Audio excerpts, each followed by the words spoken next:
No, of course you're fine. But just wanted to say hello to everyone and anyone watching. I'm Representative Sophie Warren, and I represent my home district, Scarborough Coastal District 29. Certainly the most beautiful, but I respect the differences. Thank you. And Representative Sylvester, thanks for having my back once again there. I appreciate it. I'll restart, but I know in the background somewhere, yes, there she is. I'll introduce Alyssa Thompson. She is our clerk, and she's handling the technology side of our meeting today. So thanks for your help, Alyssa. This is a public hearing of the Joint Standing Committee on Labor and Housing for the purpose of considering the nomination by the governor of Ms. Nancy Y. Harrison of VZ for the appointment as Commissioner of the Maine State Housing Authority. The meeting today is being conducted electronically. Under the law and joint rules of the legislature, the committee is required to hold this public hearing and to recommend confirmation or denial of the nominee by majority vote of the committee members present and voting.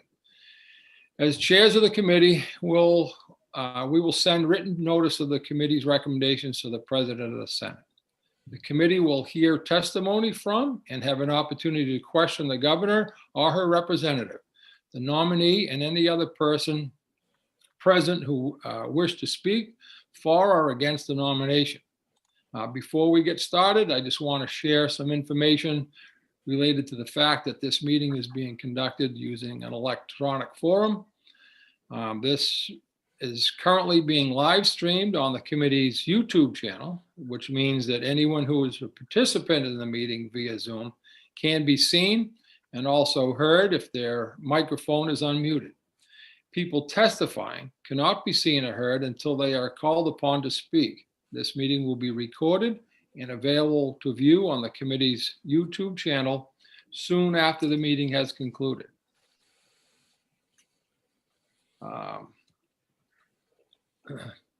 Pursuant to Title III, Section 157 of the Maine statute, which requires that there be an affirmative motion to recommend confirmation of the nominee, the chair recognizes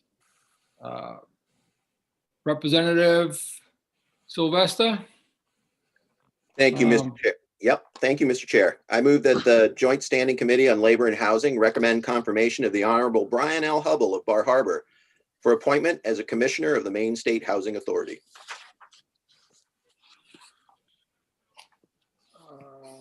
Who are we doing first? We've had Representative Mr. Sylvester. Yes, I'm sorry. I was trying to let people into the Zoom committee at the same time, and then I realized it was my cue. So I went to the first paper in front of me. Who are we on another nomination, Mr. Chair? We're gonna do Ms. Harrison first, and then Brian Hubble, and then John Wozaleski. All right. Give me. So yep, we're looking for We'll be right there.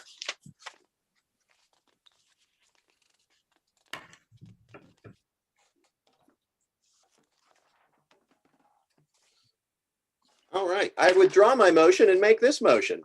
I move that the Joint Standing Committee on Labor and Housing recommend confirmation of Ms. Nancy Y. Harrison of VZ for appointment as a Commissioner of the Maine State Housing Authority. And the chair now recognizes the governor's representative for the purpose of making a statement concerning this nomination. Mr. Chair, I think we need a second on that. Oh, I'm sorry. Thank you, Mr. Sylvester. We're all over each other today, Mr. Well, Chair. I know. we've been doing a lot before we got here, which is adding to the confusion, I know. I'm sorry. Can I get a second, please? Yes, I'll second that, Representative Drinkwater. Thank you, Representative Drinkwater.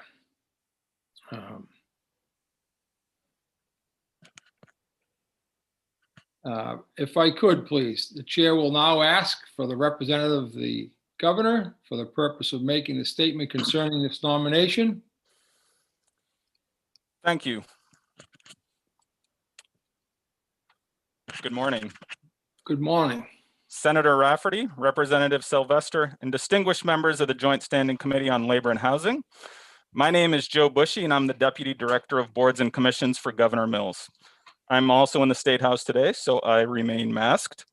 I'm here today on behalf of the governor to speak in support of the nomination of Nancy Harrison of VZ as a member of the Maine State Housing Authority. The Maine State Housing Authority is found in Maine Revised Statutes under Title 30A, Chapter 201, Section 4723. The authority consists of 10 members, 9 of whom are appointed by the governor, and the director of the authority serves as an ex officio member. Ms. Harrison is Vice President and Regional Mortgage Development Manager for Bangor Savings Bank.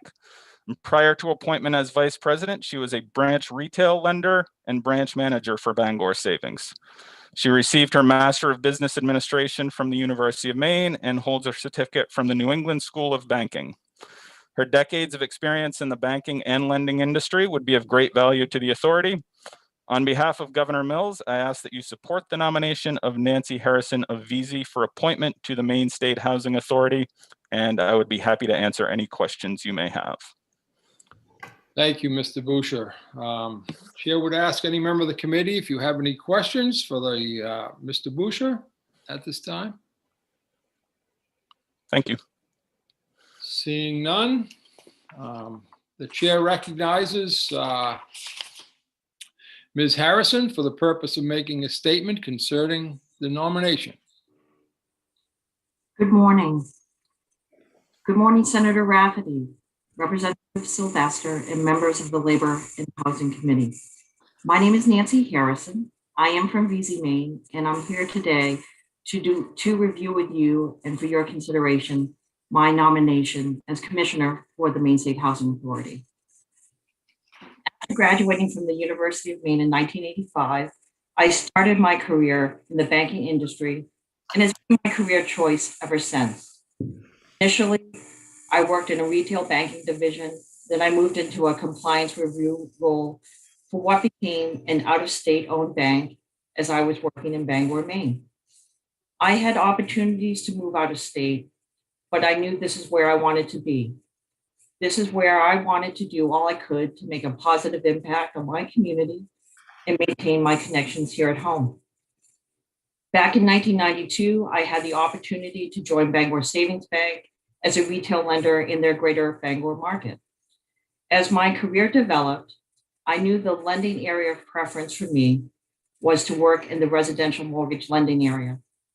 Back in those days, you did a variety of lending, and as we grew, and as we became more specialized, my home became the mortgage department.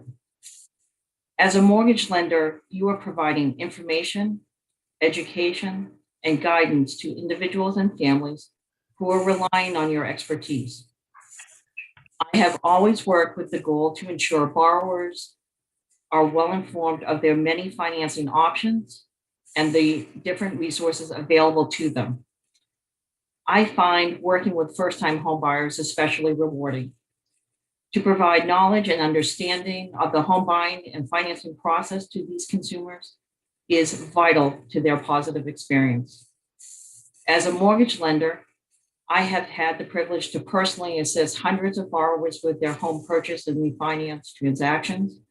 And as a regional sales manager at Bangor Savings Bank, working with a team of mortgage loan officers, we have assisted thousands of families with their home financing needs. I am a strong advocate, and I do support the work and mission of Maine State Housing Authority. Its program offerings have been instrumental in helping so many Mainers find affordable, safe housing options. My background as a presenter at HomeWorks classes, one as recently as this past Saturday, and as a mortgage lender and as a manager for a team of mortgage loan officers does provide me with the needed experience for this role of commissioner. I have dedicated much of my career assisting customers to work towards their goal of homeownership. And if given the opportunity to support Maine State Housing Authority in this manner, it would be a true honor and a privilege. I want to thank you for your consideration and the opportunity to be in front of this committee today.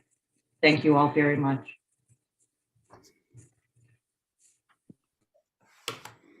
Thank you, Ms. Harrison, and congratulations on your nomination. Are there any members of the committee that have any questions of Ms. Harrison?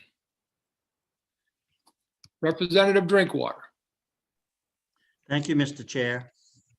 And I want to thank Ms. Harrison for being willing to step up and help, especially in our area. I come from the Old Town area. And I might add that you work with a very fine bank. I've had many years of business relationship with Bangor Savings Bank. My question to you is, I've looked over a list of Maine State housing developments for low income and senior citizen housing. And I see there's a real lack of investment in Bangor North and towards Ellsworth. Can I have your assurance that you will diligently work to see some of that money is spread into our area? Representative, thank you for your question, and thank you also for inquiring in reference to that. I am I'm your neighbor. I live in Veazey, and I have worked and lived here all of my life, with the exception of I wasn't born in the state of Maine, but this has been my home. And I think this district does need to have additional affordable housing projects, and I certainly will work to support that as much as possible.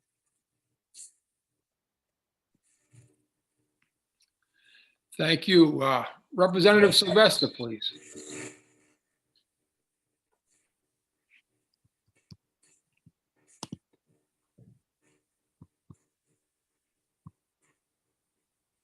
Mike, you're muted. I was just complimenting you, Mr. Chair, and now we don't have the time for me to do it again. Ms. Harrison, I ask this question to a lot of folks who come out of the mortgage industry, and you're in a sort of a unique position to answer, as a Maine institution. How have you seen the mortgage industry change over the time that you've been in the industry in terms of homeowners who are looking to buy that first home or to buy an affordable home? And in particular, in this moment of history, where people are really struggling to pay their mortgages and to keep afloat, I'm wondering if you had any comment about that.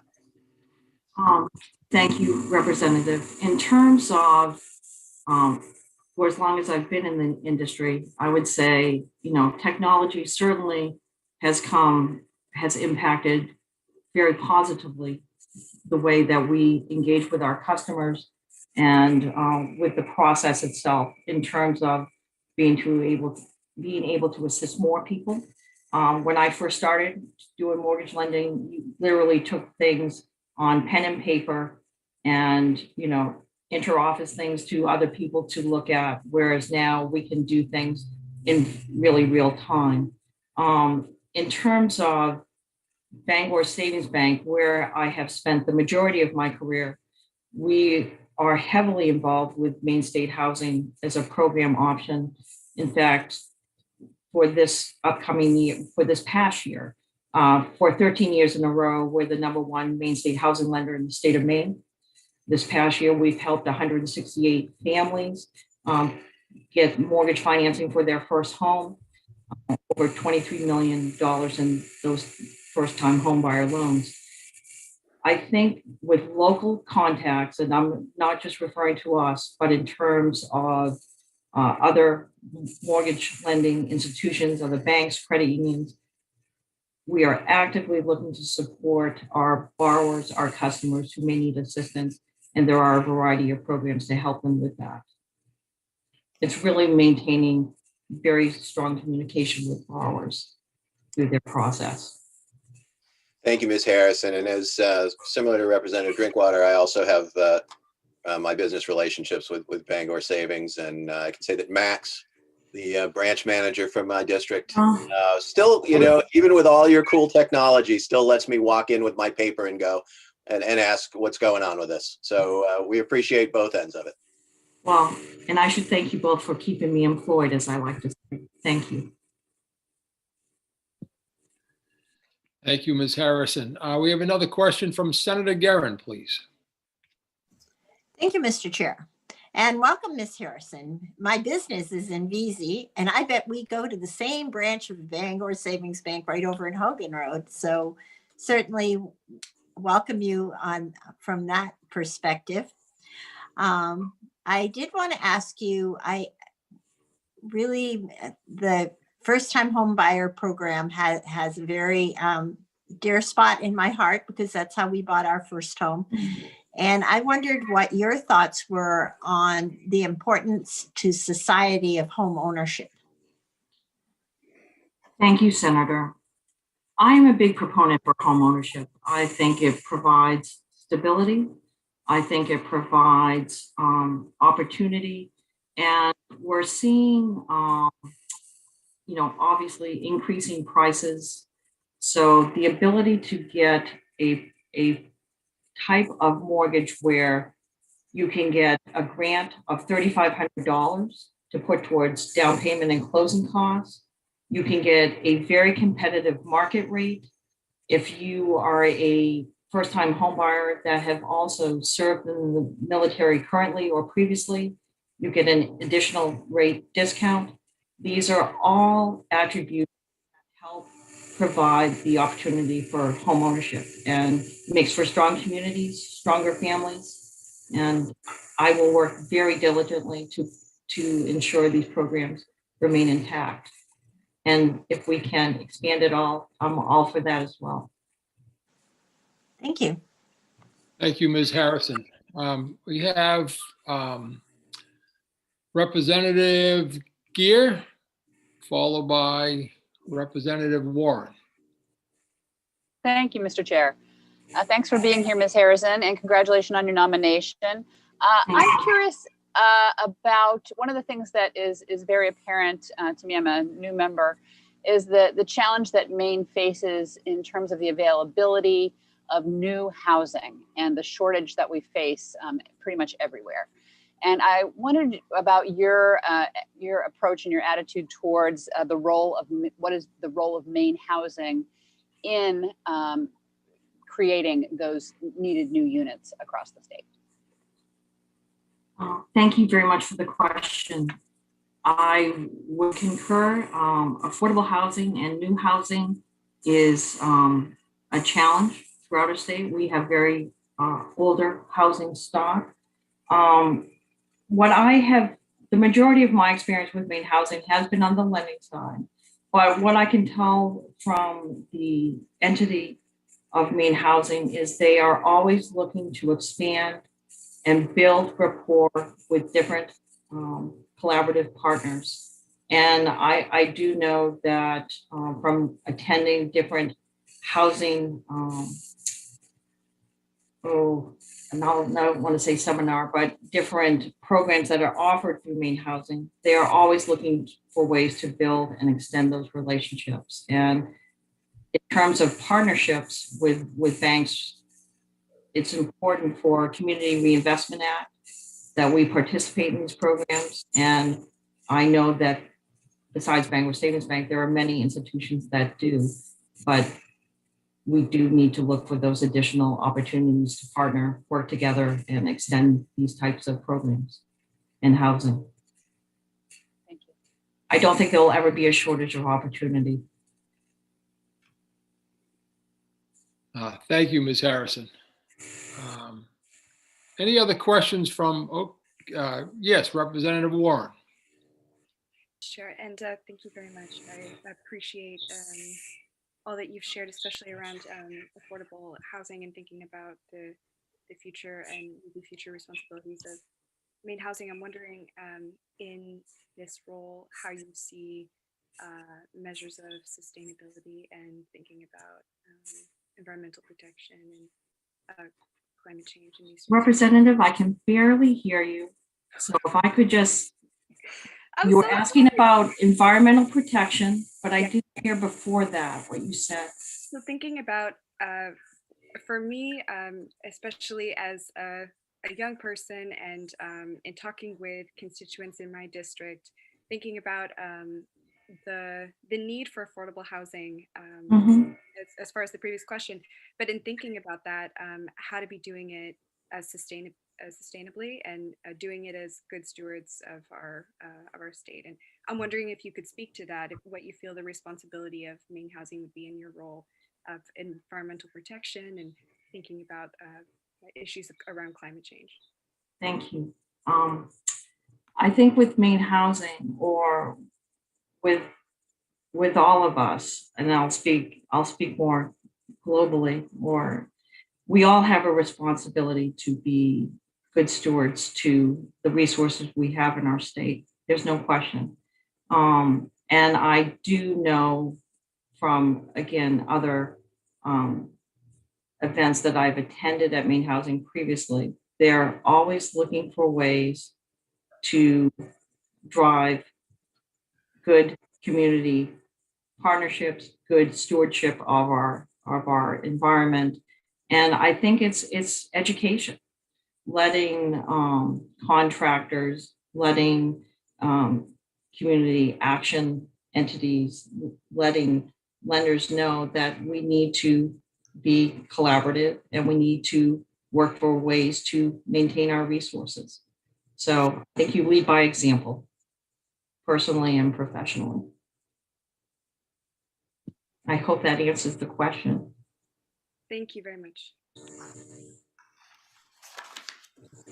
Thank you, Representative. And any other questions from the committee before I open it up to?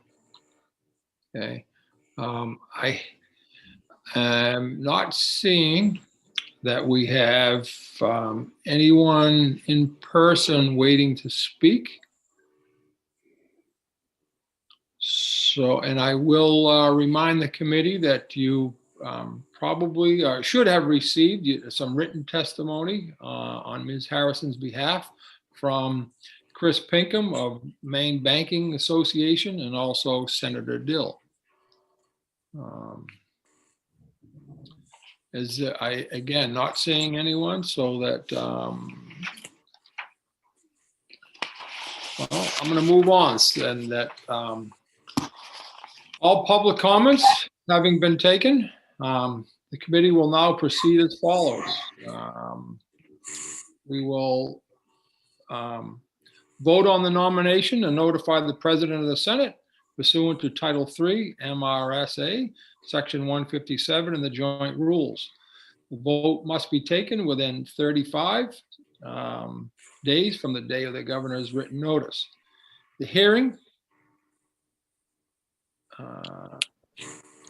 by the Joint Committee on Labor and Housing for Ms. Nancy Harrison of VZ for appointment as commissioner for the Maine State Housing Authority is closed. And I guess I'll be official and actually use my temporary gavel here. We need to take a vote. So in accordance with the law, we can take the vote on this nomination no sooner than 15 minutes after the close of the public hearing, unless all committee members who are present agree. At this time, therefore, I'll inquire whether any member present objects to proceeding to take the vote immediately. Not seeing any objections. The pending question before the committee is that the Joint Standing Committee on Labor and Housing recommend to the state of the 130th Maine Legislature the nomination of Ms. Nancy Y. Harrison of VZ for appointment as Commissioner of the Maine State Housing Authority be confirmed. In accordance with 3 MRSA Chapter 6, Section 157, with the joint rules of the 130th Legislature, the vote will be taken by yeas and nays. A vote of yes will be in favor of recommending confirmation. A vote of no will be against the motion to recommend confirmation. Is the committee ready to call the question?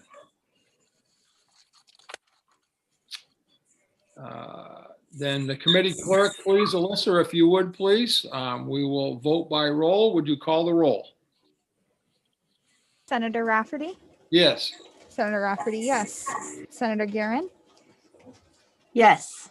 Senator Guerin, yes. Senator Miramont? Yes.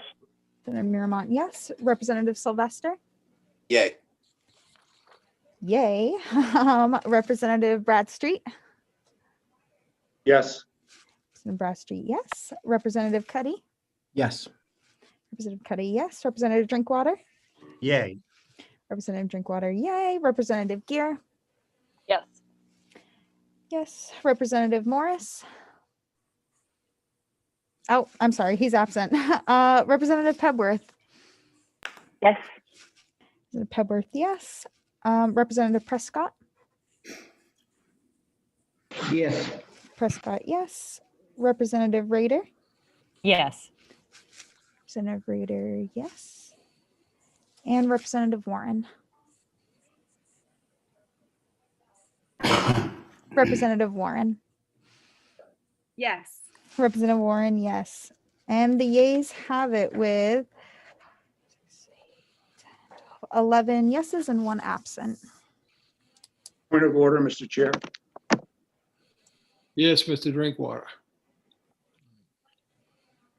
I believe it's Representative Bradstreet. I'm sorry, Representative. Okay, Bradstreet. I'm just questioning, was there a formal motion made or did I miss it?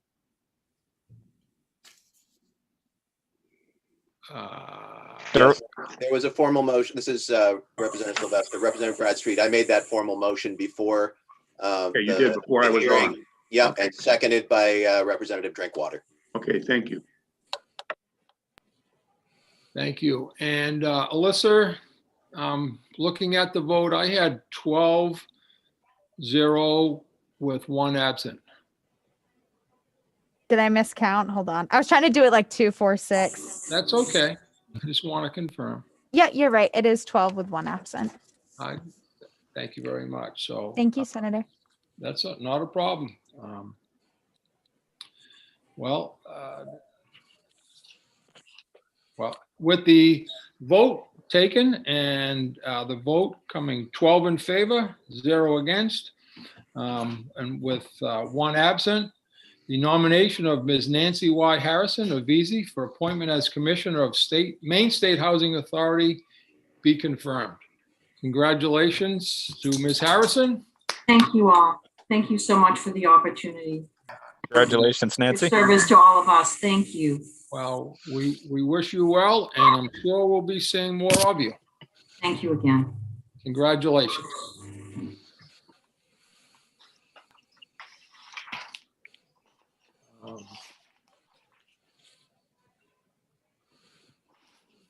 That said, I will close the hearing on Ms. Veazey's nomination.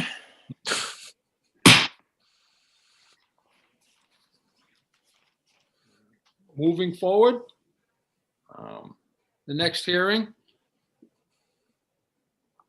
This public hearing of the Joint Standing Committee on Labor and Housing for the purpose of considering the nomination by the Governor of the Honorable Brian L. Hubble of Bar Harbor for appointment as Commissioner for the Maine State Housing Authority. The meeting today is being conducted electronically. Under the law and joint rules of legislation, the committee is required to hold this public hearing and to recommend confirmation or denial of the nominees by majority vote of the committee members present and voting. As chairs of the committee, we will then send written notice of the committee's recommendations to the President of the Senate. The committee will be hearing testimony from and have an opportunity to question the governor or her representative, the nominees, and any other persons present who wish to speak for or against the nomination.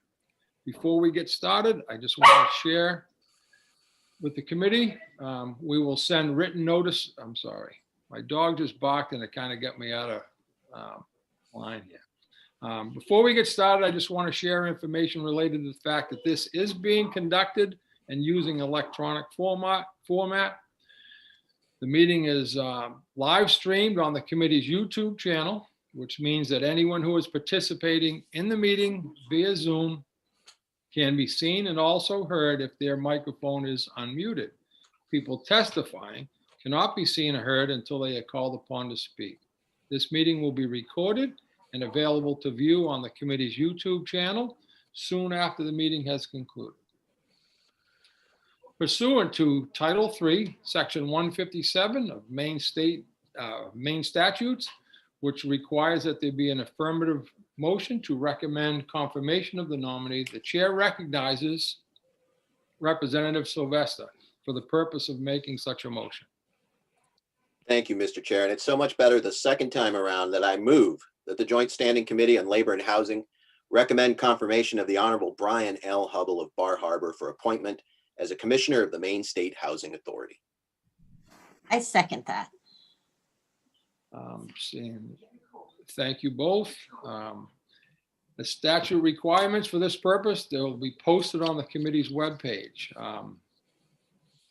The chair now recognizes Mr. Joseph Boucher of the Governor's Office for the purpose of making a statement concerning this nomination. Good morning again, Senator Rafferty, Representative Sylvester, and distinguished members of the Committee on Labor and Housing. My name is Joe Bushy, and I am the Deputy Director of Boards and Commissions for Governor Mills. I'm honored to be here again today on behalf of the Governor to speak in support of the nomination of the Honorable Brian Hubble of Bar Harbor as a member of the Maine State Housing Authority's Board of Commissioners. I read you the statutory requirements earlier, so I'll spare you that. Mr. Hubble holds a bachelor's degree in architectural design from the Massachusetts Institute of Technology. He served 4 years in the Maine House of Representatives from 2012 to 2020. And while in the legislature, he served on the Appropriations and Education Committees. Mr. Hubble's a self-employed construction manager with experience in public and commercial building projects. And on behalf of Governor Mills, I ask you to support the nomination of Brian Hubble of Bar Harbor, and I would be happy to answer any questions you may have at this time. Thank you, sir. Are there any questions of Mr. Boucher? Thank you. Thank you.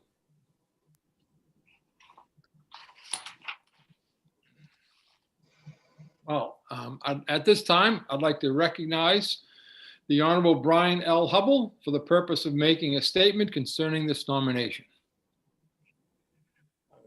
Good morning, Senator Rafferty, Representative Sylvester, distinguished members of the Labor and Housing Committee, and I want to specifically add that I mentioned Senator Guerin, who I believe I inadvertently referred to as Representative Guerin in my casual remarks earlier as a consequence of our shared service in the other body.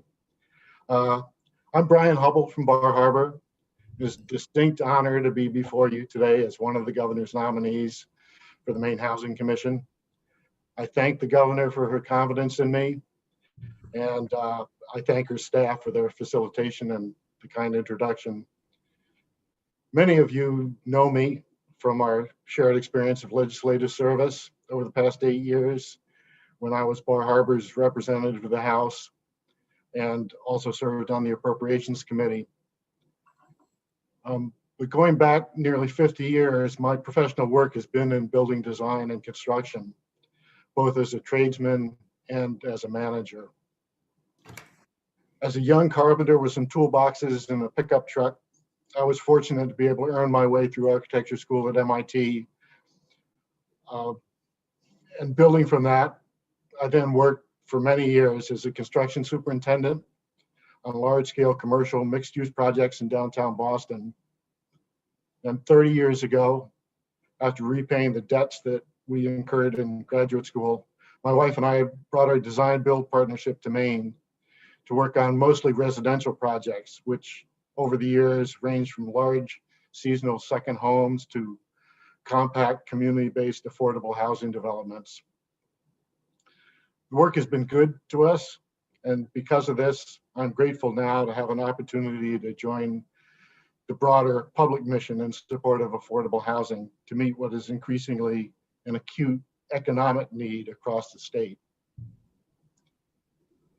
Over my legislative term, as some of you, including Representative Morris, know, I worked on several commissions bringing focus to energy efficiency, mitigating climate emissions, the state's 10-year economic strategy, and most recently, the governor's economic recovery plan.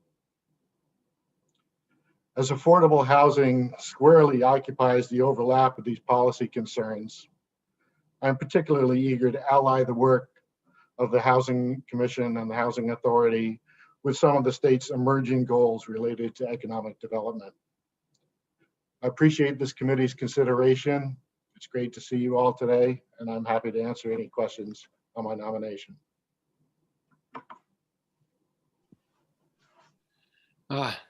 Thank you, Brian. And I see hand up by Representative Sylvester, please.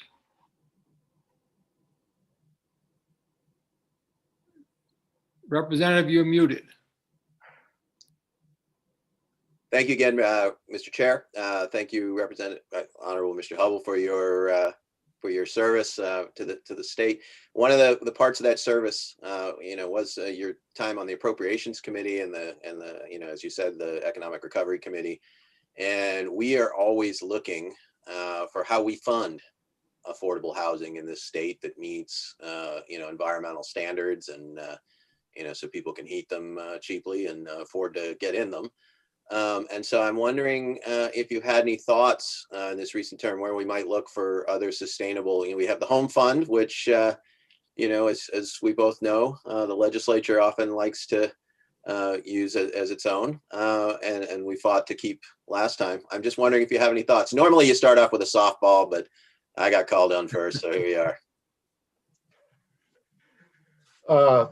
Thank you, Representative Sylvester, and that's fair enough. I'm as you will understand, I still have this reflex as a legislator to talk about policy advocacy, and I probably won't be able to resist that.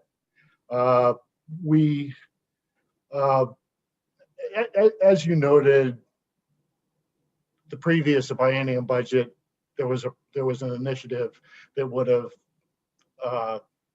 reapplied some of the home funds, and the legislature, without, I think, a lot of controversy, declined that initiative, and I think that's a good thing in terms of the broader concerns about affordable housing in the state. I would expect that probably won't happen. As I understand, that's not an initiative within the governor's current biennial budget proposal. I think it won't be any surprise to you members that a discussion about capital investment and bonding, I think, lies ahead for the 130th. And doubtless the Housing Authority and Commission will have an interest in the outcome of that discussion.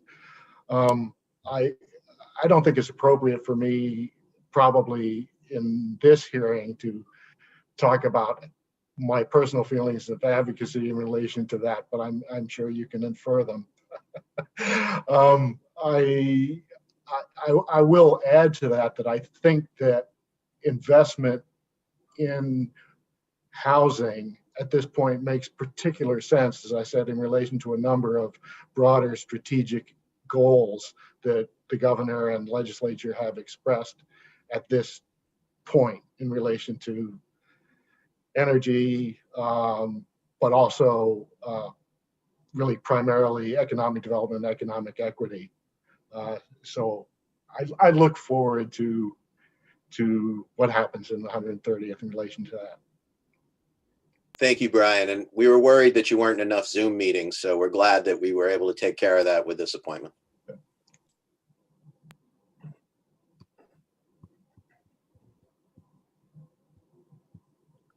Thank you, Representative Sylvester. Representative Drinkwater, sir. Thank you, Mr. Chair. Thank you, Honorable Hubble, for volunteering to help us out, especially now with the housing crisis that we're facing. Just for a little bit of humor, the previous question was how to finance things. I read a very interesting book called Breaking Vegas about a group of MIT students who figured out a system to break Vegas. So I would suggest that you let us know how you did it.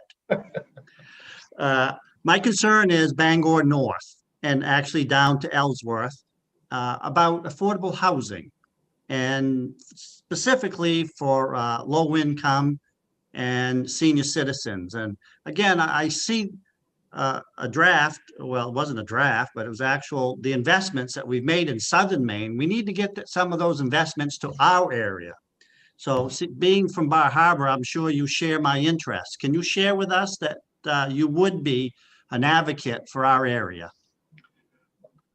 Yes, thank you for that concern, Representative.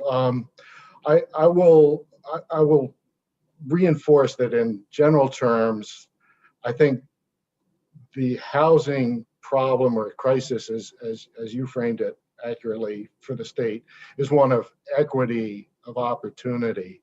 And I'm particularly, sensitive to how that plays out geographically. Lots of times in Hancock County, we feel as if we're on the border of the proverbial two Maines.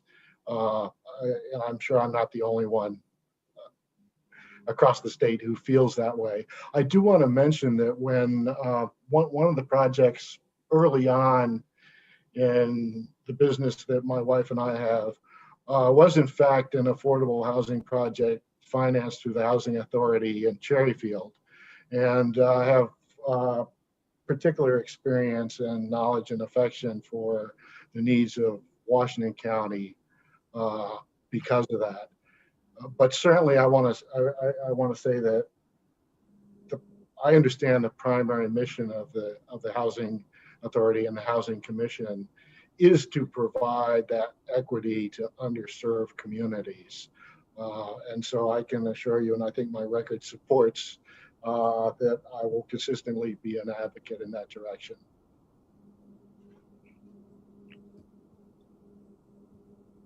Thank you, sir.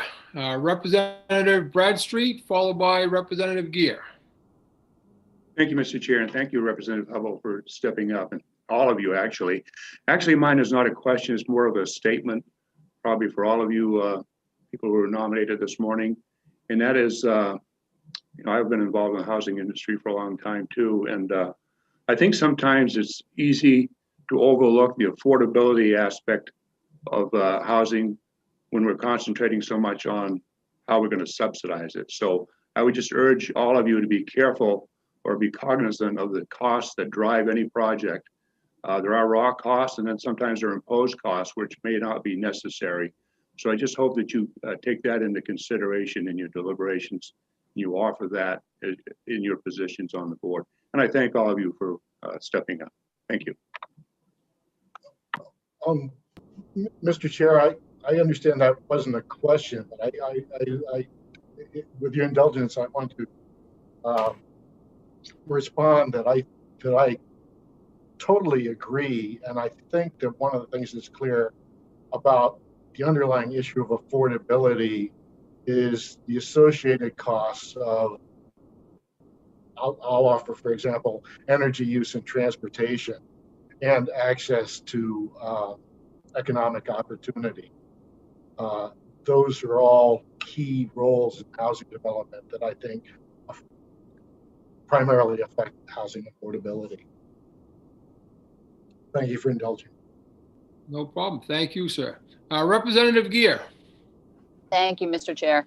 And thank you, Mr. Hubble, for being here.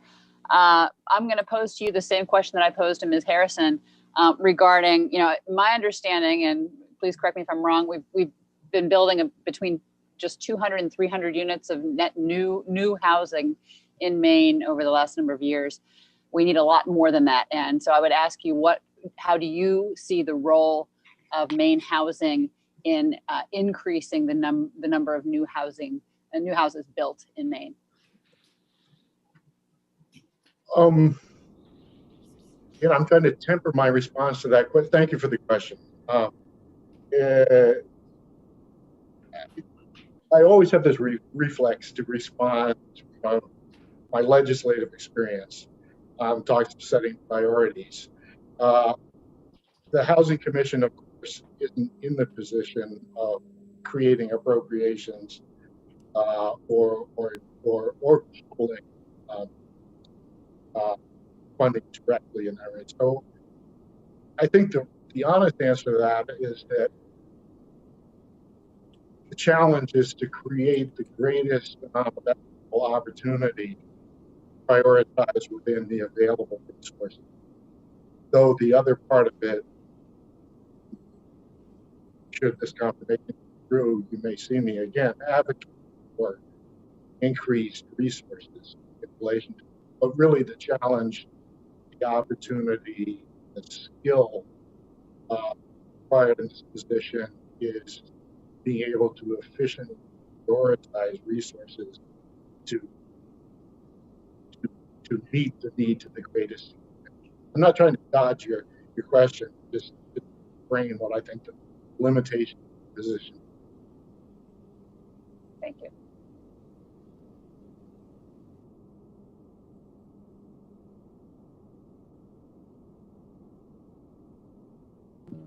Thank you. Representative Warren, please. Thank you very much, and thank you for indulging this question. I was intrigued by your point about the limitations of your role, and so I'm just wondering, although I can look to your record, of course, and understand that, I'm wondering how you see your role right now in being a good steward for our state and thinking about renewable energy. These sorts of dynamics. What do you feel your obligations are in creating new affordable housing? And maybe if you could speak about the limitations that you think you have in the role to do that work. Thank you, Representative, for that question.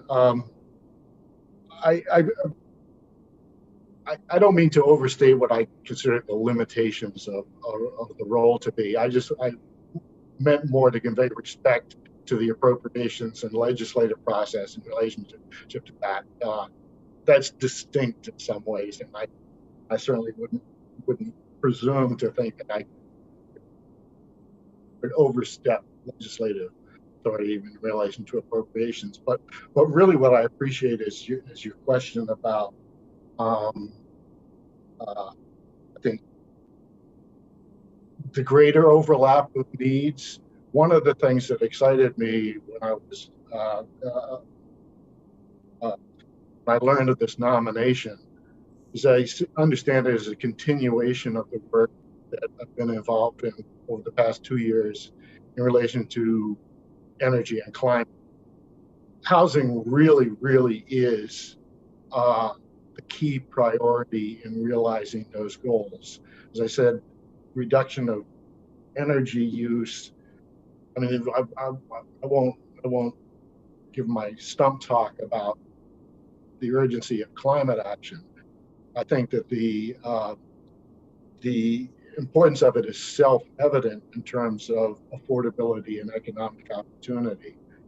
But we really have the chance to combine all of those to make life better for the people who need it most in the state, realize greater economic opportunity, and happily reduce climate emissions through good housing policy and good housing development. So this is really a key important opportunity from my perspective to realize those, what I consider to be terrifically urgent specific goals that the state is facing right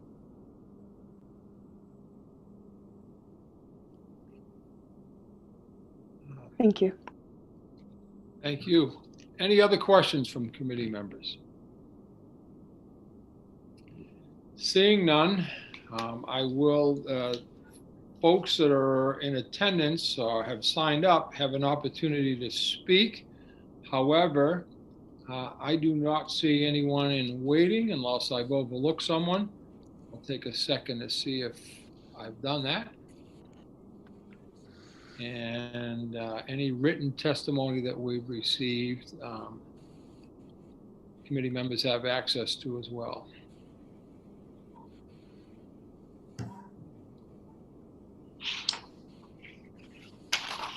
Well, apparently there are no additional public comments, so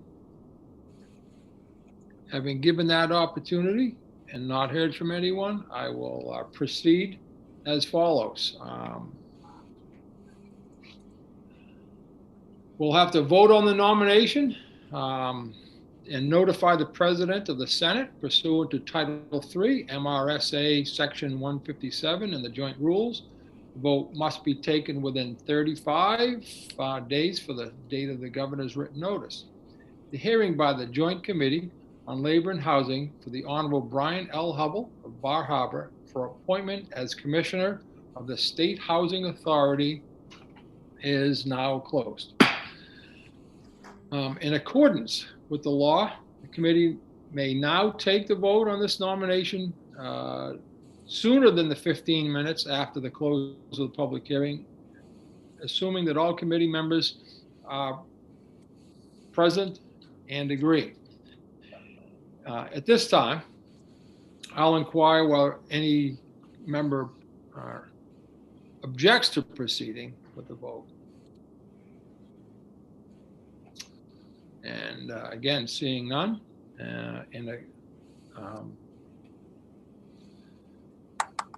I'll look for, in accordance with MRSA Chapter 6, Section 157 of the Joint Rules of the 130th, the vote will be taken, but I'm looking for a motion to nominate the Honorable Brian L. Hubble of Bar Harbor for appointment as Commissioner of the Maine State Housing Authority. And Representative Sylvester. Sir, I already made the motion. Thank you, sir. And that was seconded. It was, I believe, by Senator Guerin. That's Thank correct. you very much. Senator. All right, thank you both. So we'll move forward with a roll call vote. A vote of yes will be in favor, recommending the confirmation. A vote of no will be against the motion to recommend confirmation. Is the committee ready to move the vote? Please then, Alyssa, if you would call the roll. Motion to confirm, Senator Rafferty. Yes. Senator Rafferty, yes. Senator Guerin. Yes. Guerin, yes. Senator Miramont. Yes. Miramont, yes. Representative Sylvester. Yes. Representative Sylvester, yes. Representative Bradstreet. Yes. Bradstreet, yes. Representative Cuddy. Yes. Cuddy, yes. Representative Drinkwater. Yay. Drinkwater, yay. Representative Gear. Yes. Gear, yes. Representative Morris. Oh, I saw you mouth. I don't know if other folks got Not audio. here.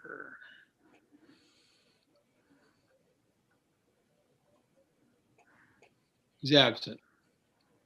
No, Oh, he muted. is here. I can see him mouthing.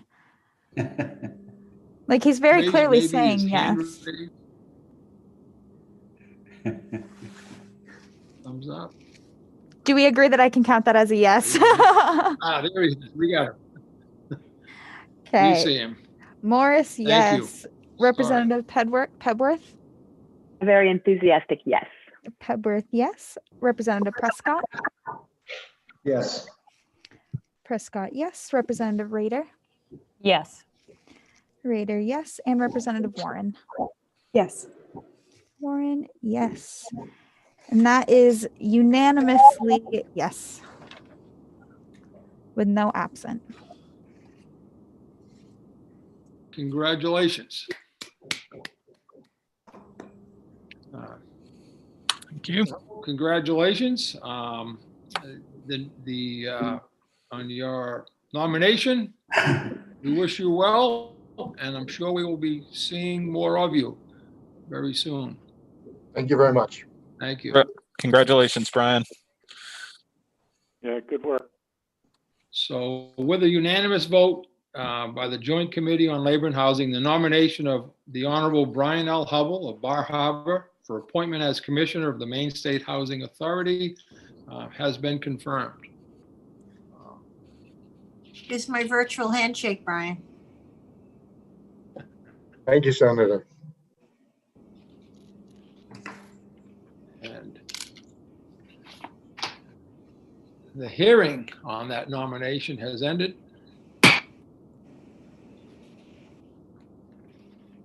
Thank you. Moving forward, I see Mr. Wozlowski.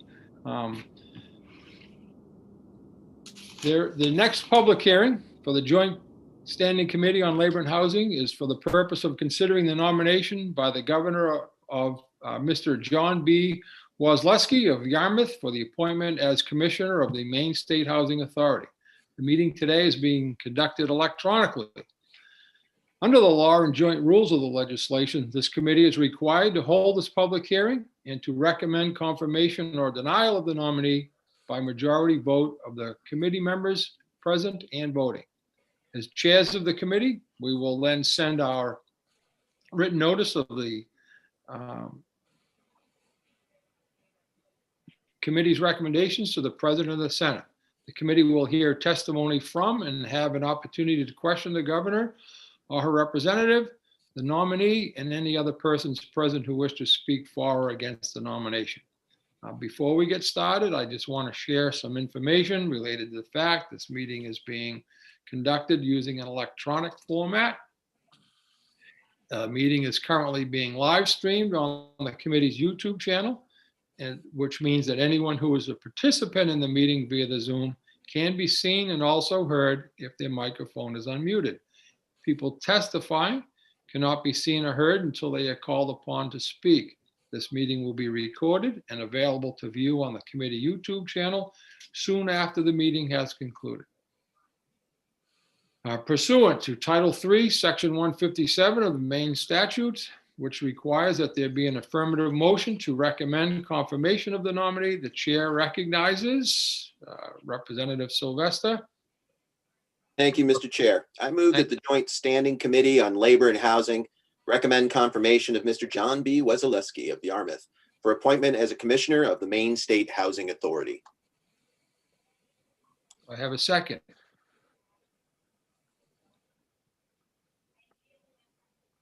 Second. Oh, sorry. Thank you very much. The statutory requirements for this position are posted on the committee's webpage, should you choose to look at. The chair will now recognize Mr. Joseph Boucher from the governor's office to speak for the making a statement concerning this nomination. Thank you, Mr. Boucher, again. Thank you again, Senator Rafferty, Representative Sylvester, and distinguished members of the Joint Standing Committee on Labor and Housing. My name is Joe Bushy, and I'm the Deputy Director of Boards and Commissions for Governor Mills. I'm here today on behalf of the governor to speak in support of the nomination of John B. Wozlowski of Yarmouth as a member of the Maine State Housing Authority's Board of Commissioners. Mr. Wozlowski holds a bachelor's degree from McGill University. He's currently the owner and developer of Highland Green in Topsom and Ocean View Retirement Condominiums in Falmouth. He's a member of the Greater Portland Chamber of Commerce and the Maine Real Estate Development Association. He has decades of experience in building, owning, and managing senior housing for low to moderate income seniors in Maine, as well as market rates senior housing. This experience would be greatly beneficial to the authority's work. And on behalf of Governor Mills, I would ask that you support the nomination of John B. Wozlowski of Yarmouth for appointment to the authority's Board of Commissioners. I'd be happy to answer any questions that you may have at this time. Thank you, sir. right. Any members of the committee with questions, please? Thank you for indulging us today. Thank you. I'd like to recognize Mr. John B. Wozlowski for the purpose of making a statement concerning this nomination.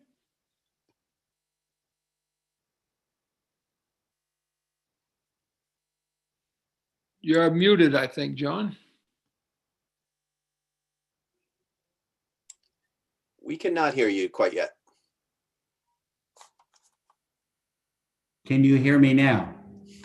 Perfect. Okay, we're in business. Thank you very much. Senator Rafferty, Representative Sylvester, and members of the Joint Committee on Labor and Housing. My name is John Wasilewski, resident of Yarmouth, Maine. Lived there the last 4 years, having spent the first 41 years of my life in Lyman, Maine. Good morning. My journey to this confirmation began in Maine over 45 years ago. I grew up in Owasco, New York, on Owasco Lake in the Finger Lakes region of central New York. After graduation from McGill, I came to Maine to paint my sister's house in Strong, Maine. I stayed, and my first work in Maine was with York Cumberland Housing, the predecessor of Avesta Senior Housing. I worked as a housing counselor, then as a developer, and, quote, cut my teeth on the fledgling Section 8 housing program in the mid-'70s, developing and building housing in over 10 towns in southern Maine. After 2.5 years, I founded my own consulting firm, assisting others to build more Section 8, Farmers Home 515 housing, employing HODAG, UDAG, CDBG grants, loans, while working with sponsors, towns, and prospective residents to build housing for low and moderate income seniors. I developed a deep respect for the process, the neighborhoods, and the end user, the resident, the customer, and hold these standards to this day, while working in market rate, full service retirement communities. Since 1982, I've built, owned, and managed several continuum of care retirement communities, ranging in size from 200 to 400 residential units, with resident populations between 300 and 700 on campuses ranging from 35 acres to 700 acres. I currently own and manage 3 such facilities in Maine. This experience of developing, building, and long-term management provides me with a unique perspective on the process of development, management, and ownership. My communities provide a great variety of housing options on campuses, from single homes to congregate housing, assisted living apartments, dementia care, and all the options in between. We also provide services such as transportation, social activities, dining, healthcare, wellness, physical fitness training, housekeeping, etc., in full service retirement. They're both rental options and ownership options. As a leader and pioneer in the people-oriented business in New England, my companies are constantly rethinking, remodeling, rehabilitating, and building new options and amenities to add to our market share and the advantage of being locally owned and operated. Currently own 3 facilities in Maine, abbreviated. Ocean View at Falmouth began in 1982, expanded many times since. Cumberland Crossing by Ocean View that I own with my son, Christopher. And then Highland Green Golf and Resort Community, which is on the verge of offering assisted living options in next year. From 1989 to 2015, I built and operated the Highlands of Topsom as well, full service retirement community with over 400 residential units and the full gamut of housing and housing services. This community was sold to Chicago Pacific Founders and Grace Management. During the past 5 years, I've partnered with other developers to build and renovate other housing options. 2 of these projects were in conjunction with Maine housing allocation of tax credits and federal and state historic tax credits. One was the former Sisters of Mercy Convent in Portland that was renovated into 88 affordable senior living residences and is 100% occupied. It was just completed over 2 years ago. And the former Plumber School in Falmouth in conjunction with the town of Falmouth to provide over 34 senior living apartments at more affordable rents. Also Riverside Apartments in Topsom, Maine, a 44-unit a tax credit program built with Maine Housing Authority tax credit allocations. In conclusion, I believe my education, experience, and philosophy serve me well in addressing the challenge to help guide Maine Housing Authority into the future to develop more housing and senior options and options for services for seniors and families, and standalone facilities, as well as more options, which is my pet thing, for people living in their own homes. No one jumps for joy when they want to leave their home to move to one of my communities. The biggest option that is least explored in Maine is providing services to people in their own homes so they can maintain those homes with dignity and respect that they deserve and stay in the communities where they grew up. Thank you for this opportunity. I stand by and welcome your questions.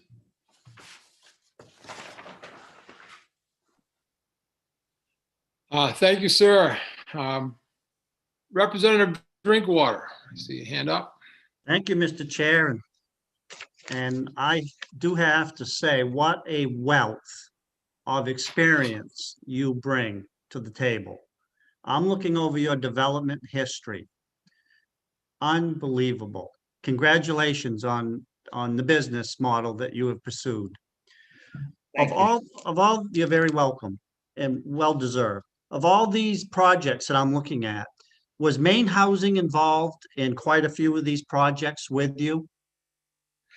In the through the 70s and the 80s, yes, and then a lot of private financing with local banks such as Norway, Bar Harbor, Bath Savings Bank, Kennebunk Savings Bank, and community banks. One of my pet issues is the fact that large scale commercial banks that have their headquarters out of the state of Maine don't deserve my patronage, and I don't think many small business owners patronage. So we should patronize and work with the community banks in Maine that reinvest their resources for jobs and housing in Maine. So many of them were in conjunction with the community housing aspects of Maine banks as well.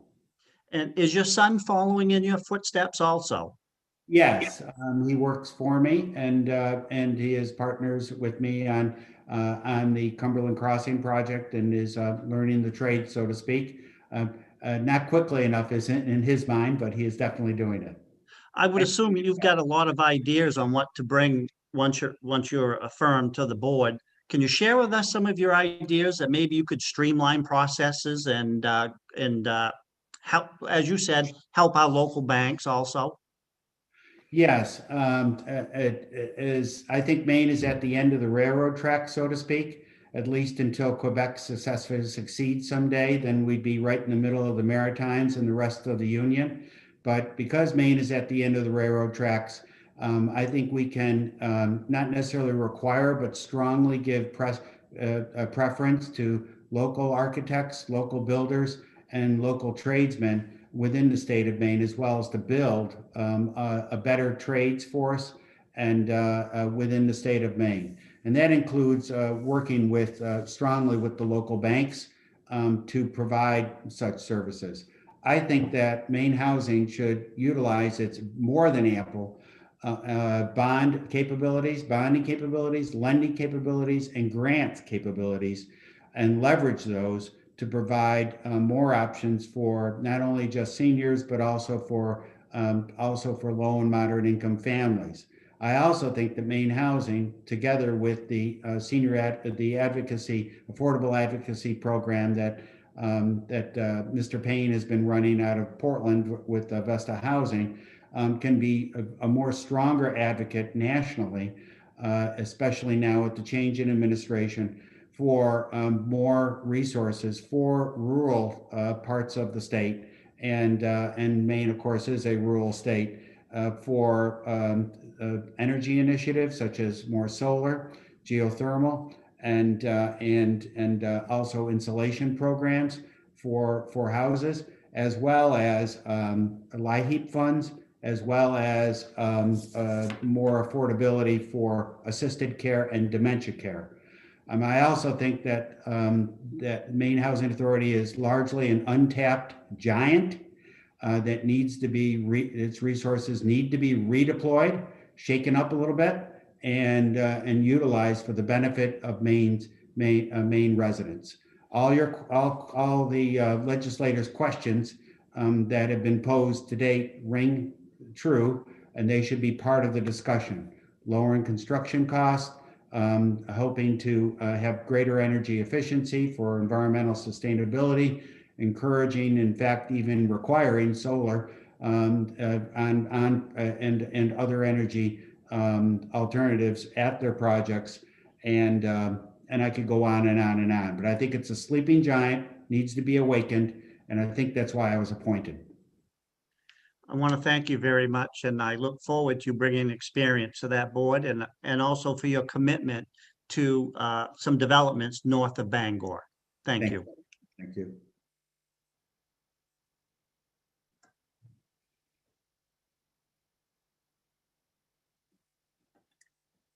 Representative Warren, please. Thank you. And thank you very much. I'm very encouraged in hearing how you speak about these issues. And I'm just wondering if it's in your purview, are there any limitations currently in what you believe your responsibilities in this role will be?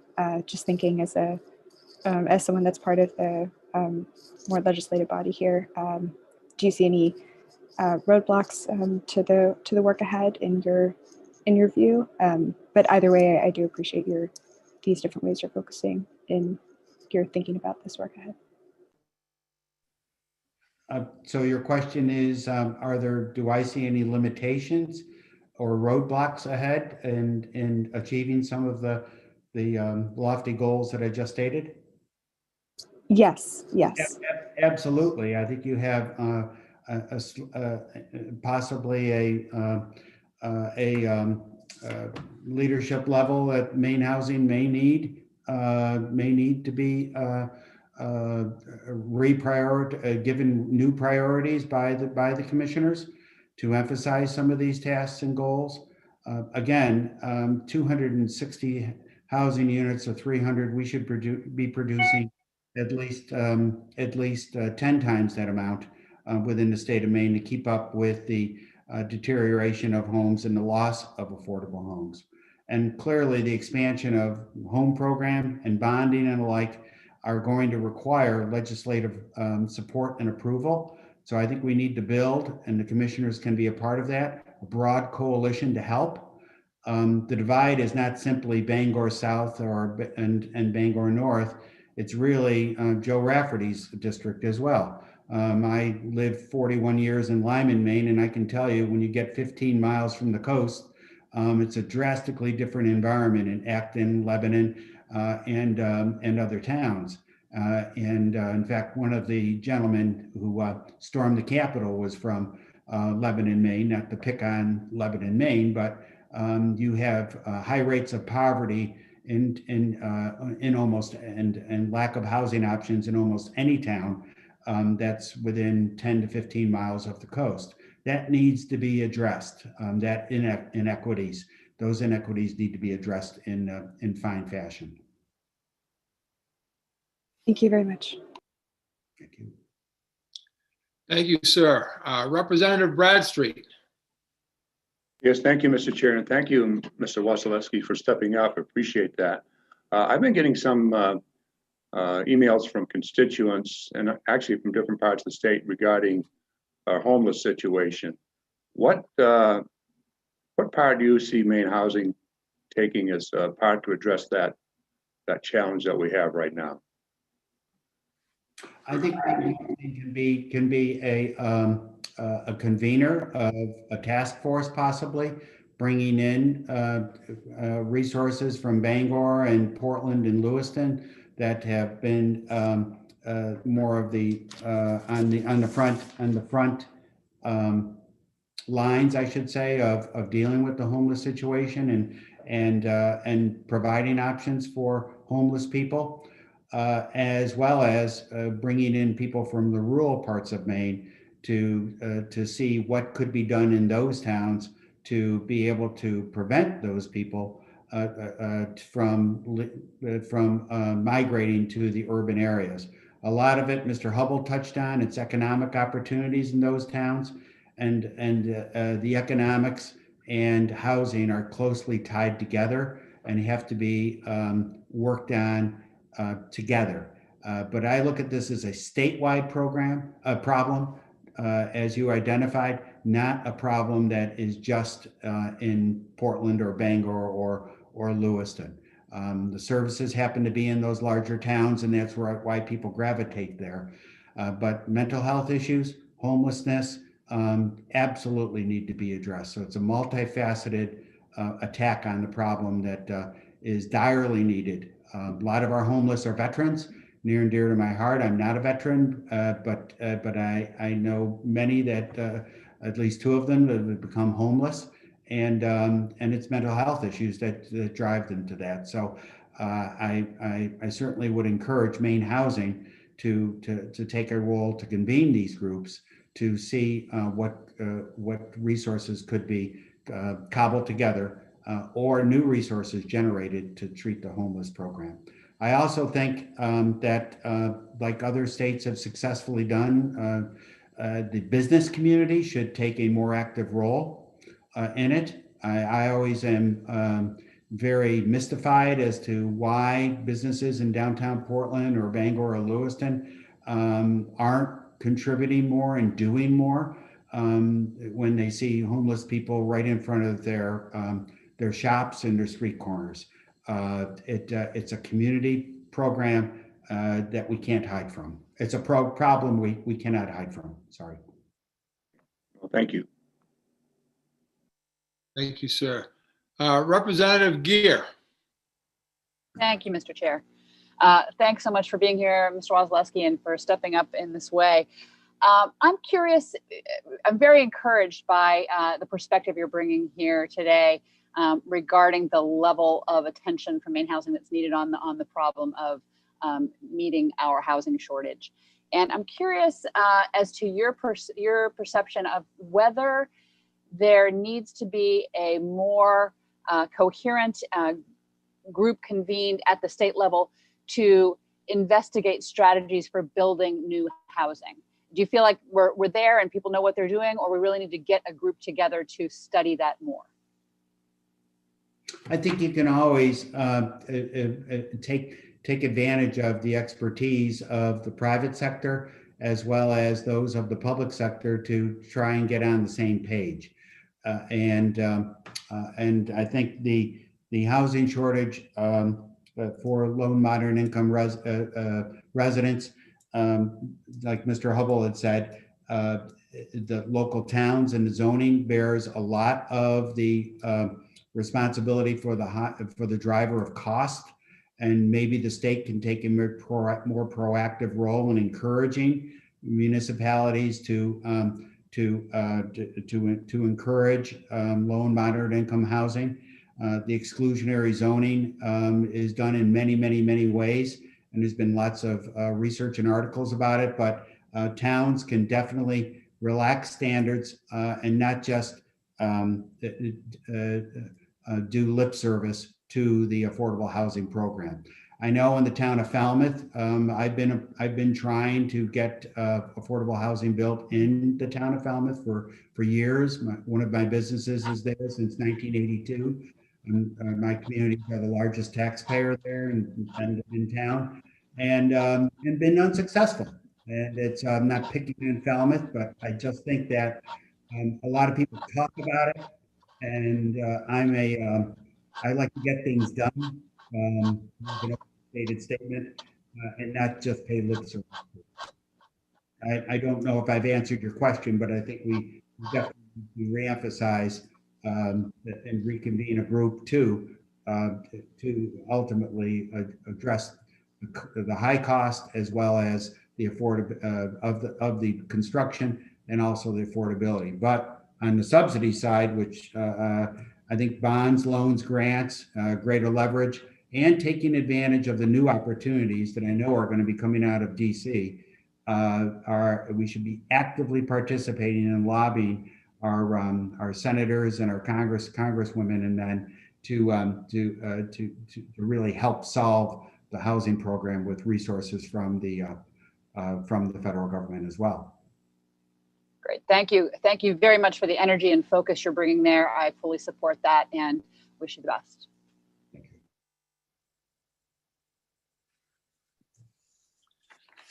Any other questions from the committee? Seeing none, then I'm going to give an opportunity for any one outside of the committee that would like to speak on Mr. Wozleski's nomination. Don't believe that we've had anyone signed up at this time, but again, seeing none, then I'm going to call for the committee to proceed as follows. You potentially have some written information that you may have received prior to today's session. And we will vote on the nomination to notify the President of the Senate pursuant to Title III, MRSA, Section 157, and the joint rules. The vote must be taken within 35 days from the date of the governor's written notice. The hearing by the Joint Committee on Labor and Housing for Mr. John B. Wozlowski of Yarmouth for appointment as Commissioner of the Maine State Housing Authority is closed. In accordance with the law, we will take a vote on the nomination sooner than 15 minutes after the close, unless all committee members, I'm sorry, it's required that all committee members agree to do so. All those in favor of voting now, if you would, give me hands up.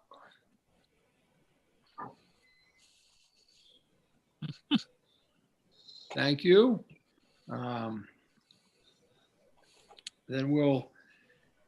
the pending question before the committee is that the Joint Standing Committee on Labor and Housing recommend the Senate of the 130th Maine Legislature that the nomination for Mr. John B. Wozlowski of Yarmouth for appointment as Commissioner of the Maine State Housing Authority be confirmed. In accordance with 3 MRSA Chapter 6, Section 157, with the joint rules of the 130th Legislature, the vote will be taken by the yeas and nays. A vote of yes will be in favor of recommending confirmation. A vote of no will be against the nomination to recommend confirmation. And is the committee ready for the question? Seeing, hearing no objections, we'll move forward, and I'll ask that the clerk, Alyssa, please, if you would, take the roll. Senator Rafferty? Yes. Rafferty, yes. Senator Guerin? Yes. Guerin, yes. Senator Miramont? Yes. Miramont, yes. Representative Sylvester? Yes. Sylvester, yes. Representative Bradstreet? Yes. Bradstreet, yes. Representative Cuddy? Yes. Cuddy, yes. Representative Drinkwater? Yay. Drinkwater, yay. Representative Gear? Yes. Gear, yes. Representative Morris? Yes. Morris, yes. Representative Pebworth? Yes. Pebworth, yes. Representative Prescott? Yes. Prescott, yes. Representative Rader? Yes. Rader, yes. And Representative Warren? Yes. Warren, yes. And that is unanimously yes, with none absent. Thank you, Alyssa. No problem. Thank you. On a vote of 13-0, members of the committee having voted in the affirmative, 0 in the negative, it is the vote of the Joint Standing Committee on Labor and Housing that the nomination of Mr. John B. Wozlowski of Yarmouth be for the appointment as a Commissioner of the Maine State Housing Authority be confirmed. Congratulations, sir. We wish you the best of luck moving forward, and I'm sure we'll have an opportunity to meet with you. So thank you. Thank you. Thank you. And call me anytime. Thank you. Congratulations, John. Thank you. Thank you very much.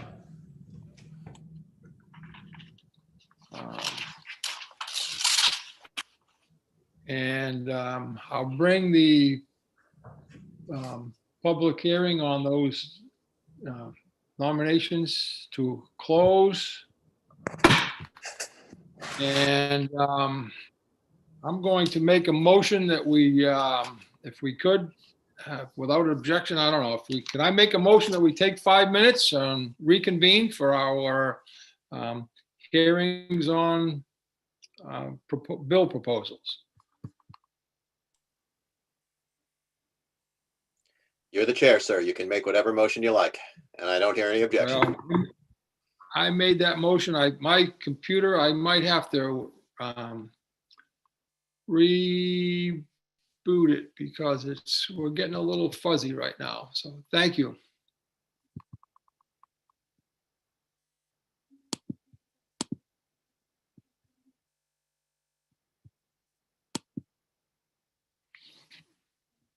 5 minutes.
Hey, Norm, if I refresh my thing, am I going to lose my Zoom that I'm in? I do not believe you will.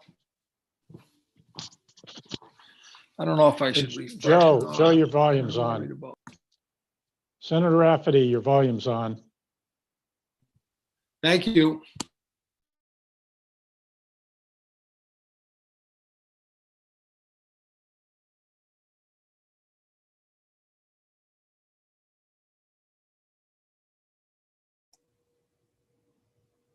Hey, Stephen, are you in the call yet? Yes. I have a question. I'm wondering if it's the version of Zoom that I have. For some reason, I don't have the option to, like, I can make attendees panelists, but I can't make panelist attendees again. I'm just wondering if I make you the host. Okay, Yeah, so sure. you're Yeah. the host now. I'm trying to, there's somebody with a number that's like called in, but I don't know. Oh, did they leave? Maybe they hung up. Okay, they just left. Never mind. Okay. You can make me a co-host anyway. Okay. I think I already made you the host. You can make me a co-host now. Oh, are you meaning to screen share, Representative Bradstreet?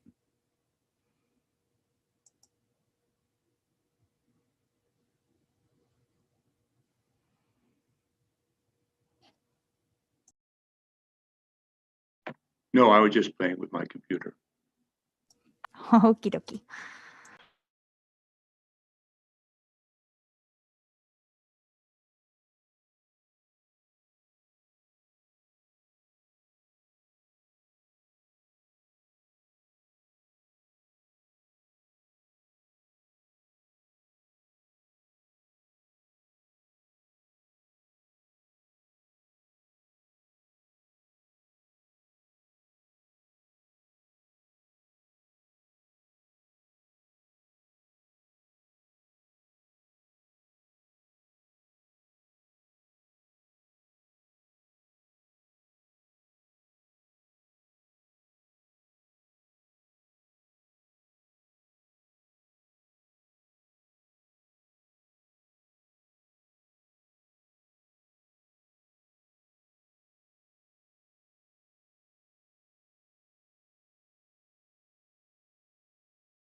I'm just checking to see if folks are back in the room or if their cameras are just off.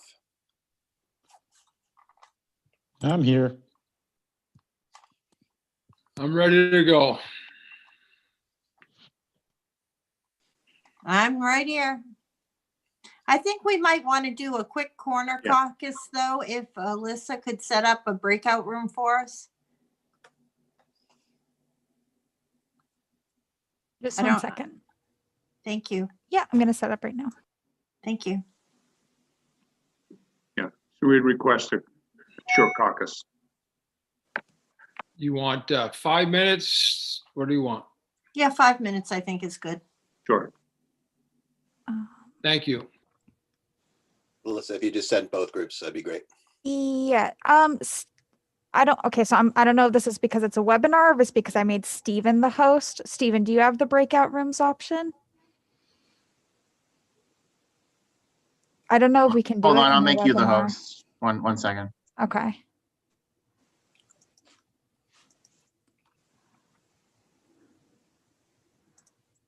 Oh. Yeah, I still don't have breakout rooms in a webinar, I guess. I'm sorry. I didn't realize that before. I guess we can only do it in like the meetings, not the webinars.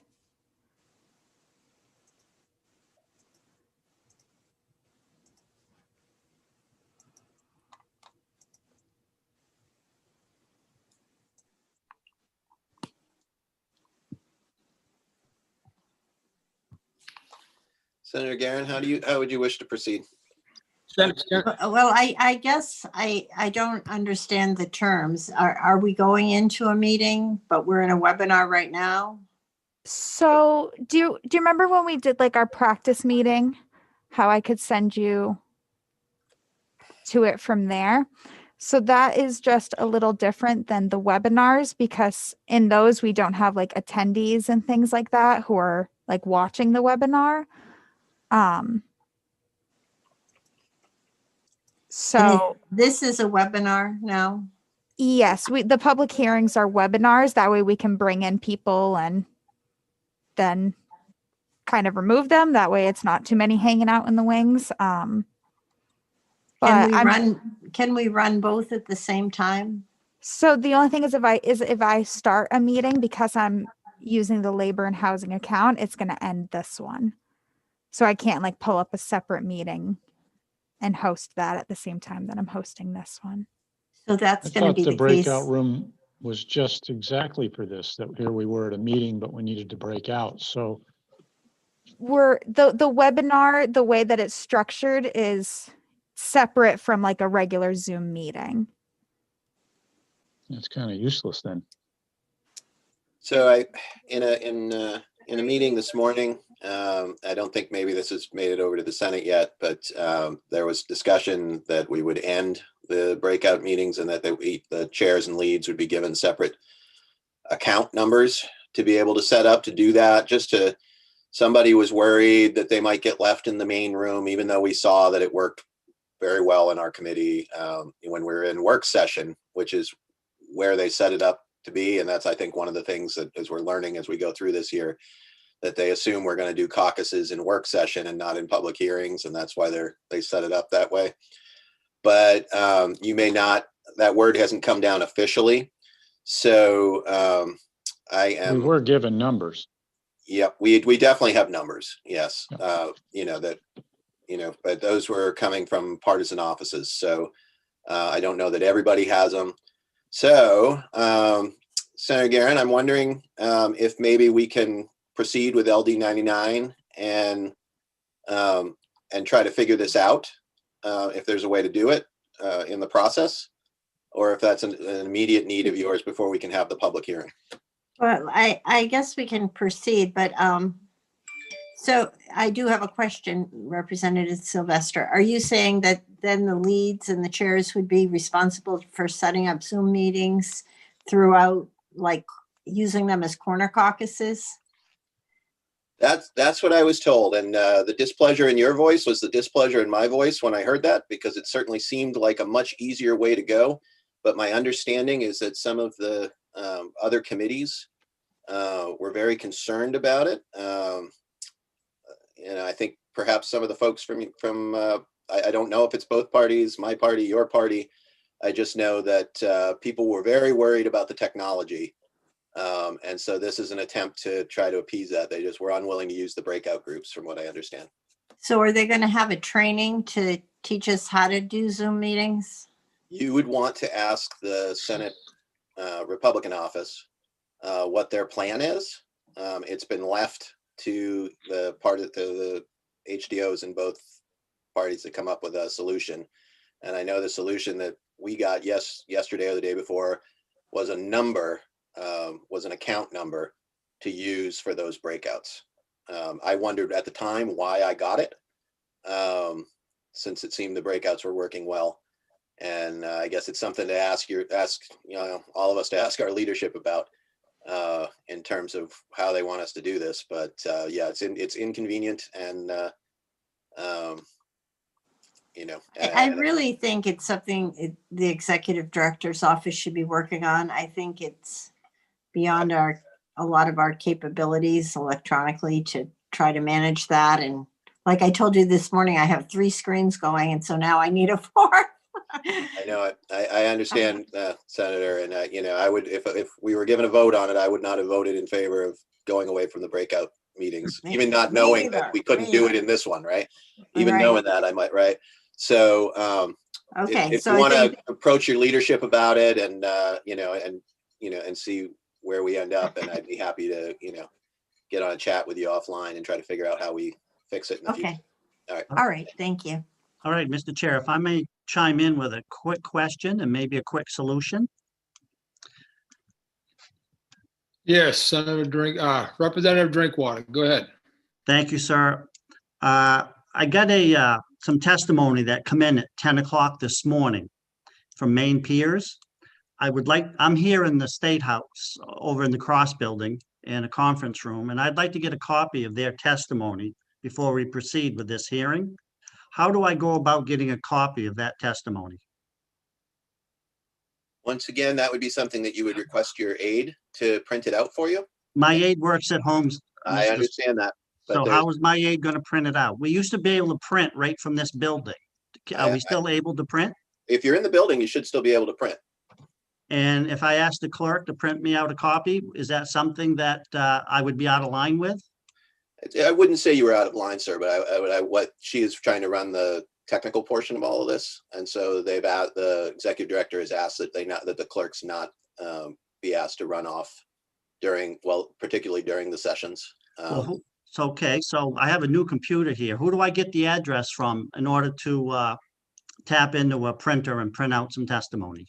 I would guess that would be IT. And so I would say you'd probably want to bring it over to them if we take a break in between bills here. But I would also point out to folks that Representative. Yep. I'm actually referring to the chair. I'm sorry to be rude. Sorry. I was just answering because I had to. I believe it's the chair's decision here, not the ranking member. And Mr. Chair, I would like to get a copy of the main peers testimony if I could. That was, those were sent electronically. We are not able to provide you a written copy at this time. It came in at 10 o'clock, just an hour and 52 minutes ago. Well, I'm sorry for any delay in that, sir. I have no control over that. But I would like to be able to hit a printer here. Then I will share your thought. I think you need to do the same. We all have leadership that we can turn to. I think we need to do that. All right. Thank you, Mr. Chair. Yeah, I know it. I have been, you'll hear me shuffling papers because I'm printing them off, a lot of these testimonies, and trying to have it at my fingertips. But it's, you know, it is difficult. It's very challenging for us.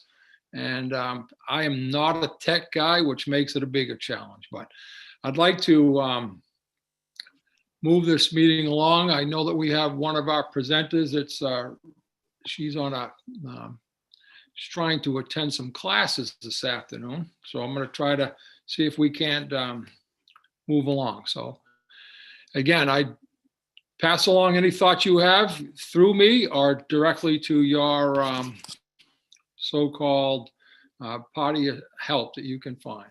Thank you. Good afternoon and welcome to the Joint Standing Committee on Labor and Housing. This committee is assembled electronically today for the purpose of inviting public comment on legislation. Before we get started, I want to share some information related to the fact that this meeting is being conducted using an electronic format. The meeting is currently being live streamed on the committee's YouTube channel, which means that anyone who is a participant in the meeting via Zoom can be seen and also heard if their microphone is unmuted. People on the Zoom meeting waiting to testify cannot be seen or heard until they are called upon. This meeting will be recorded and available to view on the committee's YouTube channel soon after this meeting has been concluded. In a moment, I will have the committee members introduce themselves. Before I do, I'll ask that any committee members just do the best to keep our mic muted until I call on you. Cuts down any feedback that folks may have. And anyone that is coming on to speak, if you would please be sure that your name is visible on the screen so we recognize who you are when your opportunity arises to make any potential testimony.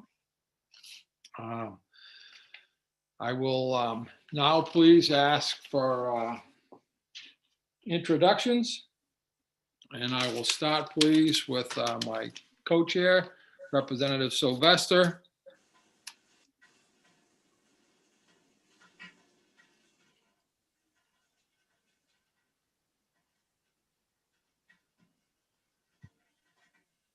I'll pass on Representative, oh, there you go. I think you're muted, Mike. Hi, I'm Representative Mike Sylvester. I'm the representative from District 39 in Portland.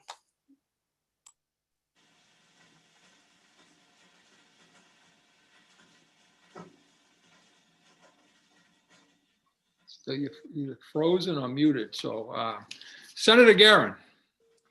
Good afternoon or good morning. I am Senator Stacey Guerin representing Southern Penobscot County. Thank you. I am just going to tell you folks that I have a band going across my computer right now that says that my internet connection is unstable. So if you lose me, I'm going to ask that Representative Sylvester carry on until I fight my way back in, should that happen. Hopefully it won't. Next up, please, Senator Miramont. Hello, Dave Miramont here, representing Senate District 12, which the county seat is Rockland. Thank you. Representative Bradstreet. Good morning. I'm Representative Dick Bradstreet from House District 80. That's made up of Vassalboro, Windsor, Somerville, and part of Augusta. Thank you. Representative Cuddy. Good morning. My name is Scott Cuddy. I represent House District 98, which is Winterport, Frankfort, Searsport, and Swanville. And I was recently in Representative Bradstreet's district in Vassalboro to pick up some excellent Adirondack chairs at Maine Adirondack Chairs. So well done, Representative Bradstreet. Thank you. Representative Drinkwater. Yes, Representative Drinkwater, District 121. Representative Gear. Good morning, Tracy Gear, House District 9, which is Kennebunkport and the coastal parts of Biddeford and Kennebunk. Thank you. Representative Morris.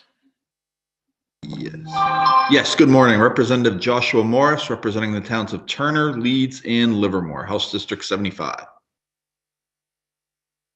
Thank you. Representative Pebworth. Thank you, Mr. Chair. Hello, everybody. I'm Sarah Pebworth. I represent House District 133 in the Blue Hill Peninsula. Thank you. Representative Prescott. I'm Dwayne Prescott, House District 17, W. Waterboro, and part of Lyman.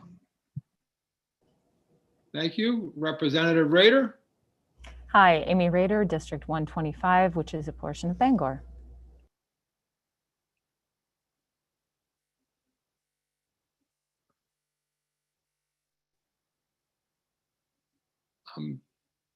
I'm missing some of that.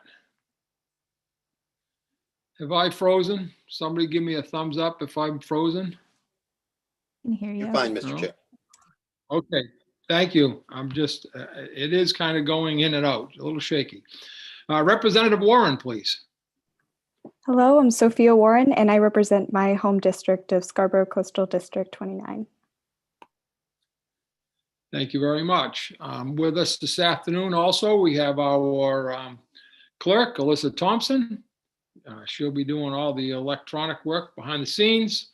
I do see our analyst, Steve Langland, and potentially joining us at some point could be analyst Rachel Tremblay and analyst Lucia Nixon. This morning, thank you for that.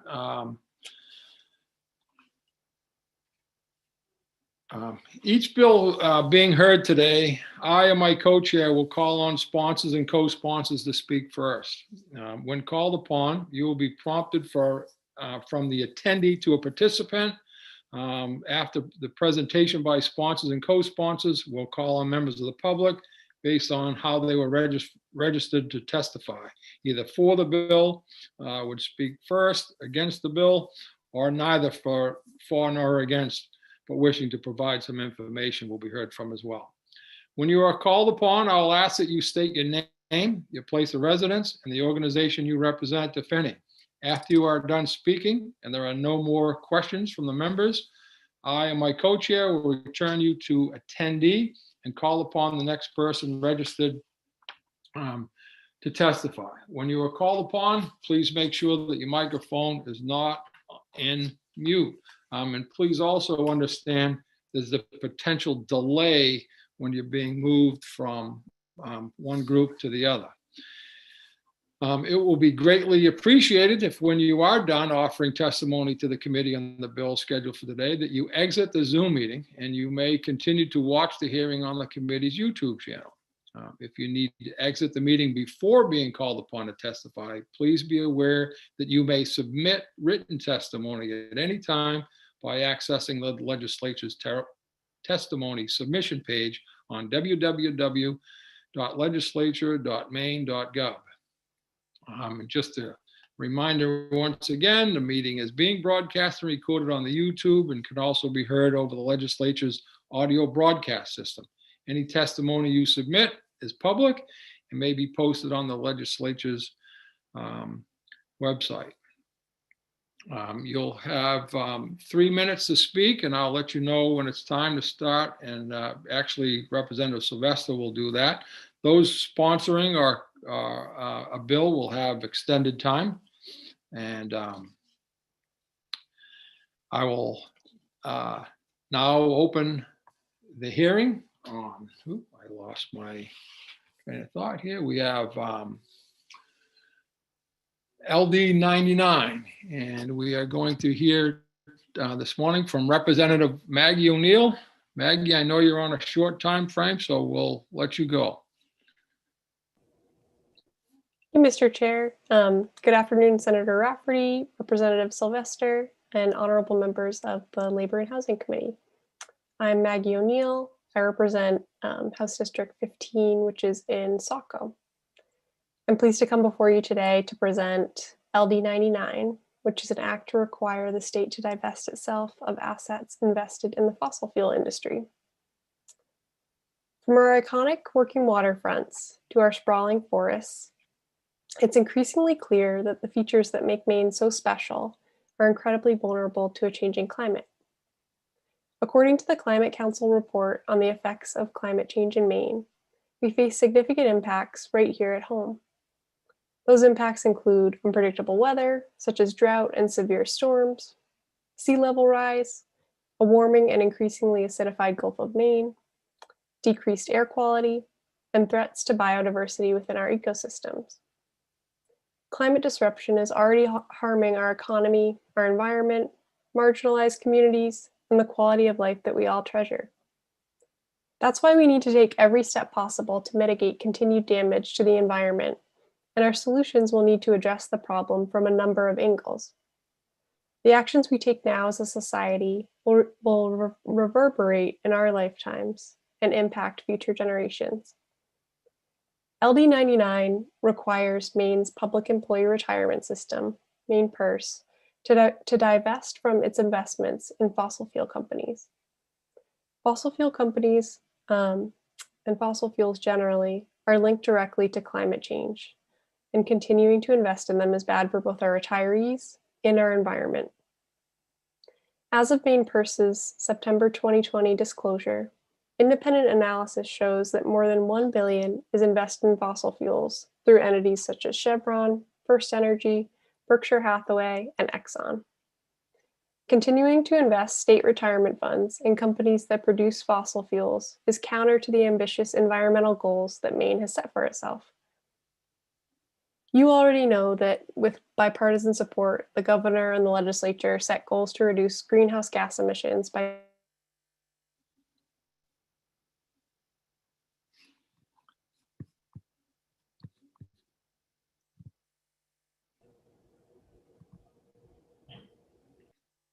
I'm frozen. Committee, I believe. Yeah, go ahead, Joe. Yes. Maggie, Representative O'Neill. Alyssa, I'm going to assume it's maybe her connection. She's not muted and it says her video's running. It's just grayed out. okay. Oh, and there she goes. I'm going to assume maybe a poor connection. Yeah. Well.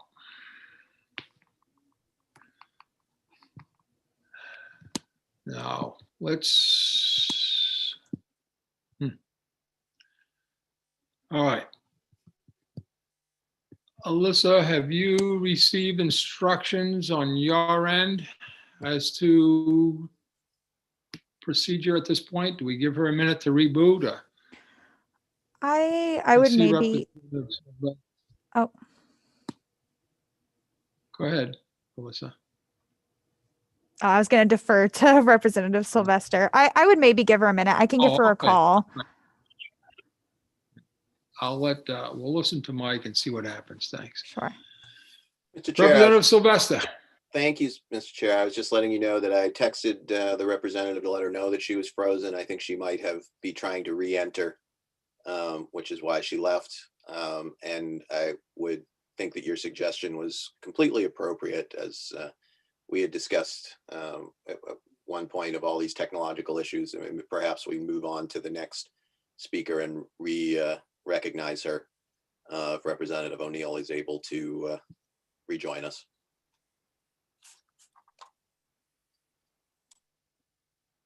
Thank you, Mike. Any co-sponsors of LD 99?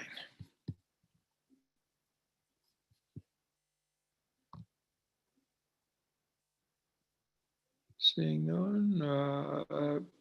Representative Warren, yes. question? I'm a co-sponsor to this bill. Oh, my apologies. Go ahead. Well, thank you very much. I'll be brief. And I'm not sure the procedure, but if Representative O'Neill comes back, I'm happy to let her, interrupt me anytime, please.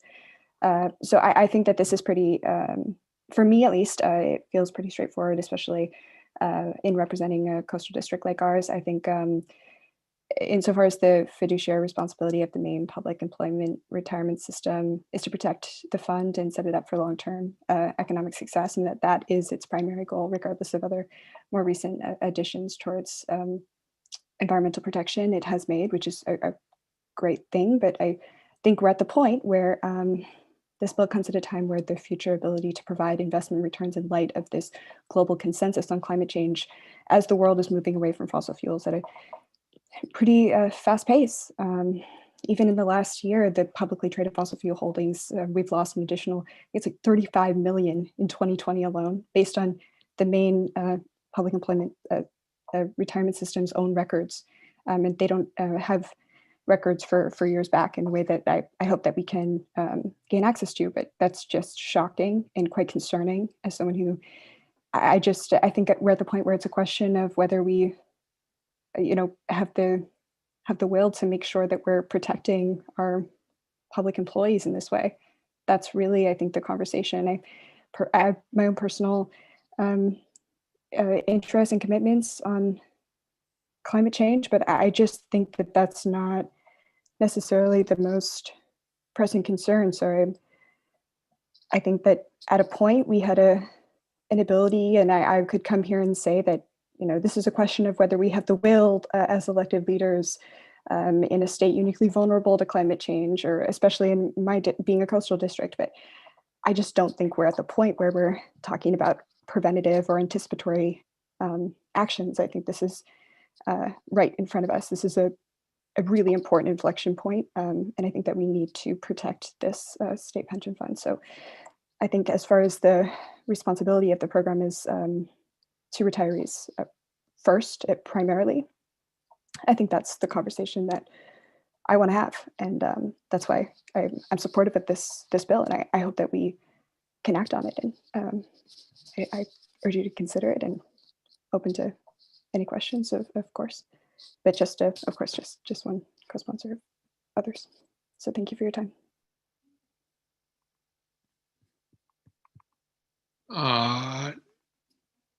Are there other co-sponsors present?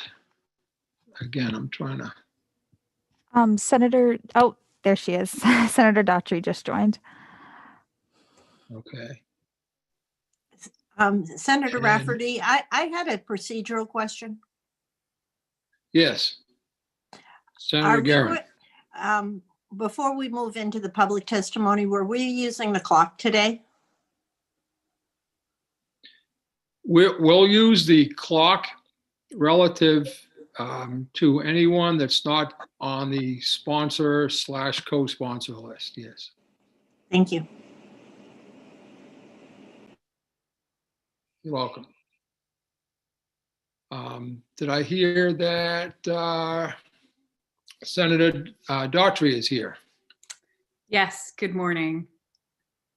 Thank you. Good morning. Thanks for having me. I'm just pulling up my testimony real quick. So Senator Rafferty, Representative Sylvester, and distinguished members of the Joint Standing Committee on Labor and Housing. My name is Maddie Daughtry. I'm the state senator for Senate District 24, which includes the towns of Brunswick, Freeport, Harpswell, North Yarmouth, and Pownell. I live in Brunswick, and I am pleased to co-sponsor and support LD 99, an act to require the state to divest itself of assets invested in the fossil fuel industry. This bill requires the state of Maine to divest itself of assets invested in the fossil fuel industry by 2026. Maine's economy is largely dependent on natural resources, including fisheries, forests, agriculture, and tourism associated with outdoor recreation. Climate change has dramatically altered the landscape of our economy and the way of life in a variety of ways, whether by creating unpredictable growing seasons for our farmers or warming our waters and affecting our marine culture and life. Here in Maine, we've stepped up to combat climate change by supporting smart public policies to help reduce our greenhouse gas emissions and lead us towards carbon neutrality by 2045. It's time for Maine to take the next step and divest its financial assets from the fossil fuel industry. Fossil fuels are not a safe or sustainable financial investment, and as Maine and the United States continue to shift towards a more renewable energy system, fossil fuel stocks such as oil, coal, and gas will lose much of their value. As Maine continues to decrease its reliance on such matters, for such fuels for energy, we should make our retirement funds line up with that work and the economic reality that's coming around the corner. Thank you for the opportunity to speak in favor of this bill, and I'm more than happy to answer any questions.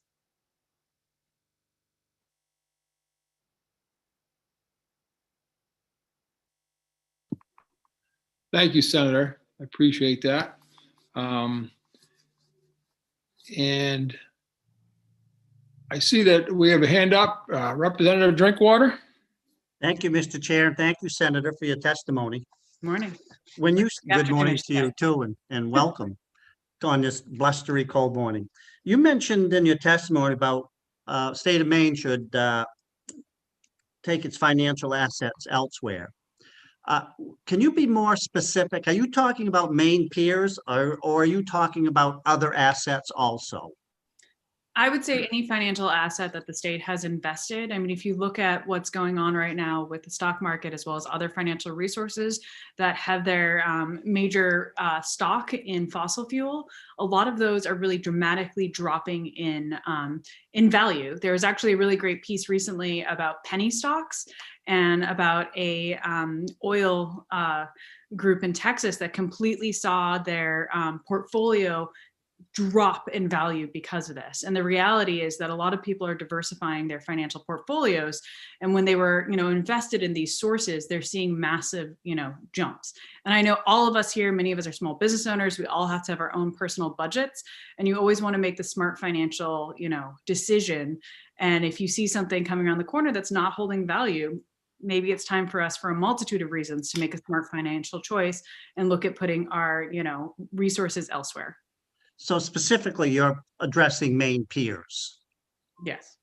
And just for information, Exxon is up today. If you're invested in Exxon today, thank you, Senator. I will definitely have to check.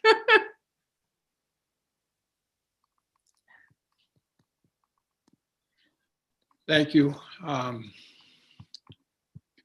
Boy, Senator, any other? I'm sorry, Representative Bradstreet. Thank you, Mr. Chair, and thank you, Senator, for being here this morning. So I just want a little bit more of a clarification. So the point of your testimony is from an investment perspective, rather than believing that if we divest of our investments in fossil fuels, then there will be fewer fossil fuels being used. I would say, I think it's one of those win-win situations where we're making a smart financial decision that puts our state in a better, secure foundation for financial decisions, as well as doing the right thing and really making a strong stance that we need to divest from fossil fuels and do everything we can to combat the very real climate crisis we're facing. I mean, it's one of those things where you don't always get those things in policy where it's a win-win, where it's a smart financial decision and it's also doing the right thing for our environment. Thank you. Of course, thank you. Any other questions? And Alyssa, do we have any luck in getting Representative O'Neill back? Yes, she is back. Okay. Thank you all for your time this afternoon. Thank you, Senator. Representative O'Neill, would like to give you the floor again, if we could. Thank you, Mr. Chair. And I apologize. It's probably not my only Zoom mishap today. So where I left off was just talking about what the kind of work that Maine was engaged in now and how we are working to position ourselves as a leader in climate action. And to continue, as we establish ourselves as leaders in climate action, Maine shouldn't wait to divest our retirement savings from fossil fuels. Any emissions enabled by our investments constitute a real portion of our carbon footprint, threatening our future. Our efforts to fight climate change must account for the impacts of our holdings. I want to share that to date, more than 1,100 institutions representing more than 14 trillion in assets have committed to divest from fossil fuels, including philanthropic organizations, universities, nonprofits, faith-based organizations, and national and state pension funds. In 2018, Ireland became the first nation to divest its sovereign wealth fund from fossil fuels. And most recently, New York State committed to divesting its $225 billion retirement fund from fossil fuels. It's time for Maine to divest our retirement system from fossil fuels as well. In addition to ethical and environmental responsibilities, fossil fuel divestment also fulfills fiduciary responsibility to public employees who participate in the retirement system. So just like Senator Daughtry was saying, it's really a win-win. For many years, fossil fuel holdings provided strong returns for retirement savings, but times have changed. The energy sector used to command 28% of the S&P 500. And today, fossil fuel investments are in the bottom, around 2.8%. For most of the last decade, the oil and gas sector has been at the bottom of the stock market. And for the last 3 years, oil and gas have been firmly in last place. The price of oil is down and any increases are likely to be meager. The buying and selling of assets to consolidate the industry is producing anemic prices and the outlook is negative. As we transition to a reduced carbon economy, companies that are unable or unwilling to get out of fossil fuel production will lose value, making them a poor long-term investment. If Maine's system divests from fossil fuel companies sooner rather than later, our retirees will likely avoid losses on their investments. Maine is establishing itself as a leader in climate action. Investments in fossil fuels pose a substantial risk to our retirees and compromise our efforts to position Maine as a leader in the fight against climate change. That's why I ask that you support this bill to ensure that our retirees receive the most benefit from the global clean energy transition and to fulfill our obligation to leave future generations a habitable, healthy planet. So that concludes my formal testimony, and I'm going to take you through a few notes. You'll hear from young people today who helped write and organize this bill. A number of people also submitted testimony online. Many of them had to be in school, or maybe some folks thought it was a bit intimidating to come speak with you all. So I encourage you to take a look, because I was really struck by their leadership on this conversation. I suggest that you ask financial and technical questions of Treasurer Henry Beck, who has made himself available for the committee today, and David Gibson, who is an advocate who has offered a lot of insight on this project. And he also has an interesting perspective to bring to it, both as an environmental advocate and someone that comes from a whole family of teachers that's supportive of the bill. In my testimony, which you may or may not be able to pull up, because I know it's tough to do that. It's not like it used to be in front of you. I've included a couple of attachments. The first is the testimony of Professor Stephen Mulkey. He's President Emeritus of Unity College, which was the first higher learning institute to divest. So that's a cool piece of Maine history. And I also have information about New York's work from their fund's climate action plan and a statement from Comptroller DiNapoli. So just quickly, I'm going to go through some points that were made. Professor Mulkey from Unity College was not able to be with us today, but he's a scientist and taught undergrad and graduate students about climate change for over 25 years. And at Unity, he oversaw their divestment between July of 2011 and January of 2016. As I said before, Unity was the first higher learning institution to do this in the country. Huge deal. Since Unity's action, hundreds of campuses have started divestment movements. In addition to divestments in higher education, major investment companies throughout the world have completed or are in the process of divesting. In his testimony, you'll find just some helpful reflections about that experience. Talking with him helped me to have a more sophisticated understanding of what divestment would look like in practice, including he helped me understand that what we'd really be doing is minimizing exposure, which is a concept that perhaps Treasurer Beck can explain a bit better than I could. But just as background, Unity worked with Spinnaker Trust out of Portland, and they've been able to minimize exposure to fossil fuel investments while maintaining a thriving endowment, even though they first divested 10 years ago when the market made divestment a bit more challenging. Something he wanted to share with you all is that divestment need not happen overnight. With larger funds like our retirement system, it will require perhaps some years to progressively reduce exposure to fossil fuel investments. So that'll, require risk assessments and planning. He talks about how as our biosphere and climate undergo progressive disruptions, fiduciary risk is going to manifest in many forms. And there are now many firms that specialize in advising clients on how to accomplish the task of divestment and responsible reinvestment. That's something clients are interested in. As a source, he provides the Carbon Disclosure Project, through which companies quantify their direct and indirect carbon emissions. And that's really where the future of this is going. He notes that it's important to understand that returns on a divested portfolio are largely unrelated to the act of investment.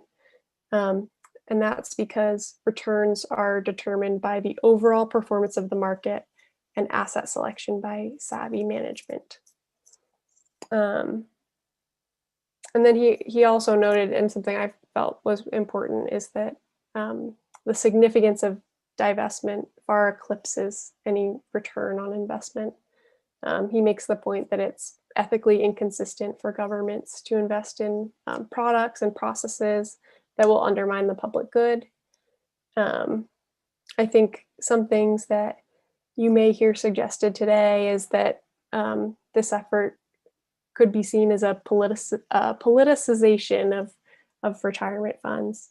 And I want to emphasize that we have two imperatives that we can fulfill at the same time, which is doing what's ethical for the public good and also honoring our commitments to retirees to manage funds in the most beneficial manner. Those things aren't incompatible. And something, because he's a climate scientist and speaks with more authority than I do, I wanted to share his thoughts about the significance of divesting now. So he writes that in the near to intermediate term, there's a really pragmatic reason for divestment. Fossil fuel investments are now at the bottom 2.8% of the market, as said. When Unity College divested, they held 18% and they were able to pull it off. ExxonMobil has recently marked down the value of some of its fossil fuel reserves as stranded assets. Other fossil fuel companies are considering or have taken similar action. Governments are now in the process of removing fossil fuel subsidies and providing government support for renewable energy and energy storage. 2021 is the year when government regulation of carbon emissions is going to begin in earnest. So clearly it's urgent that state government move funds to more sustainable sources of return on investment. And you might also hear it raised that there are many ethical considerations that Director Matheson looks at when she walks you through Mainpurse's ESG. And something I want to raise is that regarding divestment, we've made, compelling arguments have been made to divest from companies such as, tobacco stocks, or as Maine has done, companies that did business with apartheid dominated South Africa. But climate change is an extreme and unique category of threat to our children and all future generations. the costs of an action are going to be staggeringly high. And just some data that he shared is generous estimates suggest that we have only 8 years remaining during which fossil fuels can be extracted and burned without pushing global heating beyond the guardrail of 1.5 degrees Celsius. And any warming beyond 2 degrees will result in extremely dangerous climate change as defined by the UN Framework Convention. Any warming above 3 degrees will be catastrophic for large parts of the living portion of our planet. We know that's going to be difficult for Maine as well. And then if we turn to the New York attachments, I want to draw your attention to the fact that I've included some info from folks in New York who included divestment in their climate action plan. They'd probably phrase it more as minimization of exposure to risky fossil fuel investments. So you'll see attached the New York State Common Retirement Fund's 2019 Climate Action Plan, and also a statement from Comptroller DiNapoli on New York State's commitments. Just some background on New York is that it's a $226 billion fund, and their climate plan that they made for the fund uses a range of strategies. They looked at identifying and assessing risks and opportunities, investment and divestment of assets, and then engagement and advocacies with parties like companies, regulators, and policymakers. One thing they did is adopt a goal to transition their portfolio to net greenhouse gas emissions by 2040. When New York went through this process, just like here, it was first submitted through their legislature, and their comptroller made commitments for their retirement fund willingly. So he sat down and crafted the solution in a way that worked for their system, which made for a better outcome.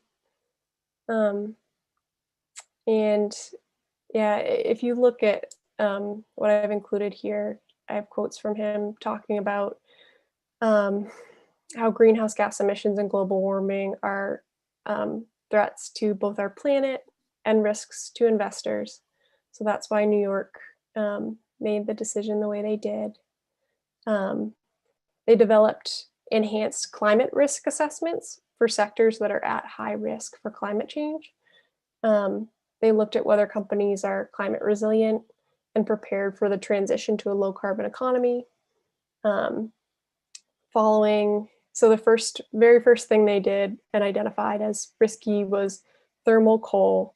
And I think they, laid out 27 such investments, and the way, once they went through their whole process of assessing risk, came out with 22 that should be divested from, because they weren't prepared to thrive or even survive in the low carbon economy. And their next steps for their process are to look at other industries that are at high risk from climate change. And it really is a risk-based assessment, including other companies in energy, utility, and transportation sectors.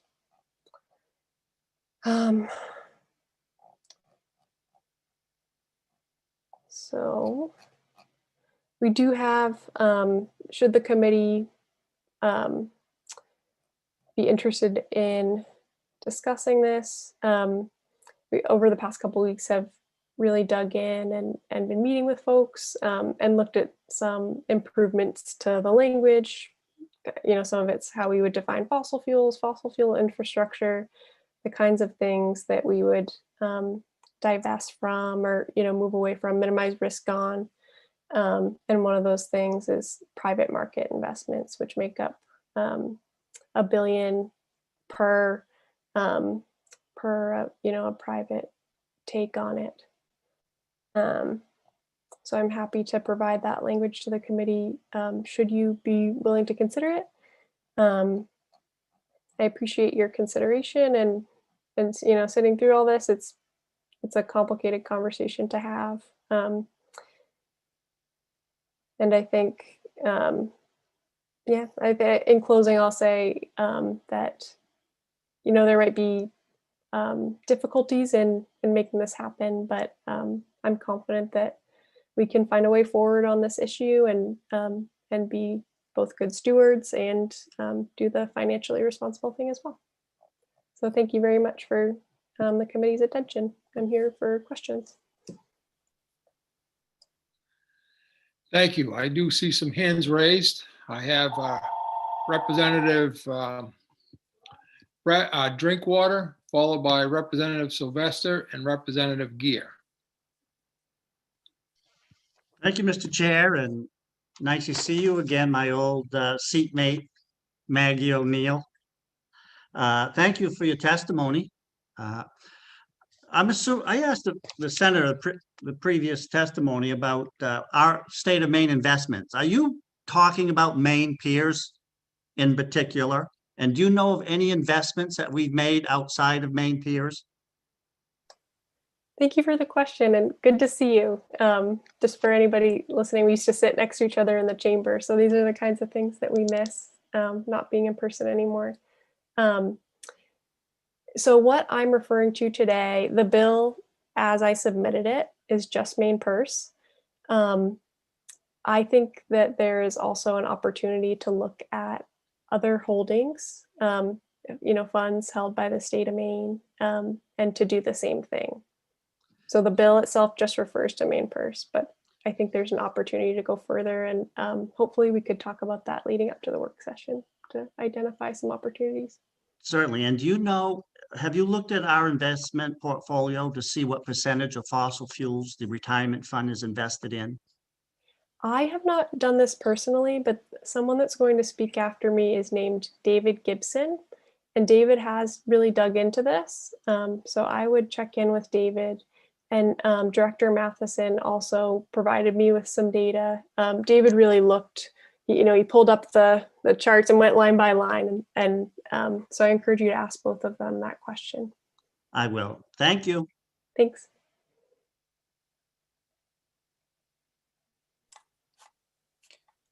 Mr. Chair, I believe you muted. Representative Sylvester, then, sorry. Representative Sylvester, then Representative Gear. Thank you, Mr. Chair. Thank you, Representative O'Neill. As the House Chair of this committee, I appreciate your taking time as Chair of the Agriculture, Conservation, and Forestry Committee to come over and submit this bill to us. And I appreciated the depth of your testimony. I'm wondering, as we look at the plan of this state, as if we brought together experts to come up with both a plan on the environment and a plan on the economy, and both long-term and in the shorter-term crisis we're in now. Do you believe this divestment plan matches up with both our economic and environmental plans that we've set for the state? Thank you for your question, Representative Sylvester. Absolutely. Something that I see it as where we need to approach this from every angle possible. And we have made a climate plan where we do our best to address all of the boxes we need to check. And this is one of them that should be part of that. And what I attached for the committee was the climate plan that New York's retirement system had made, just as a model, something we could look at. Quick follow-up, Mr. Chair. Yes, sir. Representative O'Neill, you were talking about the ability to access information about our investments, and I wondered how open to the public is that information? For example, I'd be very interested in knowing, when you invest in a company, and you are allowed proxy votes on issues that come up in front of that company. Are we, as the Maine public, able to see how the retirement system votes on proxy votes and information like that? I'm just using that as an example. But is that information that's open to the public as far as you know? Great question, and thanks for asking it. I am not sure about votes in particular. I do know that David Gibson, when he was helping with research, was able to look at holdings. He was not able, I believe, and he'll follow behind me and explain, but wasn't able to look at I think, the private funds. And there was a limited amount of time that he could access. So we had requested and are waiting for some more information to go back further than what was posted online. But good question for folks following me. Thank you, Representative. Representative Gear, followed by Representative Bradstreet. Thank you, Mr. Chair. And thank you, Representative O'Neill, for bringing this important legislation to the fore. Very important that we as a state consider not only what we're doing with our actions, but also what we're doing with our money. I do have a question that was raised, I think, in some of the written testimony that I've looked at so far from Maine peers, specifically a technical question about how you would actually do this. My understanding from my quick read of the document provided is that Maine Peers invests in index funds. So they're investing in a fund structured as a representative composition of the market as a whole, rather than in individual stocks. So in your research, did you find strategies, or do you have suggestions of how we would proceed to do this divestment, given the fact that we're investing in index funds as opposed to individual stocks? Thanks for the question. And it's a good one. So David, again, will be behind me. So I'll do my best to articulate the research that he's done. But we have two things going on. One with the indexing. I think David will come after me and talk about the possibility of fossil fuel-free indexing. And then the second thing is working with our fund managers. This is what I'm imagining, but David, I think, will come and confirm, just to make that a factor in how our money is managed. I can tell you that someone from New York was incredibly generous with her time and talked this through with me for about an hour recently, and talked me through what they did in creating their risk assessments and how they applied that to their work. So I think we definitely have resources we can draw on because it's been done before, and that will give us just one option. Maine can do what works best for Maine, but can use them as a model too. Great, thank you. Thank you. Representative Bradstreet. Thank you, Mr. Chair, and thank you, Representative, for being here. A couple of weeks ago, we had a presentation by Maine PERS, and I believe it was pointed out that they're constitutionally required to invest in the best interests of the members, those who are covered by the retirement plan. Are you confident that your bill as presented will comply with the Maine Constitution? Thanks for the question. I think my best answer to that question is through our ESG, we're currently, and Director Matheson will tell you about this, we're currently engaged in a thought process about responsible investing. So it's something that we're already doing, is putting those factors into how we make our investments. So I don't see it as incompatible with what we're engaged in now. I think it's kind of just making it have teeth, if that makes sense.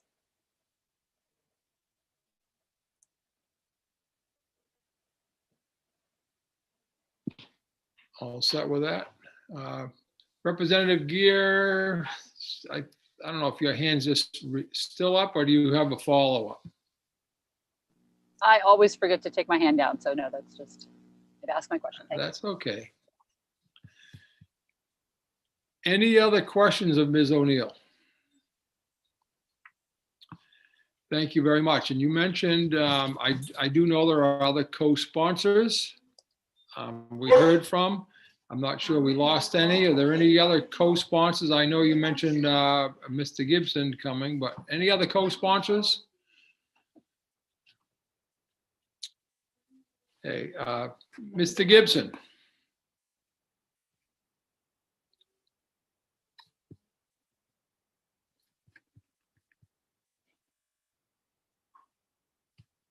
Oh, I'm still not muted. Alyssa or Steve? Do you see Mr. Gibson in the? David Gibson of the Sierra Club, or? Honestly, I'd have to, Or Jim Gibson? We have two. let me go to Representative Sylvester, please. First.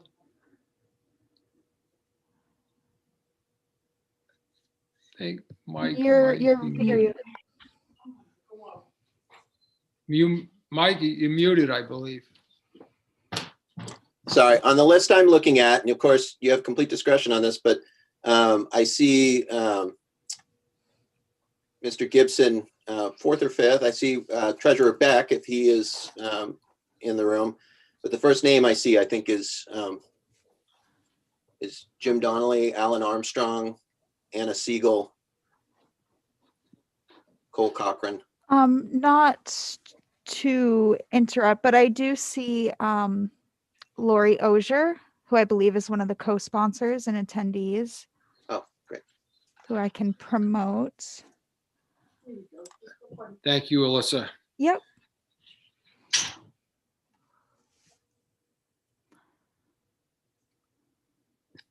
Ms. Osier, can you hear us? Yes, I can. Thank you very much. Sorry for the delay in that, but welcome. Thank you. Senator Lucchini, Representative, I don't know how to put Chiazzo, attendees. Is that the right committee names? No, it doesn't seem like it. My apologies. That's all right. So we're all juggling screens, so. Co-chairs, thank you so very much for taking my testimony. I am Lori Osier, representing most of Orono, and I thank Representative Maggie O'Neill for introducing this crucial legislation. I am a co-sponsor on the bill. I support all that's been said up until now. What I want to say specifically is that I, as a teen or preteen, was concerned about human impacts on the environment, and I focused my whole life on studying human impacts on the environment. Originally, I was a soil scientist, but my first work was funded by the Agency for International Development, where I was looking in the Amazon basin about deforestation, and I was doing soil studies to assist with reducing deforestation. So those who know me know that I've studied soils for looking at how it could store carbon to reduce carbon in the atmosphere. Personally, I do my best to reduce my carbon footprint. And for my job in the last decade, I've worked with homeowners and owners of small buildings to help them reduce their energy use. And in that way, they reduce the amount of CO2 they put in the atmosphere. Because we have a huge problem with CO2 in the atmosphere, and that's caused by the burning of fossil fuels. So individual action is very important to me.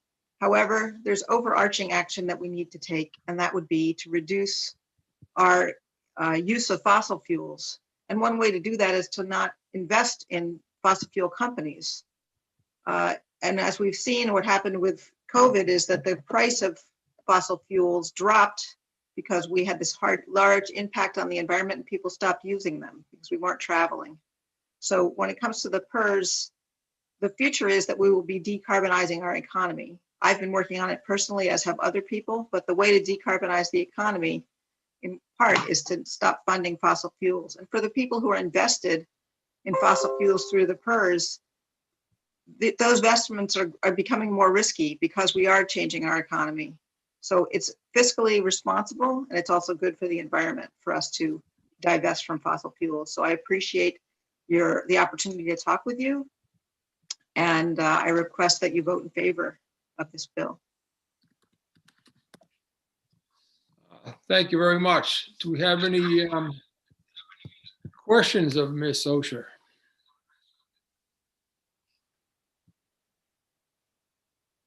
Seeing none, awesome. Thank you very much. And you have a good afternoon. Thank you. Mr. Chair? Yes. I'd like to make a point of order. I think sometimes in our testimonies, we're drifting away from the point of the bill, which is investment, and we're talking about climate change in general. So I'd just like to see it more focused on the bill and the investment portion. investing in fossil fuels or divesting in fossil fuels. Thank you. Representative Sylvester.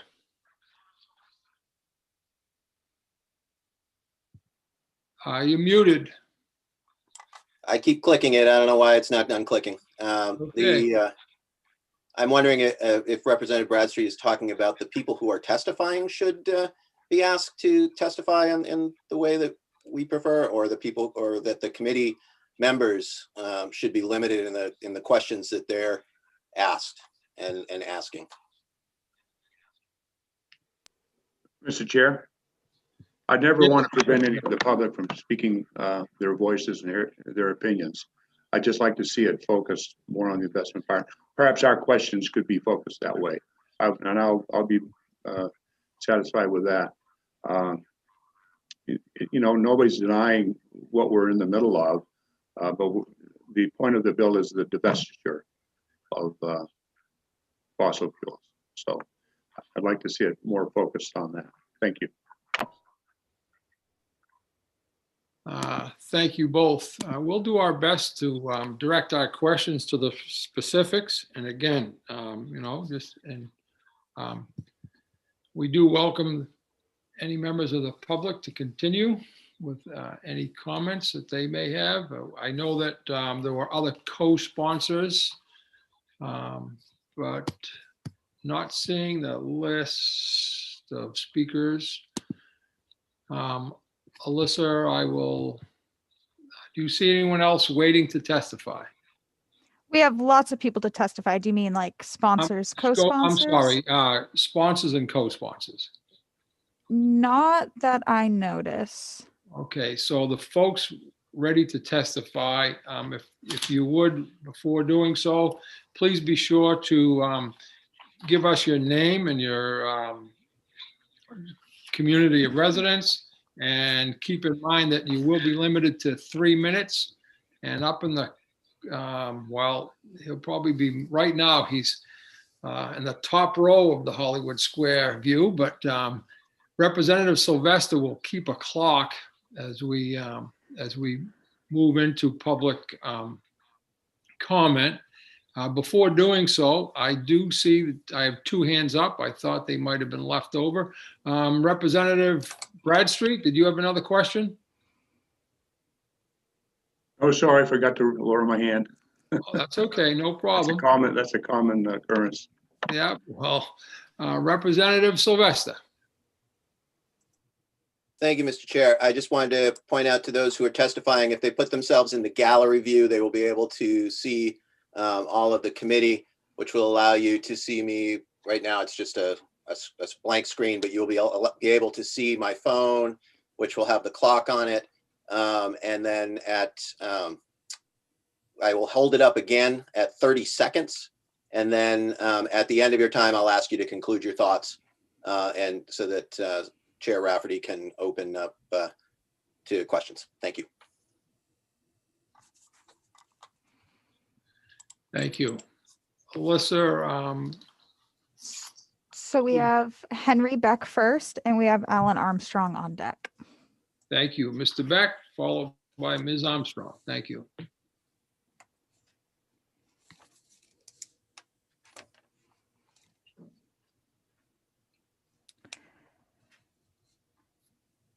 Mr. Beck, welcome, and please proceed. Thank you, Senator Rafferty, Representative Sylvester. I'm Henry Beck, State Treasurer, here to testify in support of LD 99. You know, I need to clarify, I write really in support of the goals of the important legislation, and I do want to thank Representative O'Neill for her work and leadership on the issue. And my office's support of this legislation is based on the belief that curbing climate change requires, in part, intentional government action crafted with fiduciary obligations in mind. And I do have to say also, please be aware that I submit this testimony in support in my capacity as Treasurer of State, and that my comments or views do not reflect the comments or views of any board in which the Treasurer of State is an ex officio member. We'll have to play some cognitive dissonance a bit every now and then, but I did my best to focus my remarks on my office and responsibilities. Representative Drinkwater has asked really some key questions and made some key comments about the effect of the bill. And you'll see in the testimony that I submitted last night, I did want to I'm here simply to make the committee aware that there are, of course, different kinds of state assets, liquid assets. There's the main public employee retirement system, of course, and Representative Neal has talked about that it's her desire, at least at first, to affect only those assets. But of course, and I try to remind people of this all the time, the state has assets elsewhere that are managed by the treasurer. The first bucket to think of is the state's cash pool. That's really the state's checkbook, our operating account. And that's funded by tax dollars, some federal dollars. It includes the general fund, the budget stabilization fund, fund for component units like the Maine Municipal Bond Bank. So that's one area of state assets. There's also various trust funds that are administered by the treasurer's office. Those trust funds benefit things like Baxter State Park or the University of Maine system. And I'm present today to support the bill, but also to offer information, perhaps an alternative or an option for the committee, that if you seek to divest from a certain sector, divest state assets from a certain sector, that could be easily done first in the treasurer's cash pool. And permissible investments of the treasurer's cash pool, they appear in section 135 of Title V and also within the treasurer's investment policy. And if you take a look at those kinds of investments, the intent of this bill could easily be met there. And also in our trust funds, unlike the treasurer's cash pool, the trust fund invests in equities in the same way that Maine PERS does, by the way. But looking at our portfolio, looking at our energy exposure, we could easily insulate that portfolio from fossil fuels with a fiduciary duty exception, with an appropriate timeline, and also with some de minimis allowance of exposure to energy. That could be done as well as an option for the committee. The committee and Representative Neal. Yes. Unfortunately, your time is up, although I'm sure we are all really interested in the other things you have. So hopefully we can ask in some questions. That really concludes it anyway, and I'm happy to answer any questions.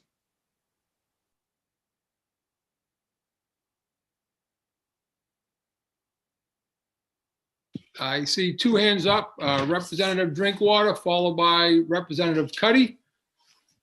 Thank you, Mr. Chair. Thank you, Mr. Treasurer, for bringing some very insightful information to this committee. As a former selectman in my town, we were very limited on what we could invest the taxpayers' money into, such as they had to be guaranteed by U.S. bonds, treasuries. We were very limited. Are you also limited in what you can invest in? Yes, that's very true of the cash pool. We're limited to federal obligations like U.S. Treasuries, as you mentioned. A lot of our money is simply in overnight bank accounts, right? We don't invest in stocks and equities with the cash pool. The only place there might be possible exposure, I would think, to fossil fuels might be in high graded corporate bonds. And at this point, we don't have investments there. And so if the committee was interested in installing these requirements somewhere else, it could easily be done with the cash pool. On the trust fund side, we have more flexibility in our investments, right? It's a different purpose. It is to produce yield as much as safety or liquidity. And then there we do have exposure to energy and fossil fuels, but likewise with an appropriate timeline, with a fiduciary duty exception, which you should also give to the pension system, by the way, we could divest, insulate from fossil fuels. And just one last comment, maybe for the workshop, maybe we need to see a spreadsheet of what our investments are in, the ones that you were referring to, and maybe that would be helpful for the workshop. Thank you, sir. Thank you, Representative. Representative Sylvester. Representative Cuddy, followed by Representative Sylvester. Thank you, Senator. Treasurer Beck, thank you very much for making time to be here during this hearing today. The intent of the bill is to recognize the problem that we're currently under of global climate change, and that investments in things such as the fossil fuel industry, ExxonMobil, whomever, support that, and therefore removing our investments would end support for these companies that are part of the problem. But I have to confess that my knowledge of the market is relatively limited. As I understand it, if I purchase a share in something, I purchase it from an individual, from a fund, from whomever. The money that I pay after the initial public offering, not including the initial public offering, the money that I pay to buy a share of something goes to whomever sold it. It's not going to the company. So can you explain to me how divesting MainPERS or anybody else divesting in fossil fuels related equities and stocks, can you explain how that would reduce the usage of those or reduce the ability of those companies to succeed and continue doing what they're doing? Well, I think opponents of the bill might tell you it doesn't really have a real effect. I do think it's fair to say that one intent of the bill is to end as a matter of principle or statement, and I think that's okay in some contexts, to end the state's relationship, a mutually beneficial economic relationship that depends on the consumption of fossil fuels. I think proponents of the bill would tell you that in the aggregate, if public funds and pension funds started selling off stocks and fossil fuels, it could affect the price. But I don't think we should be afraid to say it is partially a statement of principle. Thank you. Representative Sylvester, please. Thank you, Treasurer Beck, for being here. It's always great to have you. I have what I think is a very simple question, although the answer might be complicated. Representative Drinkwater is right. Exxon's up 35 cents today. It's down over $28 over the last 5 years. My simple question is, are fossil fuels a good investment in this point in history, aside from the moral questions?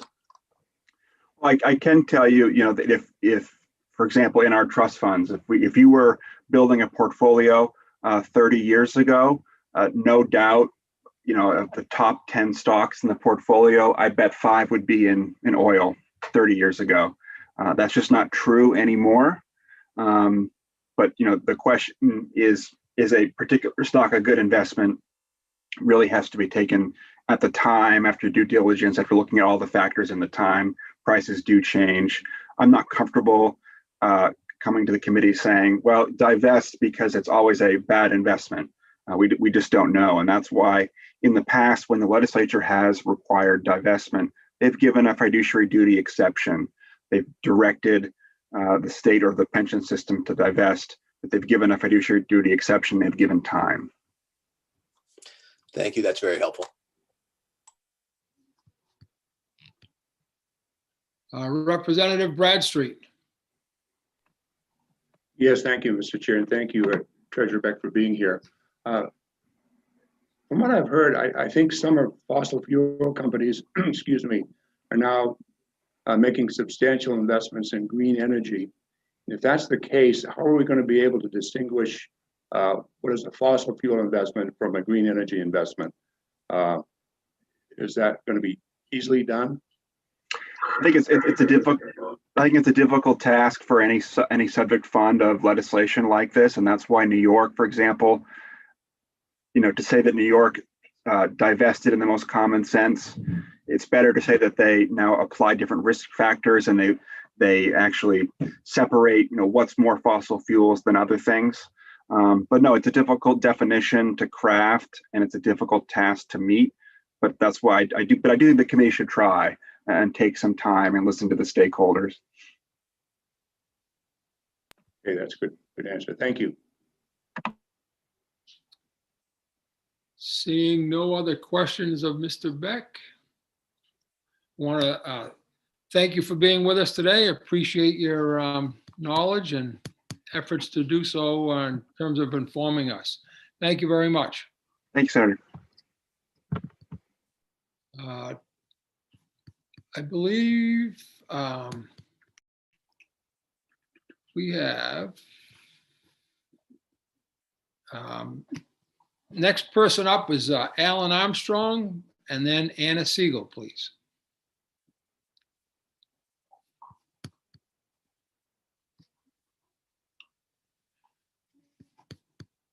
Good afternoon, Mr. Armstrong. I know it takes time to him. Thank you. I just unmuted myself. Okay.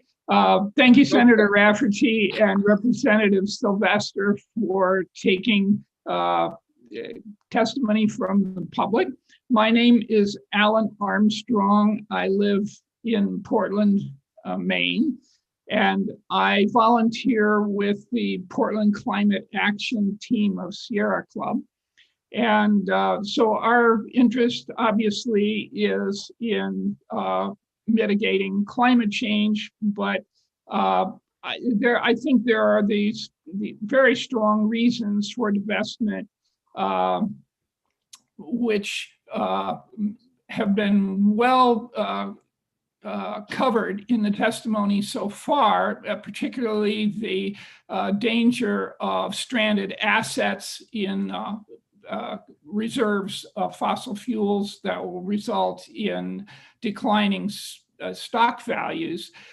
But I want to bring up one other point that I think that there is could be a potential conflict of interest where the state is heavily invested in something which it has a responsibility to regulate. And so as we are dealing with many methods of mitigating the threat of climate change, we will face the need to discourage the use of fossil fuels, which is inimical to the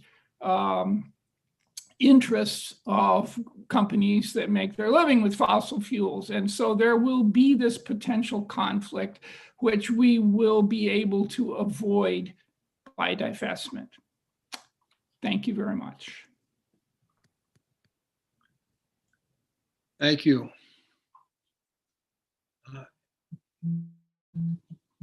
Any questions? Awesome. Well, Alyssa, I believe we have, next up is, I just lost it. I think it was Anna Siegel and then Cassie Kane.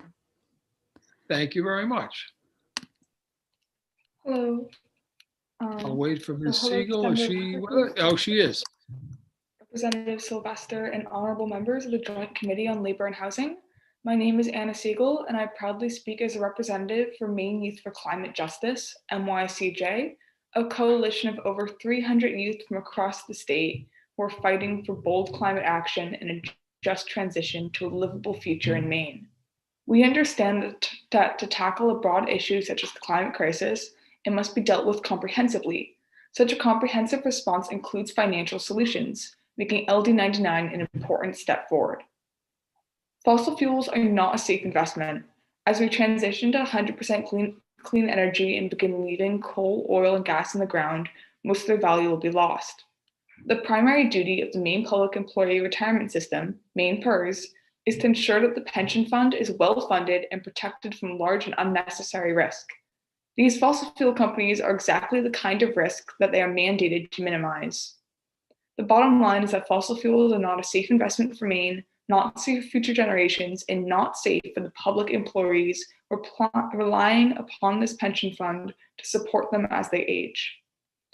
In the place of these investments, Maine PERS could explore options that will simultaneously maximize returns and benefits for retirees, the people of Maine, and the planet overall.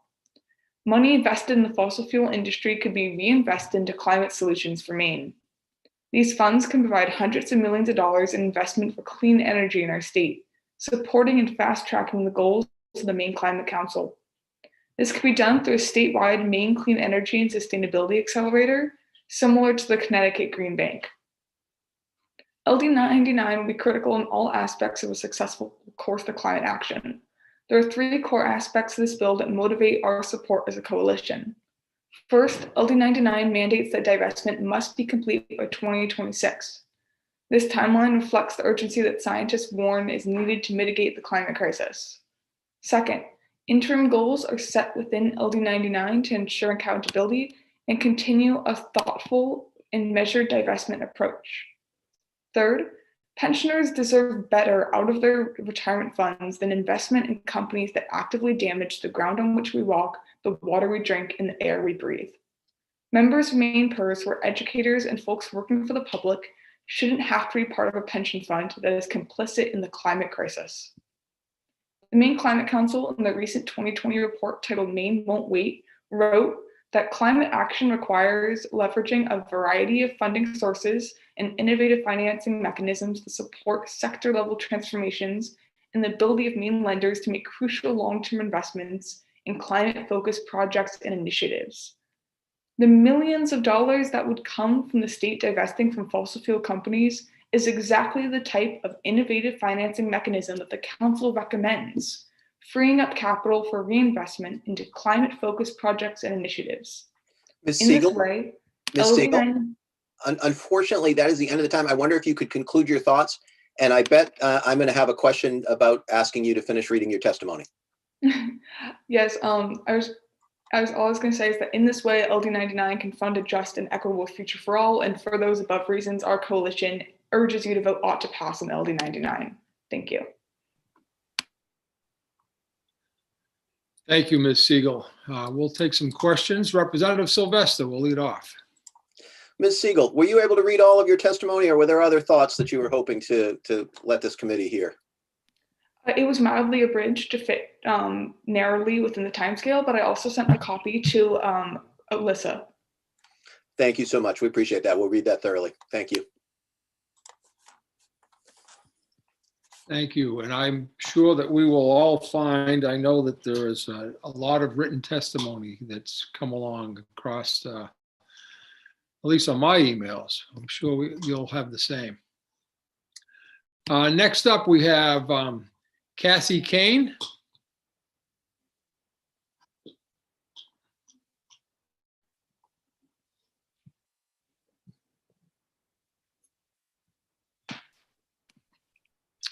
Hi, everyone. Good afternoon, Ms. Kane. Thank you for being here. Yeah, thank you for having me. So yeah, I'll start now. So Senator Rafferty, Representative Sylvester, and honorable members of the Joint Committee on Labor and Housing. My name is Cassie Kane. I live in Saco, Maine, and I am testifying to urge you ought to pass on LD 99. I grew up in Kennebunk and graduated from Kennebunk High School in 2014. I then attended Brandeis University and organized for Brandeis Climate Justice's fossil fuel divestment campaign. And it's worth noting that Brandeis, in consideration of their fiduciary duty, divested recently. I returned to Maine after graduating in 2018 and continued my climate justice work with 350 Maine as their youth engagement coordinator and co-founded the coalition Maine Youth for Climate Justice, which I now help facilitate.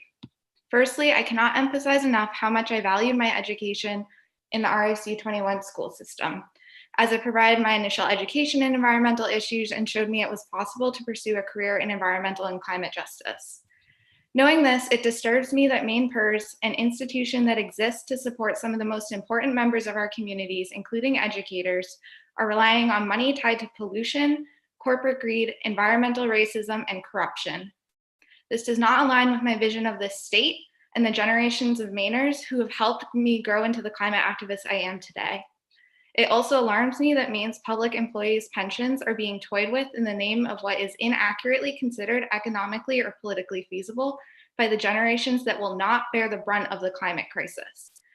It is common knowledge that investing in fossil fuels, while is ethically and morally wrong, is also a risky investment.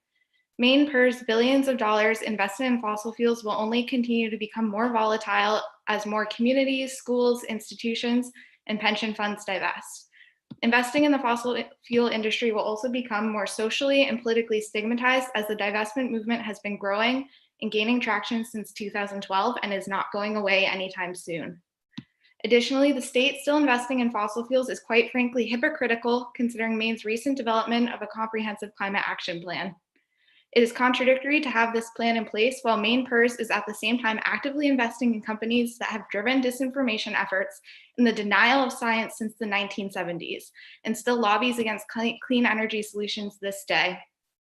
This especially doesn't make sense when considering that Maine policymakers are unsure how the climate action plan will even be fully funded. We have the funds to help combat climate change in Maine, but we just need to stop investing in the fossil fuel industry. Maine is only standing in its own way by continuing to invest in fossil fuels. We should still instead invest in Maine's future by supporting clean energy endeavors for pensioners or investing in a statewide clean energy accelerator. I hope you all choose to stand with frontline and marginalized communities, Maine's public employees, and our state's youth by voting ought to pass on LD 99. I hope I can soon say with pride that Maine, the state where I was raised and now fight for climate justice, has decided to stand with justice and science alongside the New York State Pension Fund and divest from fossil fuels. Thank you for your time and consideration. Thank you, Ms. Kane. We'll take some questions. I see a hand up of Representative Drinkwater. Thank you, Mr. Chair, and thank you for bringing your testimony forward. You know, I've learned some things while serving here in Augusta is that words matter. And I've heard you say some things about hypocritical, that Maine should invest. Do you have any proof or evidence that Maine Piers is investing in the fossil fuel industry? Again, I think we need to hear David Gibson speak to this. I've looked over his spreadsheets and— Yes, I understand that, but my question was to you. I am just asking for information. Do you have anything you can send forward showing that we are investing in fossil fuel? Yeah, I can pull up the spreadsheet that David has sent me, and I also co-hosted a webinar with him in April 2020 that went over Maine PERS investments, and it's also public information on their website as to what they're invested in. I didn't include it with my testimony, but happy to send it along, or again, David. Well, perhaps he will share that with us. Thank you. Yeah. Thank you. Any other questions of Ms. Kane?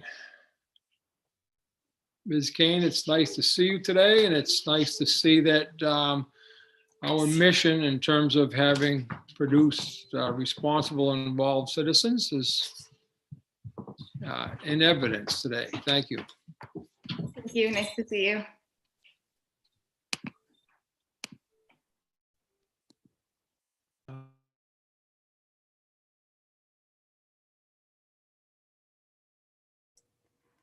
So next we have Cole Cochrane, and after Cole, we have David Gibson. You're muted, Senator Rafferty. I'm a lot of things, and muted is just one of them, but thanks. Mr. Cochrane, please. Thank you for being with us and for your patience. Yes, thank you. Good afternoon, Senator Rafferty, Representative Sylvester, and the other esteemed members of the Labor and Housing Committee. My name is Cole Cochrane. I'm from Saco. I come before you today to offer testimony in support of LD 99, an act to require the state to divest itself of assets invest in the fossil fuel industry. The climate crisis and its effects upon Mainers are becoming clearly evident. Our waters are warming 99% faster than the global average, leaving vital parts of our economy, such as lobstering and fishing, at severe risk of the consequences introduced by climate change. When it comes to our forestry, our trees will not be able to adapt to this rapidly changing environment, and our paper and logging industry will be ravaged. With the damages to our natural resources, this is ultimately producing a ripple effect, stagnating economic growth, and becoming a burden that every Mainer will have to bear. Climate change will not and shall not infringe upon the qualities of life we hold as a state. However, it requires serious and precise action in maintaining our lifestyle and prosperity, which is why I've come here to show support for LD 99. The state has made an obligation to address the climate crisis through the establishment of its climate goals, and LD 99 begins to further the goals of the state. We have invested cumulatively $52 million into fossil fuel related activities, a substantial investment. Divesting the state away from the fossil fuel industry starts to focus on the reinvestment of green energy and sustainable practices. By simply maneuvering funds, the state has created large amounts of investments into our climate response. Let us seize upon this opportunity and show that we are fulfilling our goals, all the while doing it in a cost-effective and riskless manner. Furthermore, it is not only about the tangible benefits of the act that LD 99 provides, but the example it sets for the state of Maine. As I've stated previously, the state has committed itself to a set of climate goals. These actions cannot appear legitimate or credible if we are continuing the investment into fossil fuels. Let us have the state divest itself from fossil fuels in order to strengthen and legitimize our climate goals. Overall, as we consider LD99, we must consider three aspects: economic growth, sustainability, and moral authority. In regard to our economy, to not divest only incentivizes more of non-renewable, polluting practices that have been known to not only ravage the natural beauty of our state, but the natural resources it provides for us. In regards to sustainability, we must understand that our funds be reinvested into practices that promote the well-being of our climate, ultimately providing benefit to the state, which has been majorly dependent upon our natural environment. Lastly, we must understand the importance of divestment for the moral authority it provides. We have serious climate goals that must be accomplished for the sake of our communities. We cannot seriously address these issues without the credibility and legitimacy to our promises. Let LD99 establish our moral authority and prove to the state that we are committed to prosperity through sustainability. Thank you for your time.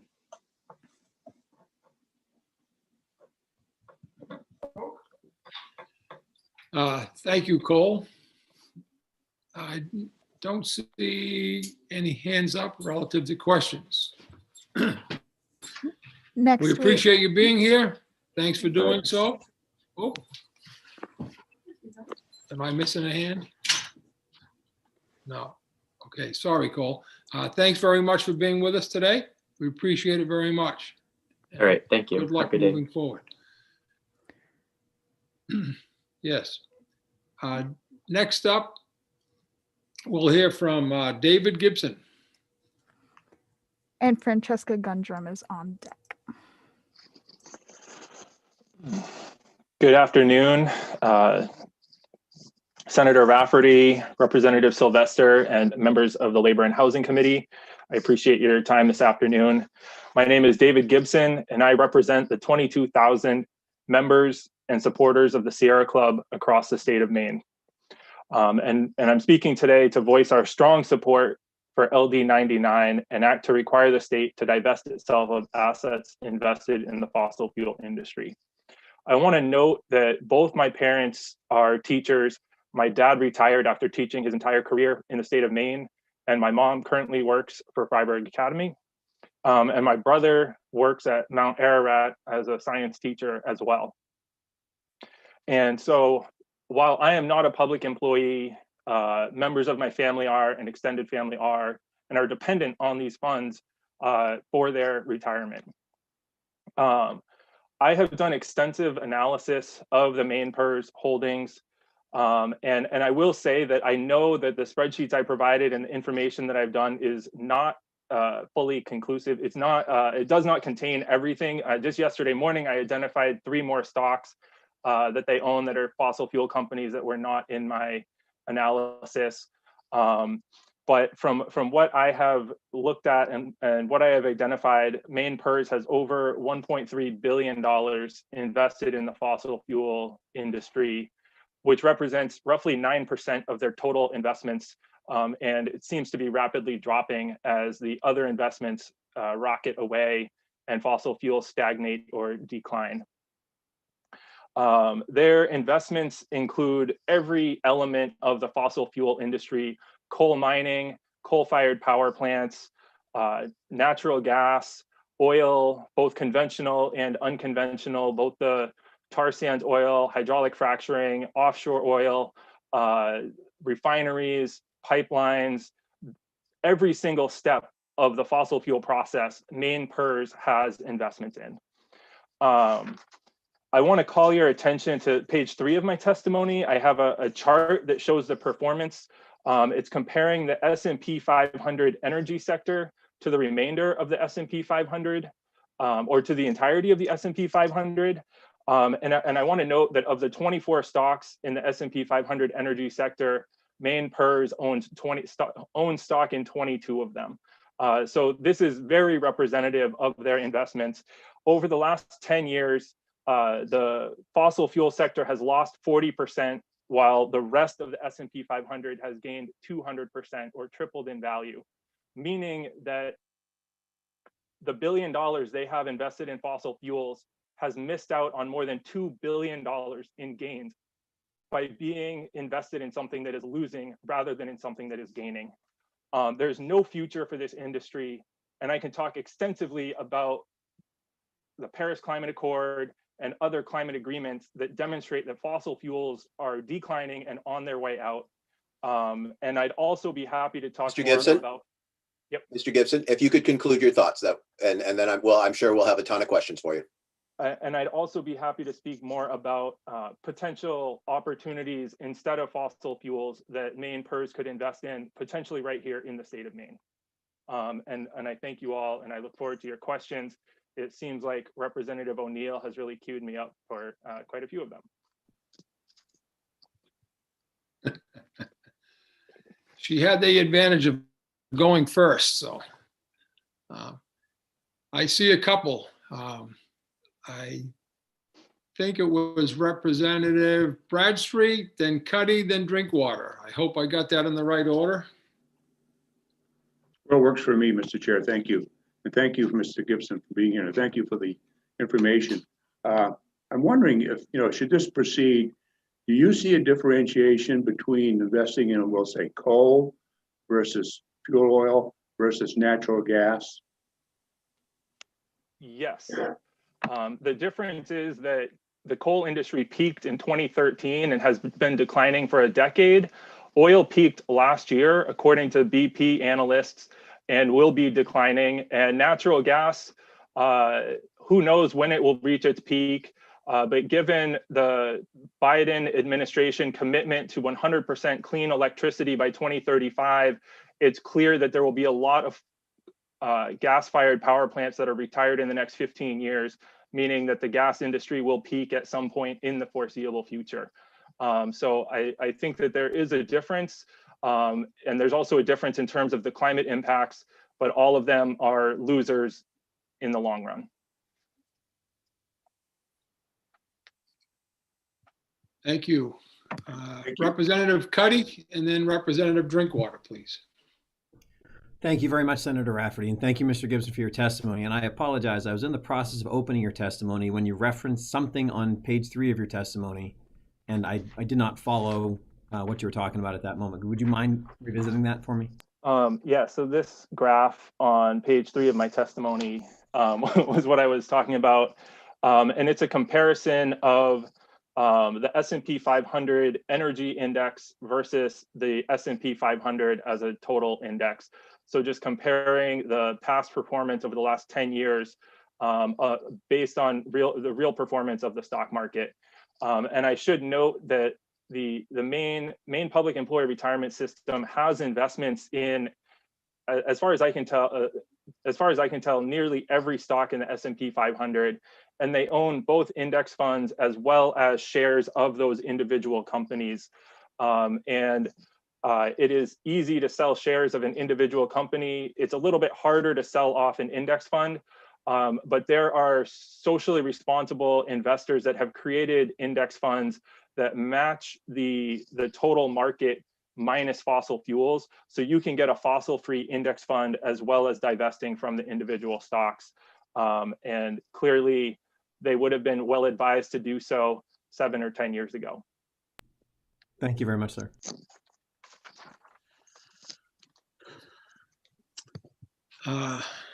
Thank you.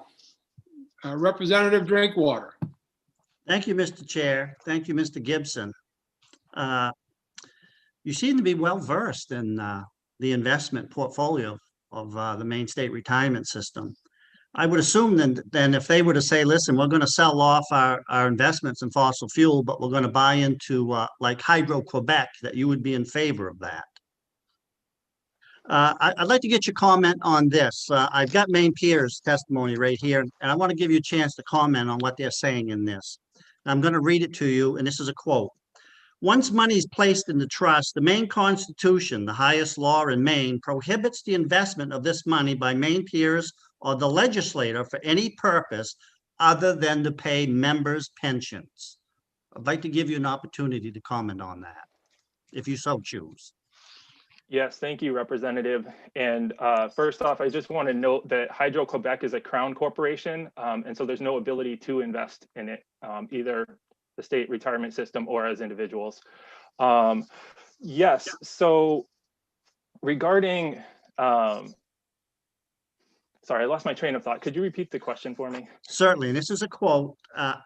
Once money's placed into the trust, the Maine Constitution, the highest law of Maine, prohibits the investment of this money by Maine peers or the legislator for any purpose other than to pay members' pensions. Yes, and that is similar to language. I think Maine might be unique in having that in the state constitution, but it's not unique in terms of most state pensions are protected. And I'll just tell you a story. I lived in Reno, Nevada for 8 years. I worked for the Nevada Governor's Office of Energy for 2 of them. I advocated for a while to get the Nevada Public Employee Retirement System to divest from fossil fuels. Previously, it was about 10 years before I lived there, the state legislature had passed a bill that required the Public Employee Retirement System to invest in a dog track in Las Vegas. And the dog track was a spectacular failure, and they lost every penny of their investment. And so typically that is what is meant by diverting to other causes, is saying, oh, well, we have this pet project that we want to invest $100 million in, that, you know, will fund a new racetrack in Maine or fund a new ski mountain in Maine, and we want to invest in that. So typically that's what they're talking about when legislation or when the Constitution says diverting to other purposes. And I don't see any reason that that would prevent the state, prevent all of you from voting to divest from fossil fuels. And I would also argue that based on the past performance and the foreseeable future performance of the fossil fuel industry, it is actually in their fiduciary responsibility to divest now, because if these stocks are losing money, then that is costing the members of the retirement system and is actually violating their fiduciary responsibility. So you're advocating that we go ahead and change the Constitution of the state of Maine? No, I am advocating, I'm sorry, Representative, I am advocating that you enforce the Constitution and you require them to divest from fossil fuels to avoid further losses for the benefit of their members. Thank you. You're welcome. Thank you. Thank you. Representative Sylvester, followed by Representative Bradstreet. Thank you, Mr. Gibson. I'm going to have a follow-up about your digging through this information and how open it was, but I'll follow up on Representative Drinkwater. I'd asked a question of Treasurer Beck about whether or not fossil fuels was a smart investment going into the future. And it seems like you have definitely done some digging on this. And so I'm going to ask the same question. I wonder if you could elaborate on your testimony and just sort of walk us through how these different sectors, I mean, you've talked specifically about natural gas versus, but just, you know, how the market is looking at this. Yes, thank you, Representative. And I will admit that I am entirely self-taught. I don't have professional training as an investor. I have divested my own personal retirement funds years ago. And I've done a lot of reading. I've read books on this topic and read articles and try to follow along in the news. And so I think that there will clearly be a different timeline relating to different sectors of the fossil fuel market. It's pretty clear that the coal industry is dying. Despite President Trump's best efforts, he could not revive coal in the United States. And in fact, the last I saw, 60% of the coal-fired power plants in the US are scheduled for retirement before 2030. So the coal industry is declining. I just saw an article yesterday describing that, I think it was 2019, the last year that there was data available, coal-fired power plants burned at their lowest capacity factor ever in history, which means that the plants that are existing are being used for fewer and fewer hours of the year, which means that there's less coal being burned. And we know that the coal industry with scheduled retirements of coal-fired power plants is fading away rapidly. On top of that, in the last decade, 30 coal mining businesses have filed for bankruptcy in the last decade. And in the last 5 years, the 3 largest coal mining companies in the United States all filed for bankruptcy. So, I mean, clearly this is a failing industry. And I don't think that the public employee retirement system, nor any of you as individuals, want to have an investment in a company that goes bankrupt. The oil industry, clearly there's a different market sector. Primarily oil is burned in vehicles. And so it's been declining as the federal CAFE standards for vehicle efficiency have been increased and our cars have been getting steadily more efficient. As electric vehicles dominate the market, the oil industry is rapidly declining. And like I mentioned, the industry analysts from BP, British Petroleum, have identified that peak oil was in 2019 in terms of peak usage worldwide. And I'm sure you've seen in the news, I think it was just last week, General Motors announced that in 2035, every vehicle they sell will be an electric car. Similarly, Volvo announced several years ago that actually starting last year, every vehicle they sell has an electric motor in it, either as a hybrid or fully electric.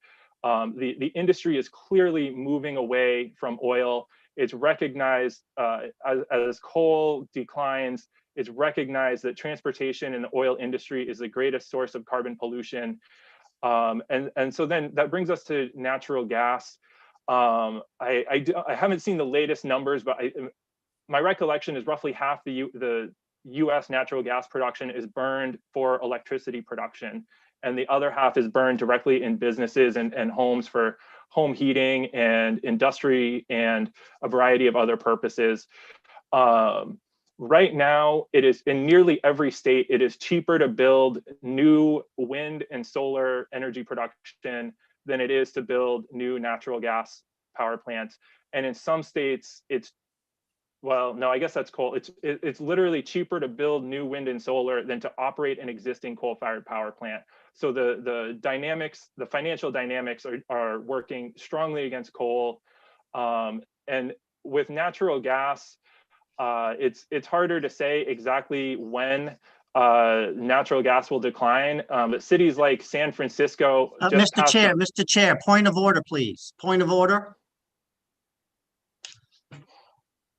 Could we please stay to the. Thank you, Mr. Chair. I would just ask that we try to stay as close to the bill, which is our mains investments into fossil fuel. Thank you. Mr. Chair, as the poser of the question, we're getting detailed information about investments within the fossil fuel industry. So I can't imagine that there's any more information that's more vital than whether or not this is a good investment and what the trends are. However, I will move to my follow-up if that pleases the chair. Yes, Representative. Thank you. Mr. Gibson, as House Chair, trying to learn how these MEPRS programs work, I know that what the Constitution seems to say is that the MEPRS must make a good investment using its best decisions and its best information available to it. And, you know, it doesn't say that it has to invest in A or B.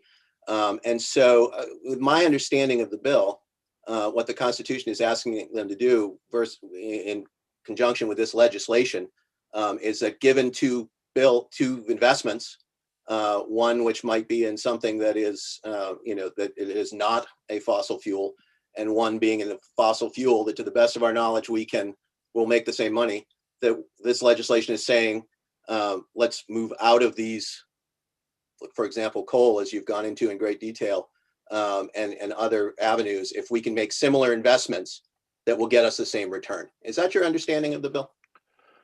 Yes, I would say that is a great summary, and I would agree with you on that. Thank you so much for your testimony and for being here today, Mr. Gibson. I'm sure there's other folks who have questions for you.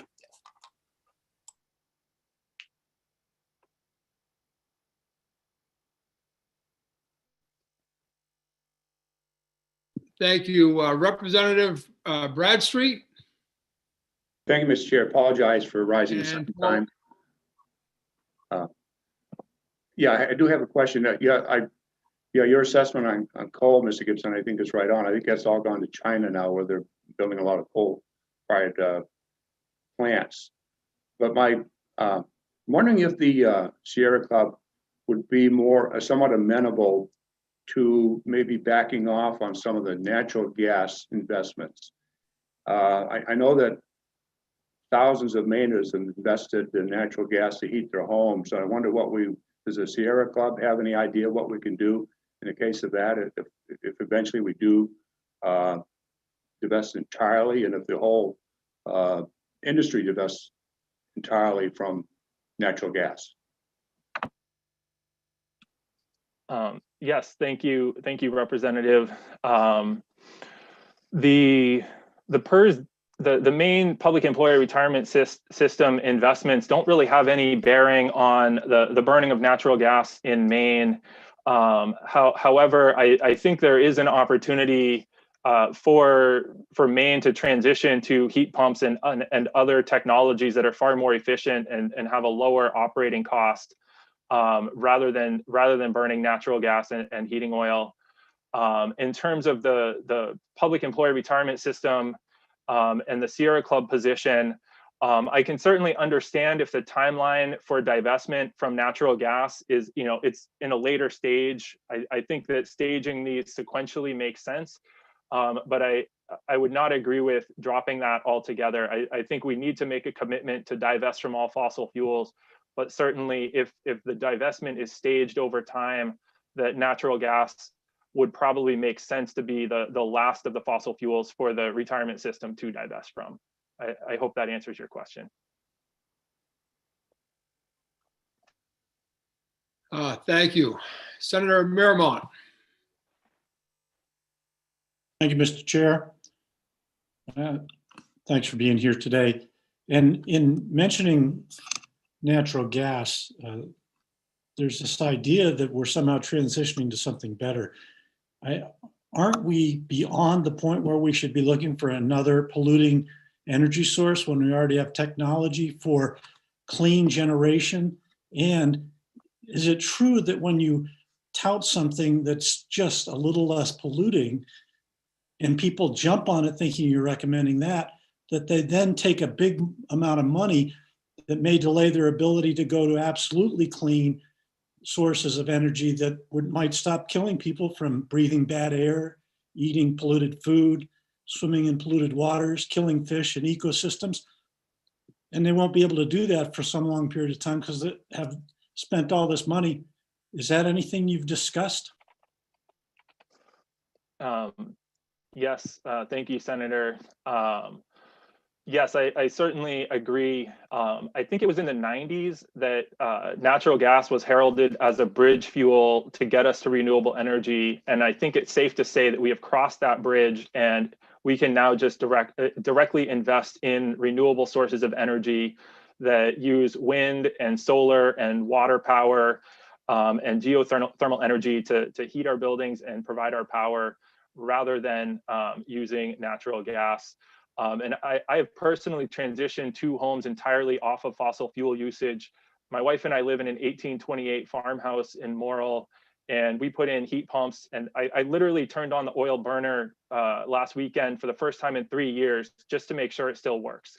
So I can say that in Maine, it was -2 at our house this morning and 65 inside with the heat pumps running.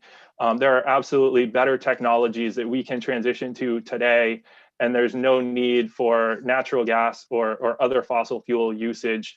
And I think there's a tremendous opportunity for Maine PERS to invest in those solutions.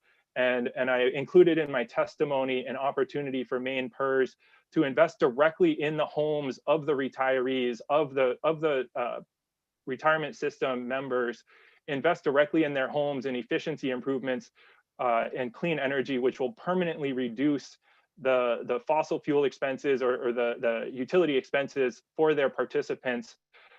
In Nevada, we set up a similar program limited to certain state employees, and it was paid back through a monthly payroll deduction. So as long as someone maintains their employment as a public employee, there's zero risk of default on those loans. And so it would be a highly preferable, to me, a highly preferable way to still invest in the energy industry, but to repatriate these funds. We know that all these fossil fuel companies are out of state. There's not any coal mines or oil wells in Maine. So all these investments are leaving the state currently, and they could be reinvested right here into the homes of the PERS retirees. And it wouldn't be that hard to structure a program with 0% interest rates or 2% interest rates. So they're still gaining for the other participants in the retirement system without having any risk of default. And I would be happy to discuss with the retirement system. Efficiency Maine would probably be a good organization to bring in that conversation, and anyone else, how we could structure something like that to safeguard their investment, but to make an impact right here in Maine.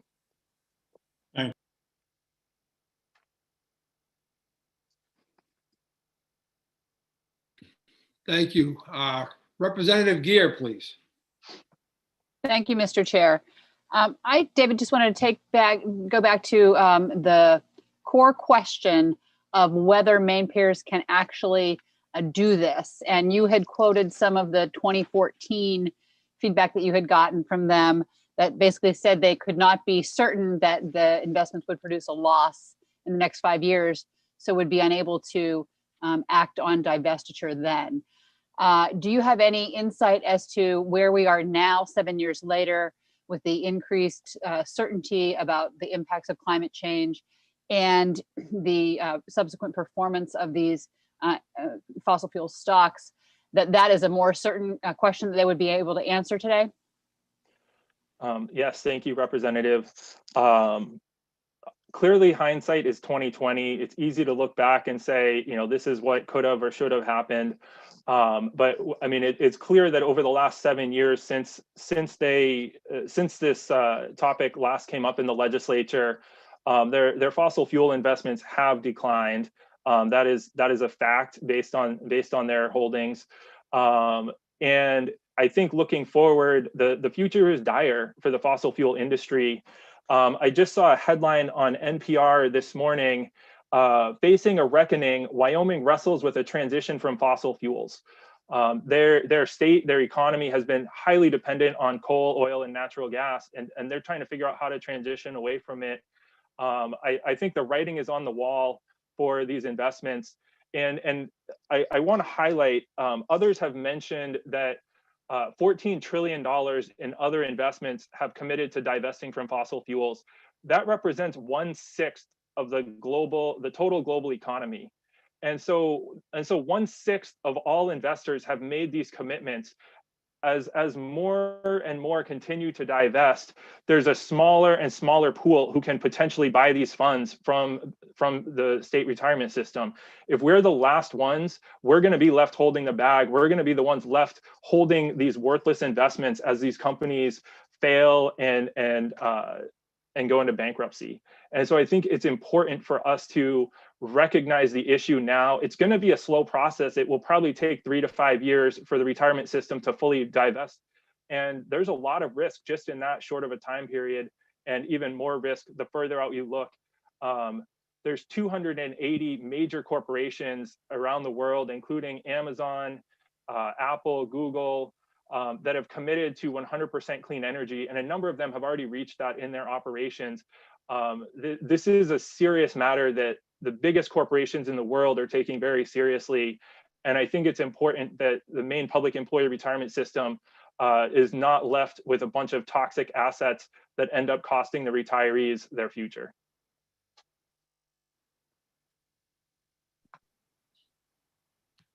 Thank you. I'm not seeing any other hands up or questions. Mr. Gibson, thanks very much for being with us today. Gave us a lot of information and thought to consider. Appreciate it very much, sir. Thank you. Thank you. I hope you all have a good afternoon. Thanks, you as well. Next up, I believe we have Francesca Gundrum and then Jane Palmer.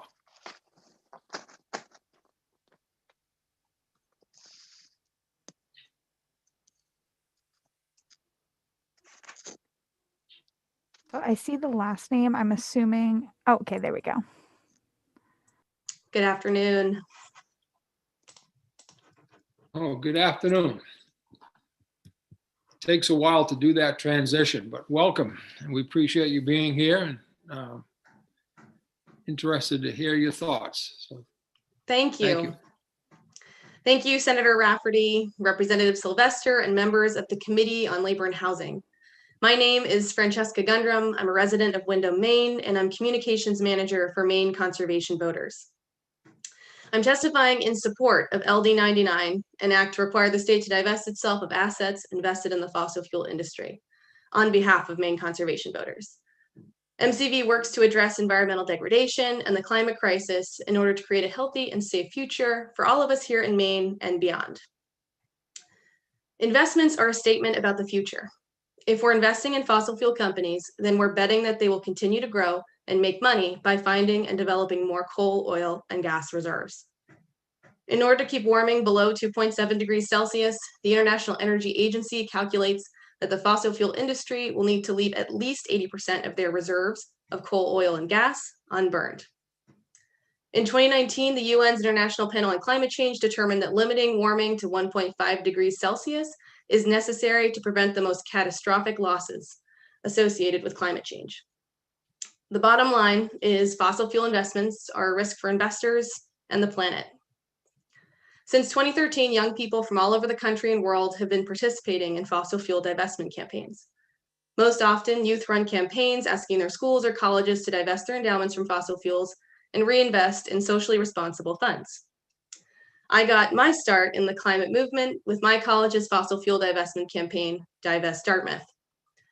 Alongside my incredible team, we organized the largest climate rally in the history of New Hampshire and brought national attention to using fossil fuel divestment as a unique strategy to both combat the climate crisis and align our institutions with their values. Of all the institutions that ought to be looking out for the public good, surely our state governments are foremost among them. We have a responsibility to divest from the industry that's destroying our future and reinvest into climate solutions for Maine. The decision to divest state pensions or annuity funds from the 200 largest publicly traded fossil fuel companies carries symbolic weight and could influence other states to join us. Governor Mills and Maine's Climate Council's new 4-year climate action plan sets goals to reduce emissions, prepare for climate change impacts, and strengthen Maine communities. This new plan has made it clear to all of us in the Pine Tree State, Maine won't wait. Fossil fuel divestment is the only moral choice for governments that care about their citizens and the future of their state. It's time for us to align Maine money with Maine values. We have an opportunity to embrace our Dare Go motto and show that we are truly committed to tackling the climate crisis with every tool in our toolbox. Internationally renowned environmentalist, founder of 350.org, and fellow New England resident Bill McKibben says it best: if it's wrong to wreck the planet, then it's wrong to profit from that wreckage. Thank you, Representative O'Neill, for presenting this bill to the committee. Maine Conservation Voters strongly supports this bill and urges you to vote ought to pass. Thank you for the opportunity to present this testimony to you, and I'm happy to answer any questions.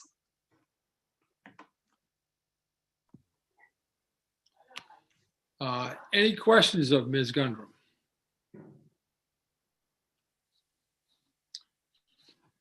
Seeing none, Ms. Gundrum, we're going to let you off the hook, I guess. But thank you very much for your thoughts. We appreciate them.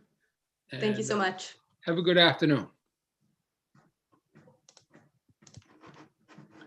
Next up, also speaking in favor of the bill is Jane Palmer.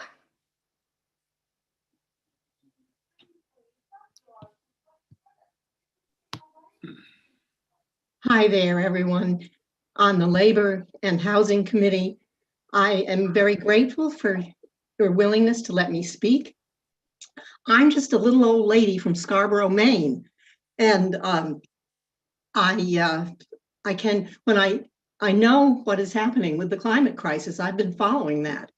Everyone in the world is concerned about this, and clearly the divestment movement is gaining momentum every year, and gaining momentum faster and faster because people are worried about what's going to happen for when Sophia Warren, when Representative Warren from Scarborough is my age, what will it be like So people, organizations all over the world are divesting. Now, I'm retired, but I'm not dependent on the PERS main retirement system, pension system. If I was, I'd be frightened that it's taken the state so long to recognize this. And I'm horrified to hear what David Gibson has to say about the potential loss to their future from what's been the failure to face this sooner. And I think so. I urge you all to pass LD 99. It ought to pass. I hope that can happen because the retirees need that money. And the Constitution says that that's what that fund is for. So I beg you to push that forward as strongly as you can. And that's all this little old lady has to say. Any questions you might have, I'm sure the others have answered so much better than I could. But anyway, thank you for listening to me for a couple of minutes. Ms. Palmer, thank you very much. Any questions for Ms. Palmer? Well, Jane, I'll tell you, back in October, early November, I was a little old man from Kennebunk, retired from teaching. And, you know, there's plenty of opportunity out there for you, and I'm sure you'll be of value in anything you do. So thank you very much for your testimony, and we'll weigh all thoughts moving forward. So have a good afternoon. Thank you very much. Okay, I don't believe, Alyssa, there are any more folks here to speak for. Is Jasmine Day still here? Yeah, I'm going to promote Jasmine. We do have one more proponent. Oh, thank you very much. Of course.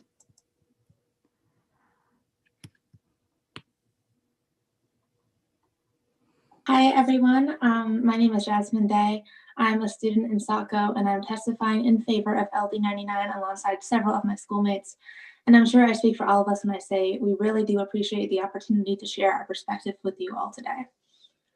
When I was younger, I never doubted for a second that I would have a healthy future to look forward to with a healthy planet to match. As I've grown older, my bright view has dimmed, and the truth is my future isn't guaranteed. Our future as a planet isn't guaranteed due to the ongoing climate crisis. No 15-year-old should have to live in fear that one day she may not have clean air to breathe. No 15-year-old should have to live in fear that one day she may not have adequate water to drink. Why should my generation have to reverse the climate damage on our own when we weren't the ones who created these obstacles? And why should the working class have to carry the burden of the upper class's choices? While you may choose to invest in fossil fuels because you think it financially benefits you, low-income communities are being directly affected. For example, increasing rates of natural disasters are frequently affecting poor Mainers. And while investing in fossil fuels may have been financially beneficial in the past, it's a dying business. Don't bet against our planet's future by making further investments in the very industries which are destroying it, especially when you could support a quick-growing alternative that preserves the planet rather than eating away at it. It's actually riskier not to invest, considering the rate at which clean energy is expanding. LD 99 is an easy and non-disruptive opportunity to take action against climate change. And the truth is, we can't keep putting off taking care of our planet. The climate crisis simply isn't being treated like the emergency it is. We've known about it for years, but people are just now starting to switch over to clean energy. The protection of planet Earth shouldn't be put on the back burner. We can't afford to continue to jeopardize our planet's health. By investing in clean energy, you are investing in my future, the planet's future, and the future of generations to come. Don't procrastinate on doing the right thing. Thank you.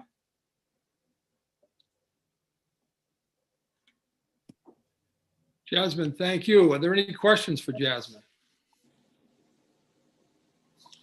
Jasmine, I heard you say that you were a student. I just want to thank you for participating. This is certainly a demonstration of democracy in action, and you're a credit for being here. And you should thank your classmates and anyone else that was behind you in terms of encouraging you to be involved. It's awesome to see and awesome to hear, and I hope you continue to do so in the future. So have a good afternoon. Thank you so much. Thank you for your time. You're very welcome. I apologize. Alyssa, I made a mistake. We do have one more proponent who he had signed up on the That's portal. And I okay. just Melissa, missed him. Melissa, if that's your Okay, so only we're mistake of the day, you're doing well. Well, we got plenty of afternoon ahead of us. All right, Jim Gibson.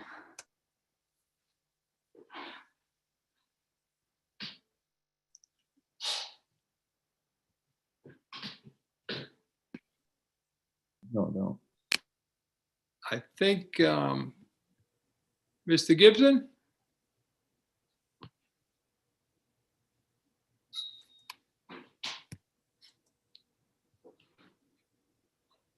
I'm not hearing anything, Alyssa. How about yet. that? I Can you see hear me his name. now? Ah, there we go. Yes. Thank you. Good afternoon, sir. Yes, good afternoon, and thank you for letting me speak. First of all, I want to just say how blown away I am by the young people that participated in this today and how well prepared they were. Much of what I was going to say has been covered, obviously, but I just had one thing that I wanted to say. Just coincidentally this week, I got an email from a brother-in-law that was a Morgan Stanley Global Wealth Management Report from 2020. And basically it was designed for wealth managers of people well north of what my investments are, from 1 million to 30 million. But one salient point I learned from reading that was that we need to make our investors more sustainable offerings. And I wanted to underscore that. Now, some of these sustainable funds has been discussed. A lot of them are called ESG funds. Don't ask me what the ESG stands for, but it's an acronym. And I would certainly recommend that the MEPERS looks at this. And just to back up what a lot of people have said, that in another Morgan Stanley report, fossil fuels are increasingly an unattractive investment. So, we've heard that, and, you heard that obviously from my son pretty much better than I can say. And so I think I just want to support LD90, and I lost my train of thought. I'm hoping that my written testimony was included, but so I have kind of a tech problem. The server did not like my submission because I put some citations in from the Global Wealth Management Report in another Morgan Stanley report, and it was kind of picking up that perhaps there was that it couldn't accept that. And so if your tech person could email me and let me know if my submission was successful or not. And that's basically all I have. And I want to thank you very much for doing this. Being an old science teacher from Fiber Academy, it's kind of innocent to see how government works. So thank you.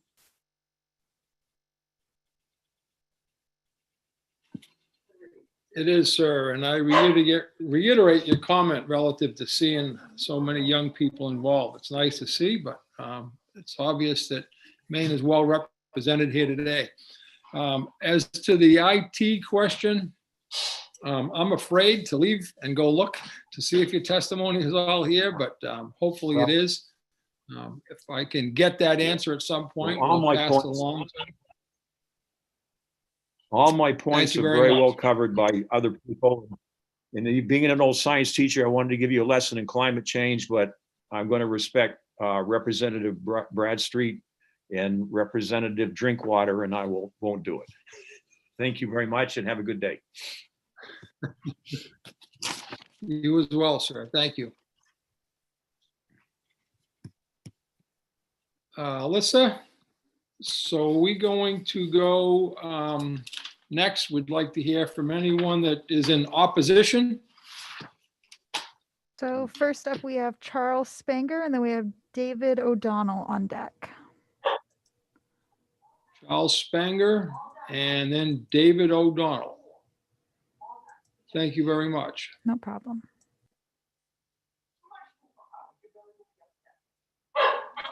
Hi, I gotta- I don't know if you can see me. I can't see myself, but my name is Charles Spanger, and I signed up to be a proponent of this bill. So that's what I will do.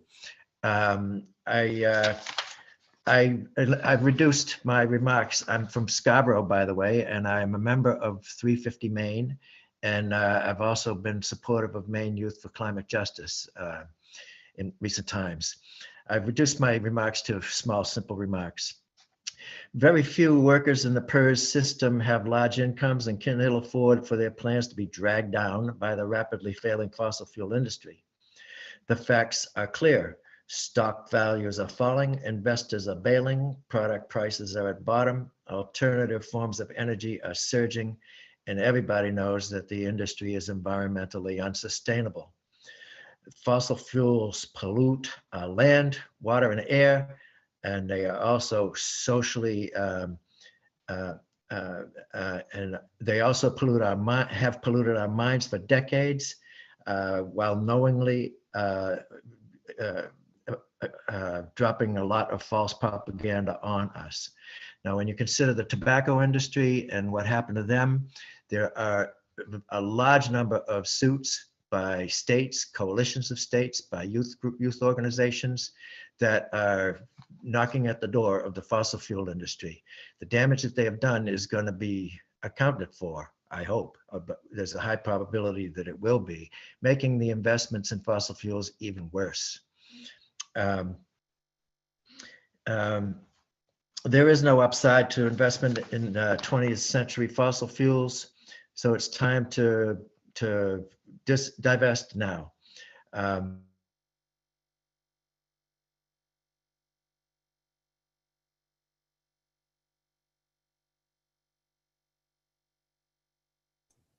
I think he may have Mr. frozen. Spanger, sorry, we lost your last comment there. Did you hear me? Just, I think it was probably your last couple of sentences. That you didn't hear? Correct, sir. Oh, nothing that's not redundant. Oh, thank you. Any questions of Mr. Spanger? Sir, thank you very much. We appreciate you being here. Have a good afternoon. You're welcome.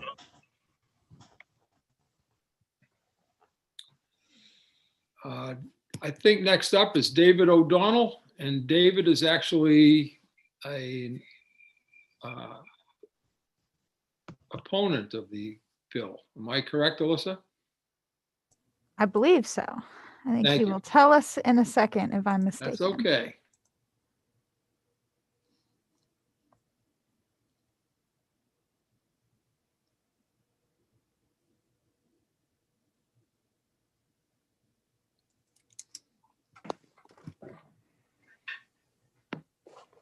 Hi, can you hear me now? I'm Good sorry. afternoon, David. Yes, we can, sir. Good afternoon. I've never done a Zoom call before, so this is a learning experience. But Well, it was a short ride to Augusta then, wasn't it? I'm down in Boston. I've made that ride before and I enjoyed it. I can tell you that. So I love the state of Maine. It's beautiful. But anyway, I'm actually chuckling from Mr. Spanger's last comment about nothing that's not redundant. Pretty funny. Anyway, I guess I'm the skunk at the garden party because I am testifying in opposition to this bill, Mr. Chairman. But thank you for taking the testimony. My name is David O'Donnell. I work for the American Petroleum Institute. I live in Boston, but I represent the Northeast region. API represents oil and gas companies throughout the country. And I submitted written testimony. What I'm going to say first is not included in the written testimony, but it really stems from some of the comments that I've heard today.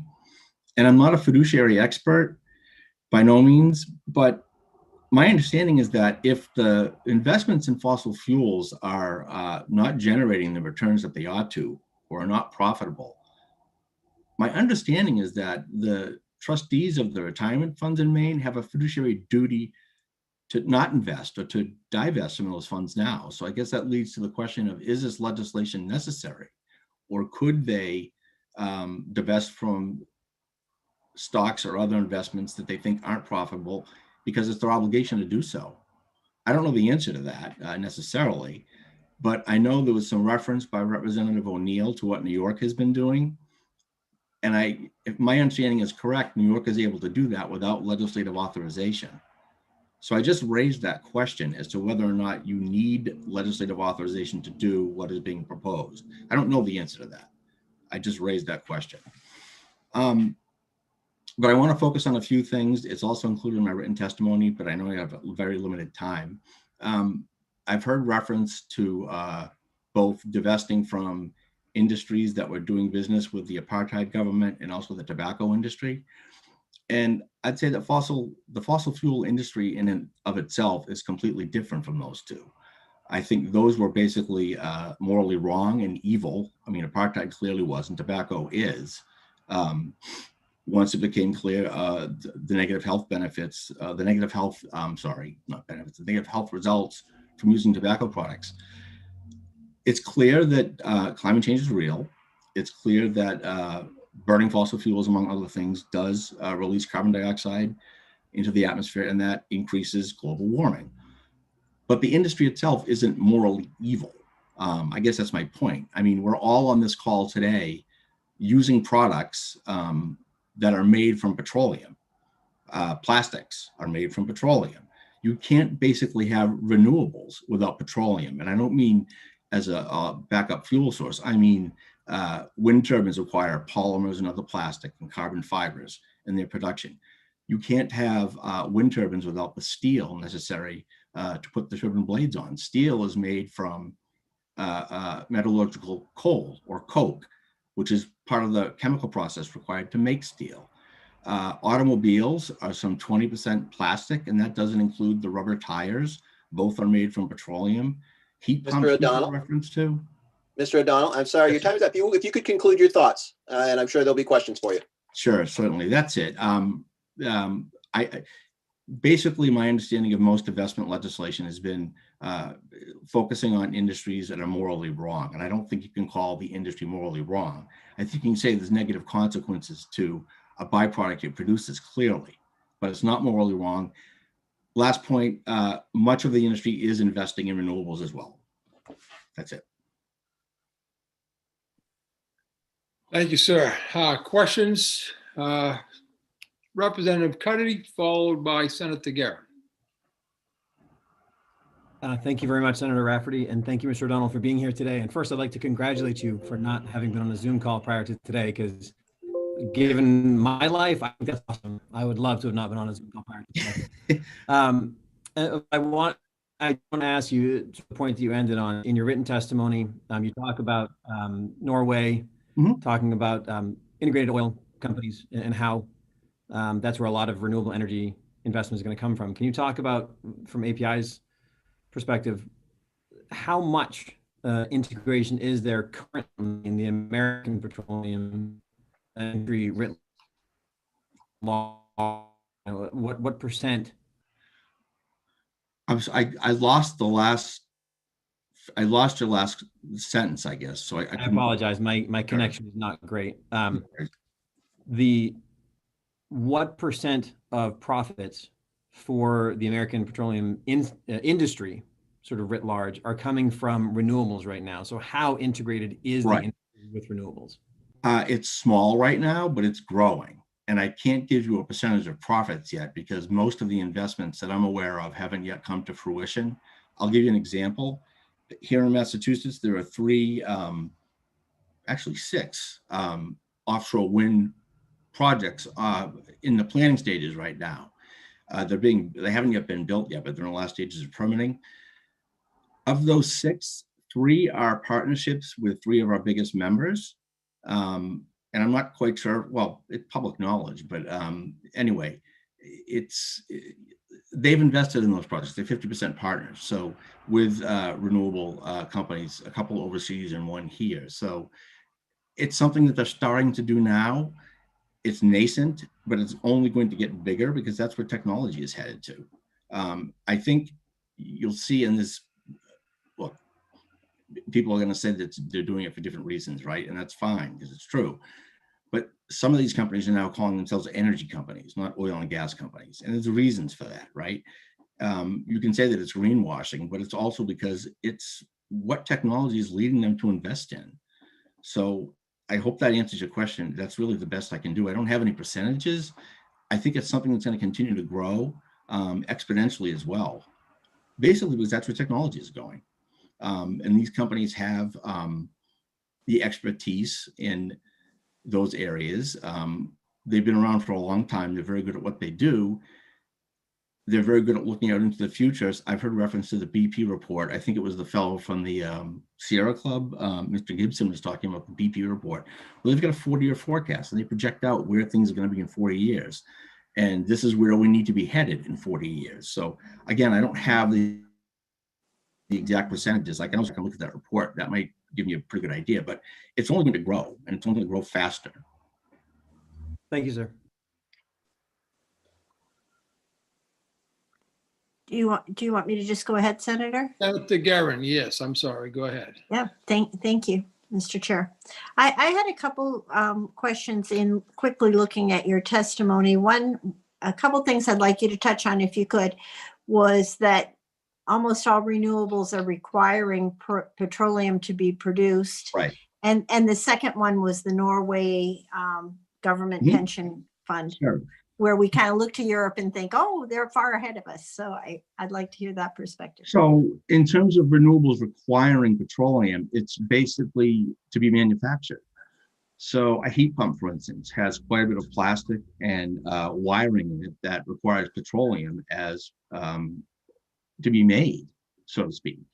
I think it's somewhere along the lines of 15 to 16% now of both natural gas and petroleum worldwide isn't burned or isn't combusted for fuel use, but is used to make raw materials that there's 6,000 products that we use every day that we're not aware of, for the most part, that are made from those substances. I think I list some of them in the testimony, but many of the renewables, not all of them, but still, I think I mentioned wind turbines, automobiles, EVs, heat pumps, and photovoltaic panels all require petroleum as a necessary product to manufacture. So that's why I say that renewables, for the most part, require the use of petroleum to exist.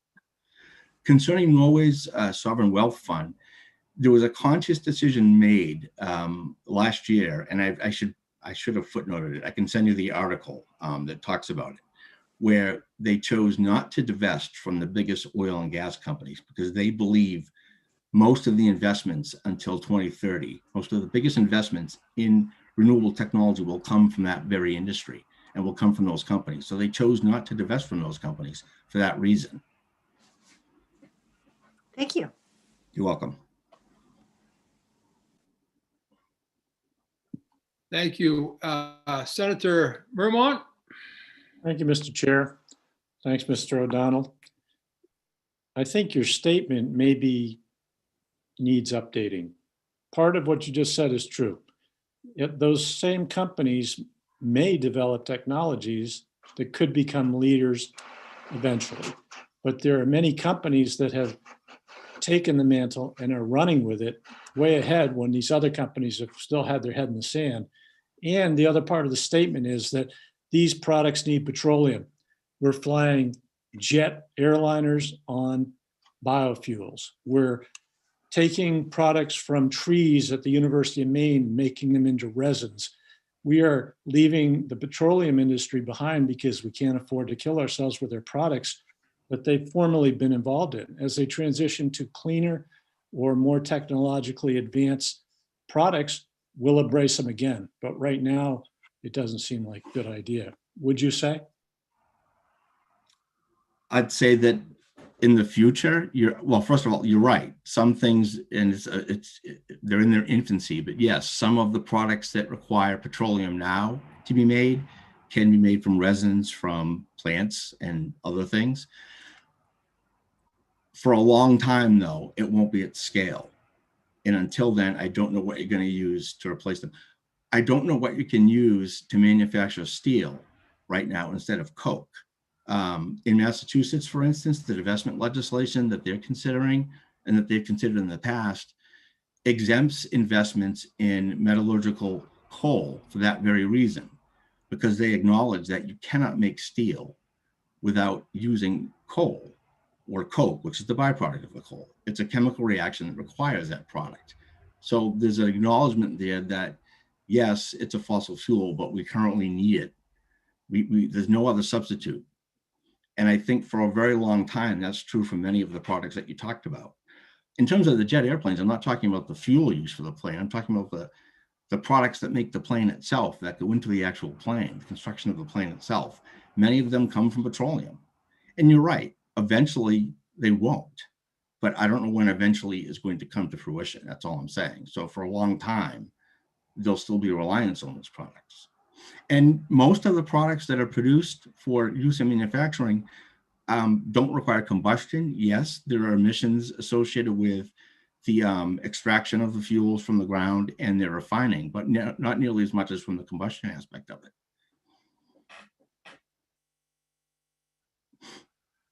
I hope that answers the question. Well, Mr. Chair, may I follow up just quickly? And yes, sir. Thank you very much, Mr. Chair. I guess I shouldn't be getting off too much into the energy. I get sucked in on that sometimes.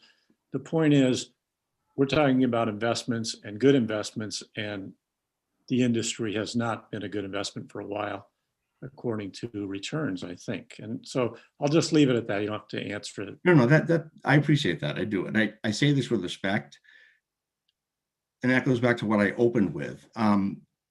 Then why is legislation required to allow the trustees to divest from investments that aren't good or that aren't profitable? That's my only point. I don't know the answer to that. I raised that question. And in New York, I do know there was no legislation required for them to do what they're doing. So it's something I think that bears looking into. If it's not a good investment, they shouldn't invest in them. You're right. You're right. I agree. I do. Thank you very much. Senator Guerin.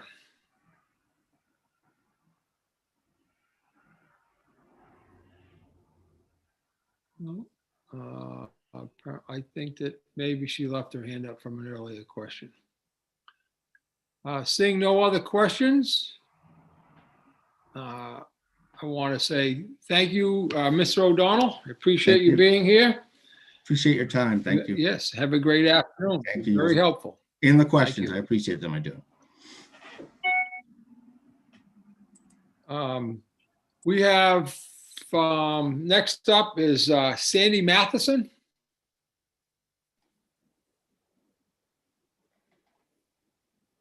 Can you hear me? Yes, okay. Ms. Matheson, we can. Great. Okay.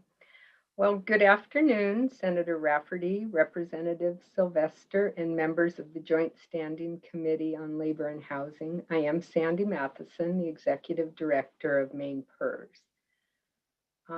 First, I just want to tell you I'm giving abridged comments from my testimony to stay within the 3 minutes, so they'll be shorter than the written comments. So first, please be assured that we share Representative O'Neill's and everyone who we heard concern for the climate and its impact on our lives. But today, I'd like to share why Maine PERS does not and cannot divest as this well-intended bill requests. And equally important, why divestment itself does not further climate action, and the positive side of what we can and are doing about the climate as a natural part of our investment process. Maine PERS manages a 16.8 as of this morning. It's no longer a $16.7 billion single-purpose pension trust. Each month, nearly 60 million in employer and employee contributions are placed into this trust, and nearly 90 million is paid out in checks to retirees. Once money is placed into trust, the Maine Constitution, the highest law in Maine, prohibits the investments of this money by Maine PERS or the legislature for any purpose other than the best financial interest of paying pensions. I'm sorry, my headphone was down. This is called the exclusive benefit rule and is the reason U.S. pension funds do not divest or invest or divest for any purpose other than to earn money for current and future retirees. Divestment does not change the climate. It's the sale of stock from one to another buyer who hopes to make a profit from dividends or selling that stock to yet another buyer. The company itself is not affected. Divestment, therefore, is a statement of principle, and using pension funds to make a statement of principle violates both our fiduciary duty and the Constitution. The stock we own is indexed, meaning we own stock in proportion to the company's market value. And currently, total in our fund, and I know this is contrary to what you heard today, but in our fund, we, as of December 30th, we only had 240 million in fossil fuel stocks in our entire portfolio in fossil fuel stocks.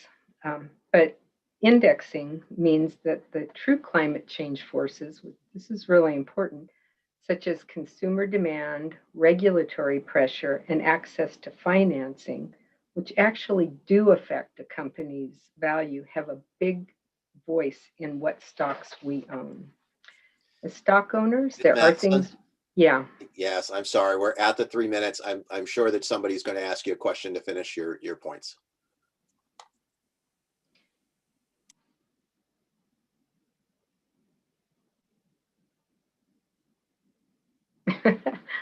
Yes, I see hands up. I saw Representative Pebworth.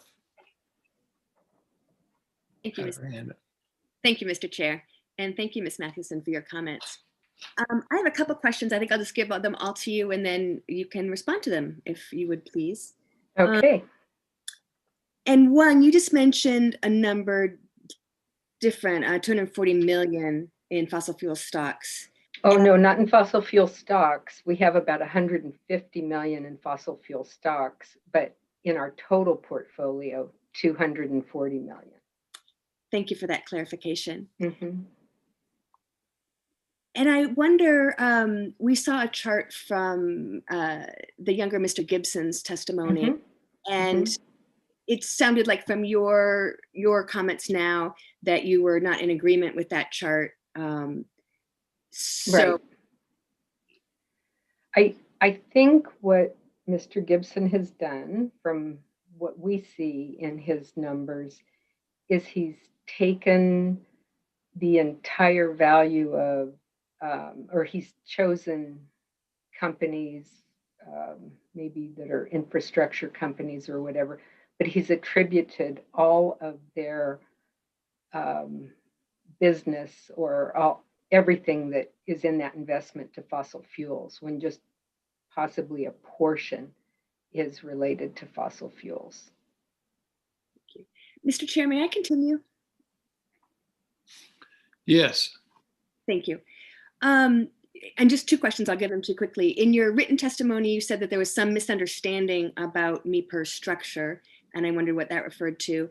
And then just, has MEPR's in the past ever divested? I know a couple different reasons for divestiture in other institutions were mentioned, and I wonder if MEPR's has ever been a participant in that. Thank you. Well, the first one, misunderstanding that is always common, is that the pension trust are state funds. But once they leave the state and employees as contributions, they go into a trust, and we're the fiduciaries over that trust. So that's one misunderstanding. These aren't state funds. The second misunderstanding is that they refer to state of Maine, but our trust fund also covers over 300 municipal, school, local district employers. So it's a commingled fund, and about 80% of it is in for state plans, and about 20% of it is for other public plans that aren't state plans. So that was the thing, and those folks don't have a voice in any of this. Does that answer your question? And did you have a second one after that? Yes, my second one was, has Maine PERS ever divested? Well, before I came, there were divestment bills, which I disagree with for their the way that it was found around the Constitution, but there were divestment bills. And now I have to say this preceded me, so I can only tell you what I know.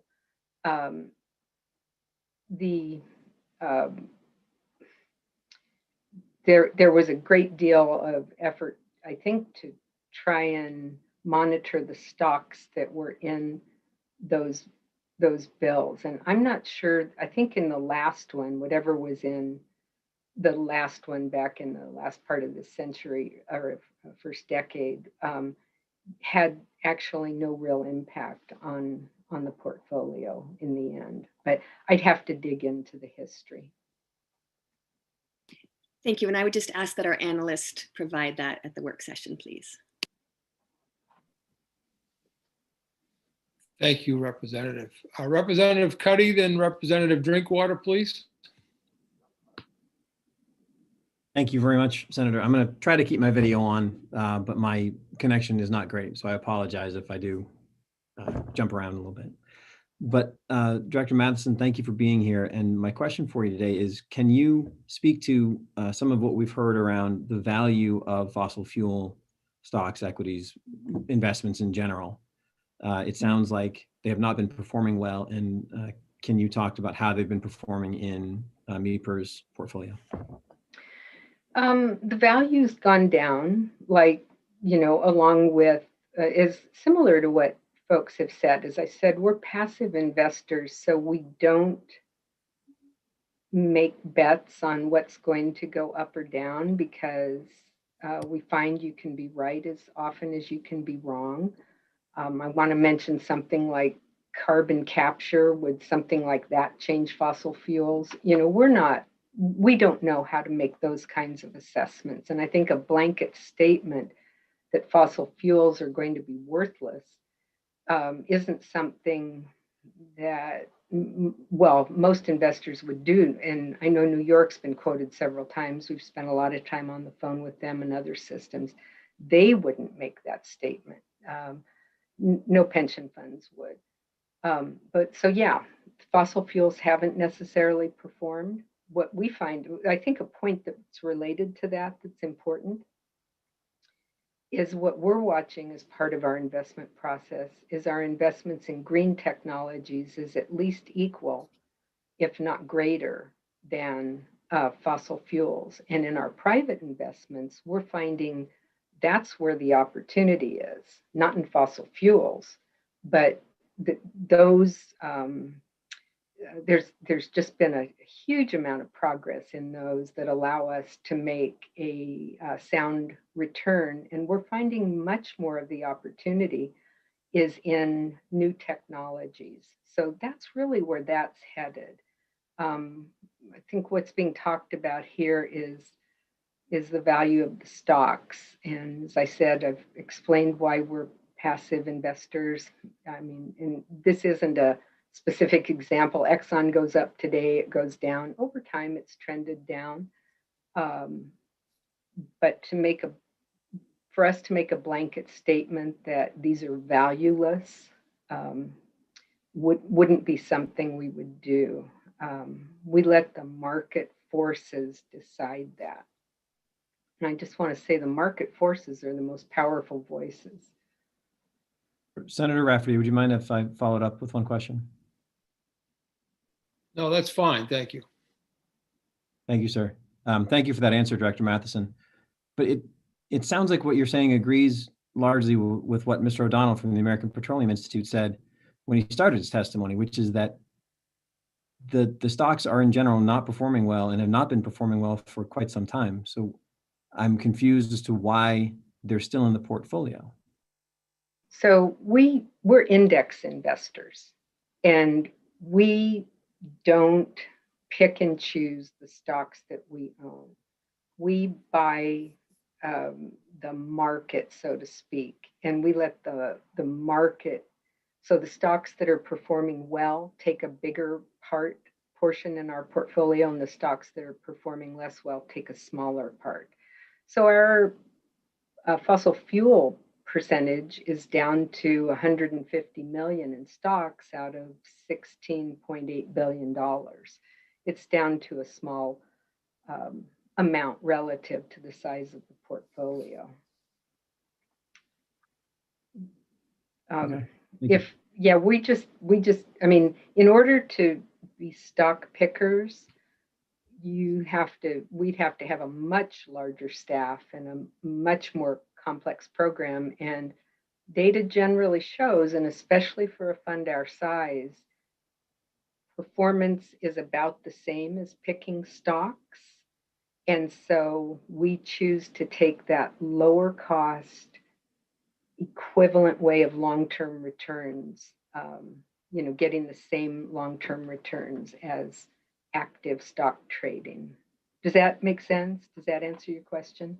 It does. I mean, I'm with the very limited investment that I have for my retirement. It's all, what are they called? Exchange traded funds or something. Yes. In our, it's index funds, right? Those.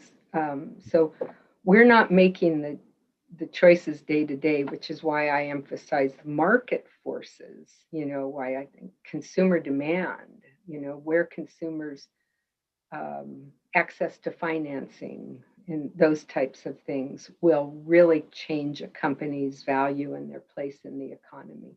And that's really where, in my opinion, climate change efforts belong. We're sort of an after the fact. We have to be guessing what those are going to do.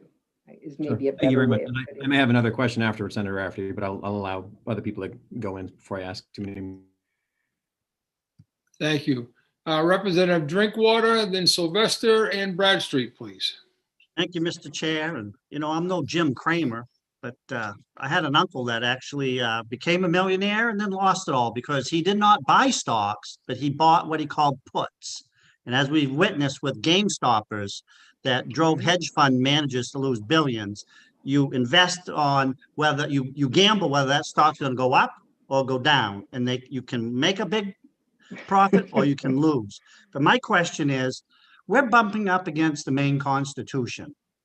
Yes. And what we've heard for testimony is we have a responsibility as legislators to tell you folks to pull out your investments in fossil fuels. So can you hit upon what we're bumping up against, which is the Constitution? Yeah, I can. I think the way I've explained this before, that is, if you chose to tell us how to invest, you are taking the fiduciary responsibility on. You are assuming you know what's going to happen to those stocks. You know what's going to happen. You know they're going to go down in value. We don't know, right? That's why we invest the way we do. We're not, we can't see the future with certainty, which is why we've chosen index investing. When you tell us what to do, you have assumed that fiduciary responsibility, and you should be very well informed and know unequivocally that these stocks are going to lose their value. Does that answer your question? Yes. Thank you for explaining that.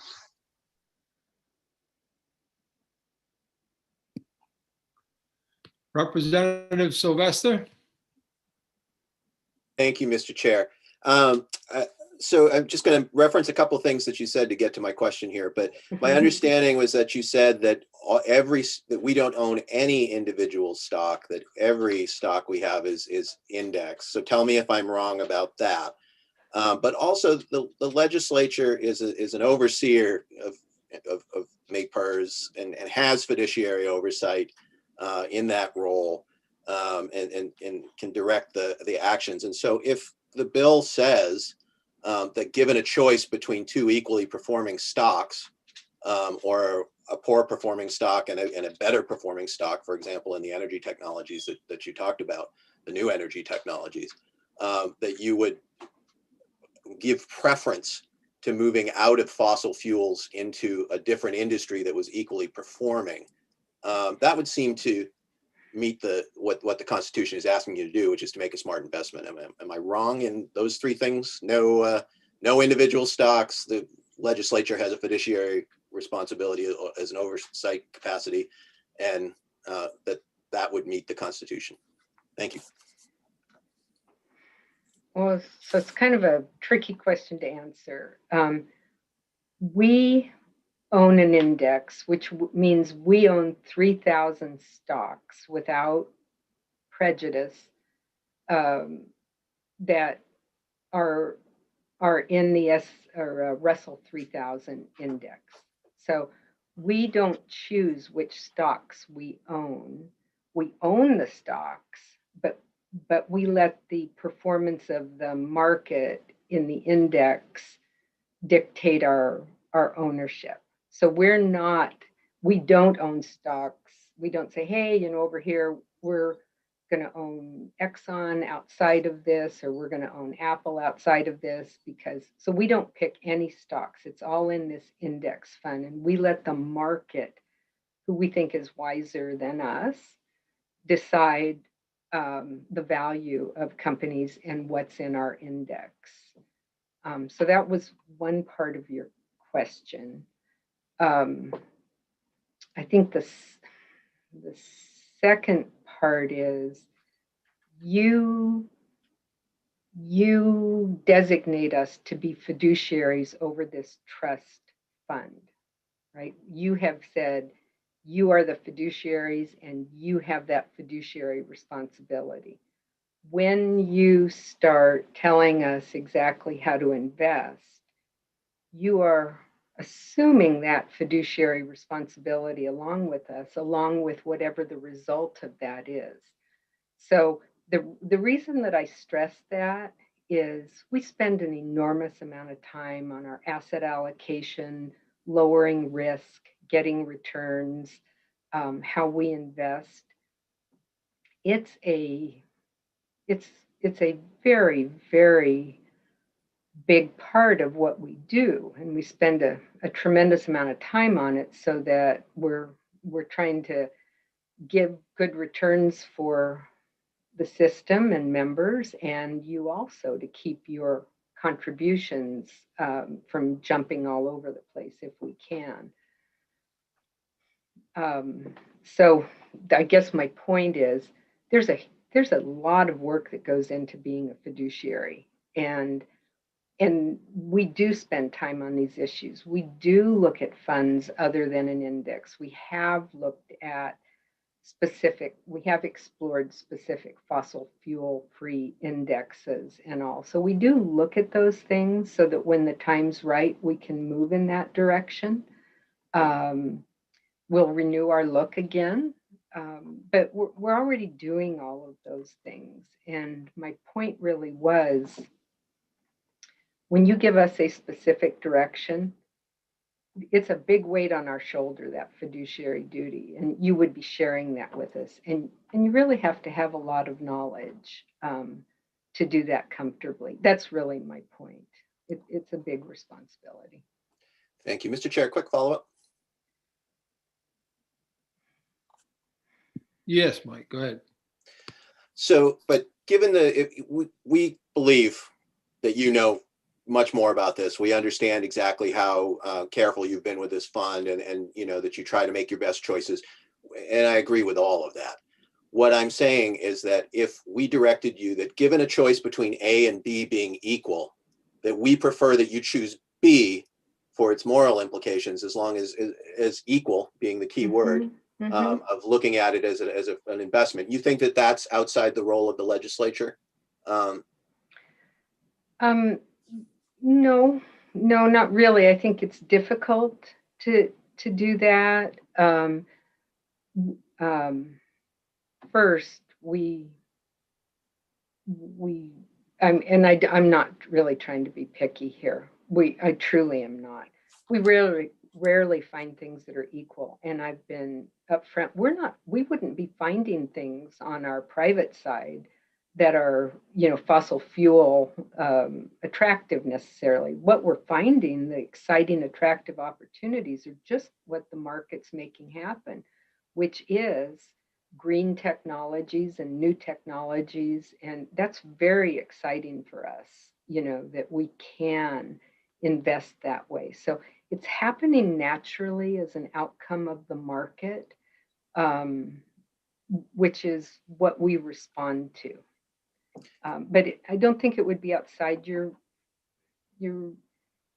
role. I think it's difficult to put into action just simply because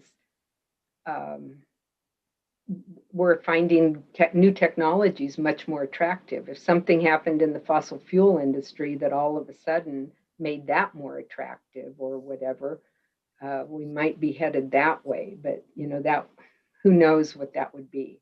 I mean, I have no idea. All right. Thank you so much for your comment. That, as always, you answered my question. Thank you. And, okay. and appreciate your work, as you know. Thank you. Yeah. I do want to say over here on our personal side, we totally agree with everything everyone is looking to achieve. We absolutely do. And then we look over here on our responsibility side. So, sorry. Thank you. Representative Bradstreet, followed by Representative Gear. Thank you, Mr. Chair. Thank you, Director, for being here. A couple of quick questions. One, am I of the correct understanding that the reason for index funds is to help guard against vagaries within individual sectors of the stock market? So if something goes up or way down, the index fund isn't affected that much. And the second question is, you mentioned I'm assuming you have a team there of professionals who guide your investment choices. I'd like, if you could comment on that too, please, I'd appreciate it. Thank you. Okay. So I'm going to say, just simply put, the index fund is to protect from our own I don't know if I want to say mistakes. We used to do active trading, I believe, years ago. Ever since I've been here, we've done index funds because a look back shows that you can be wrong as often as you're right in selecting which stocks are going to perform. And so if you choose to just invest in the market in general, those market forces make those decisions. Long term, it's shown to perform equally well. They perform about the same. We index passive investing gets that return for a lot less money. We don't have to hire a staff of 10 to choose those stocks and put in all that work, and some years have gains and some years have losses. So that's why we do that. We think the market, how to read what's going on. So does that answer that part of your question? Kind of. Yes, that's fine. I'm more interested in the second part anyway. Okay, now remind me again what the second part was. What do you have a team that helps you to decide investment choices? I'd like to know a little bit about how that works. You bet. We have a team of 9 investment professionals led by a chief investment officer. Proud to say that our investment team has gone through, has all of the, not just training, but all of their investment certifications that lead them to, be very high performers. We have a great team.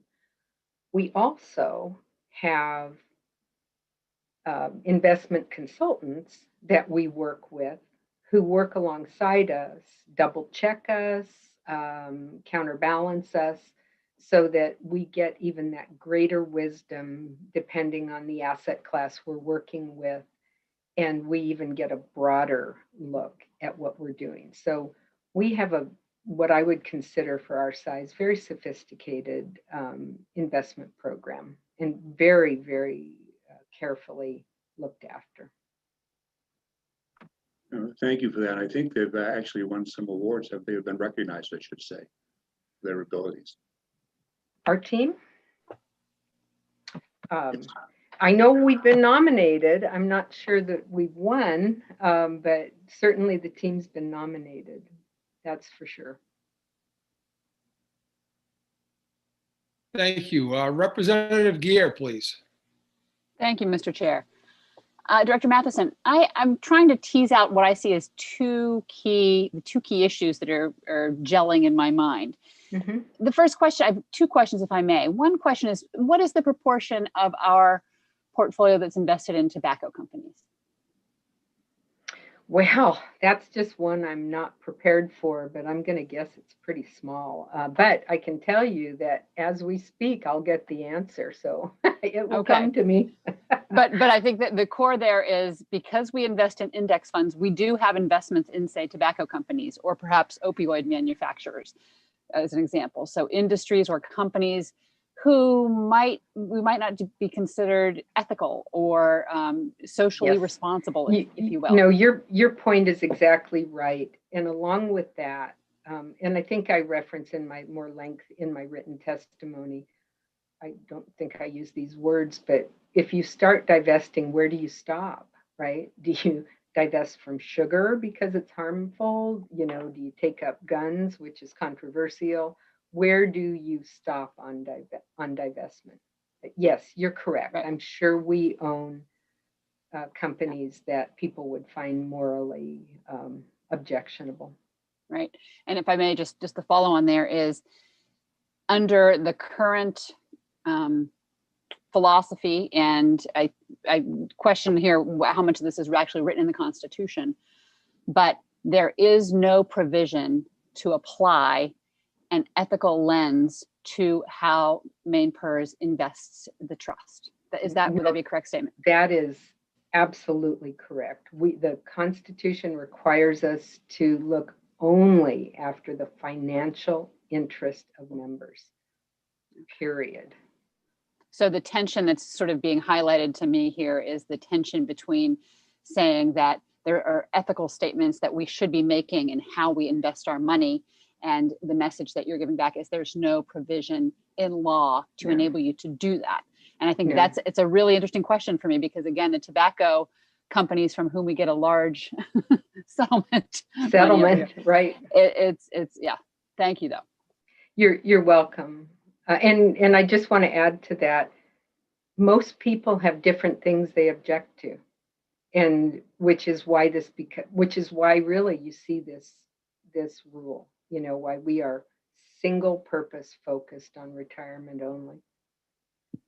But we also try not to be, we're not blatant money grabbers, you know, we're not looking for any investment just because it makes money, you know, we are judicious in how we think what makes a good long-term investment.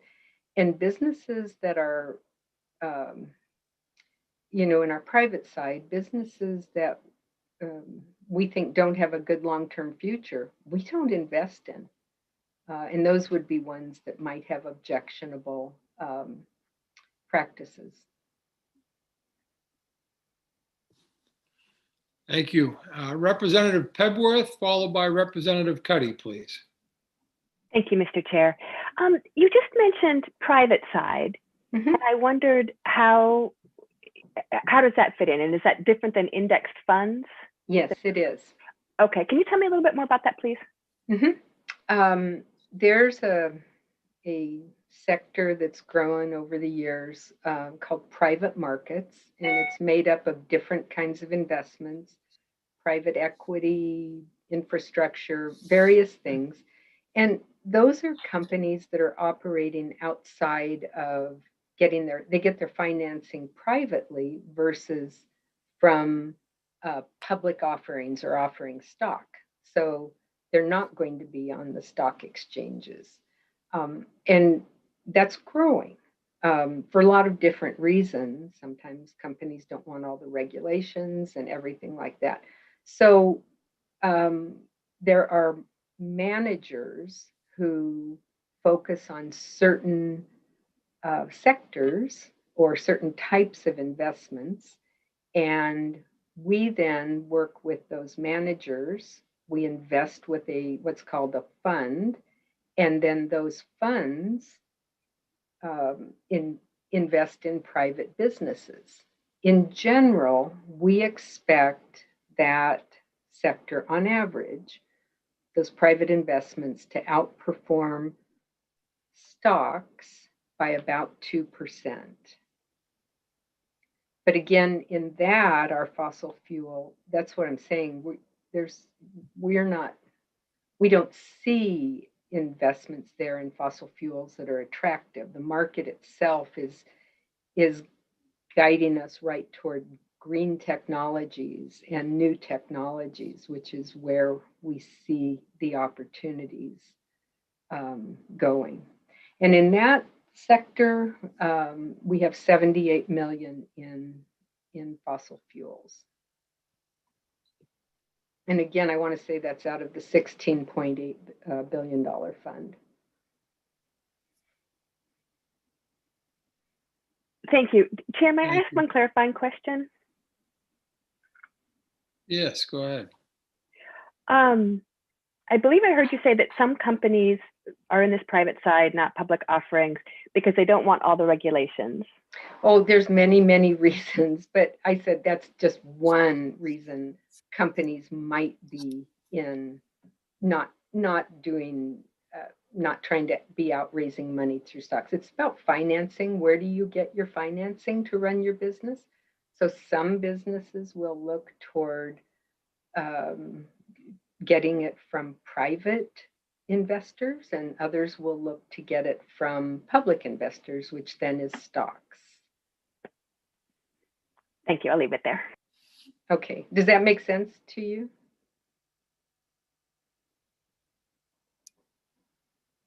It's a growing segment of public pensions. Thank you very much, Senator.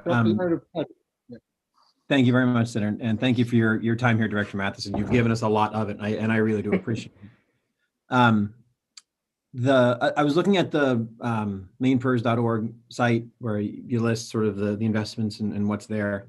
Mm-hmm. And I think I know the answers, but I want to check and make sure that I'm not getting it wrong. You have the top 10 equity holdings listed on that page. Mm-hmm. Apple's number one, like 154 million. I'm assuming that is Apple equities that are held within indexed funds, not that you have to right. Those are, yeah, within our index funds. Okay, I just wanted to check on that before I thought otherwise. Thank you. No, that's okay. And the answer is 40 million in tobacco stocks.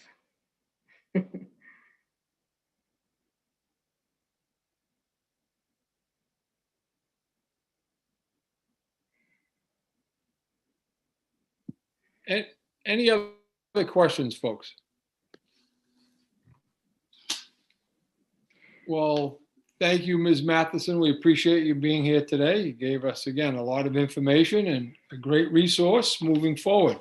And this is kind of like a fire hose, I know, as we said, how complex we are, but we're always happy to give you a briefing on our investment program.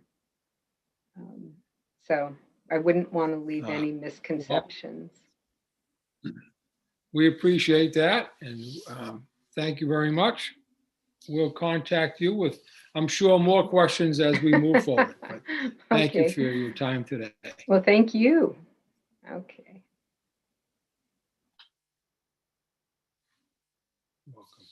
Welcome.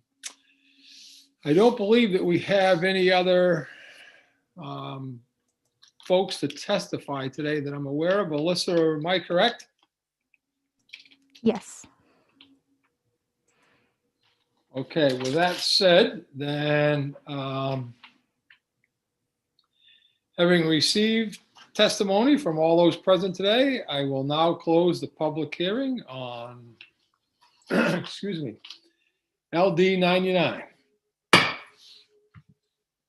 I'm also going to call for a 5-minute break or stretch,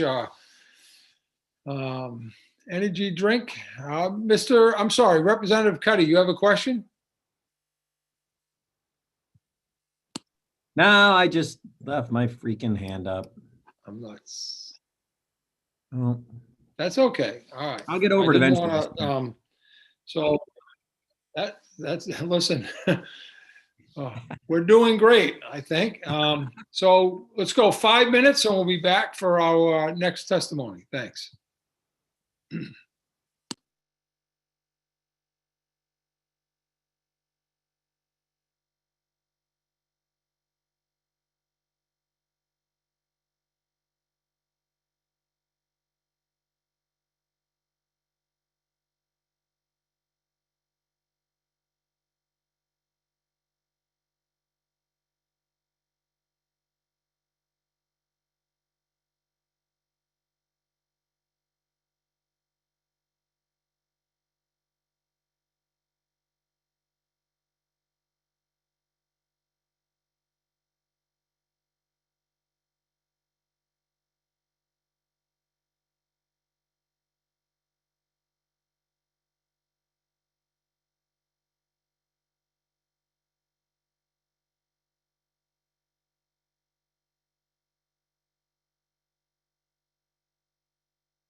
Here.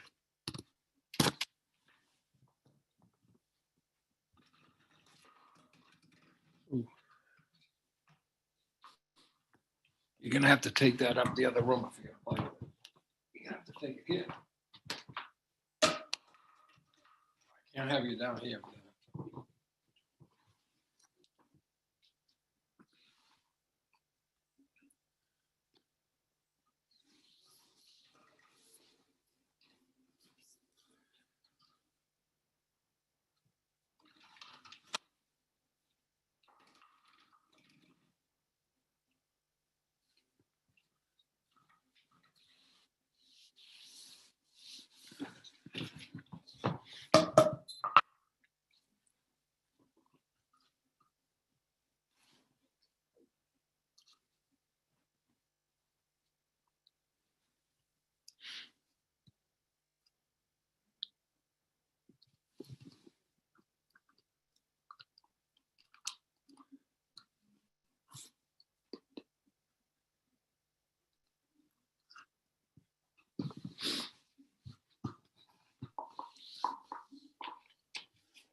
Alyssa, are you back in the committee room? Yep. I just wanted to say how helpful I found it that you sent out that PDF of all the testimony sort of listed through. I've been using that to follow along with the testimony on LD 99. It was quite helpful. Awesome. I'm glad to hear it.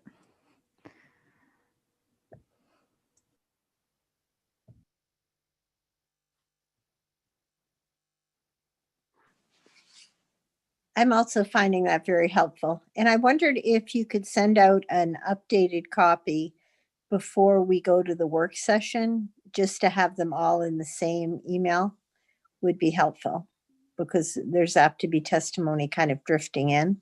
Yeah. I don't know that I can do it in two. So for LD 99, I had to break it up because it kept coming up with like a scanner error. So depending on how much testimony we get, ones like that, I may have to divide up. But yeah, it's no problem. I can get that out to you guys. That'd be great. Thank you. Mm-hmm. Thanks, thanks, Alyssa. No problem.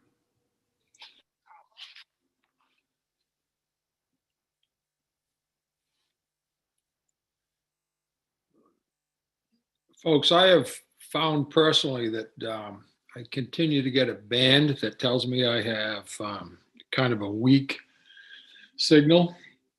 And I may try to do what some of you have done, is to stop your video and just use your the voice, because that does seem to help occasionally. But so if I disappear, that is it. If I disappear totally, I will again ask that Representative Sylvester carry on.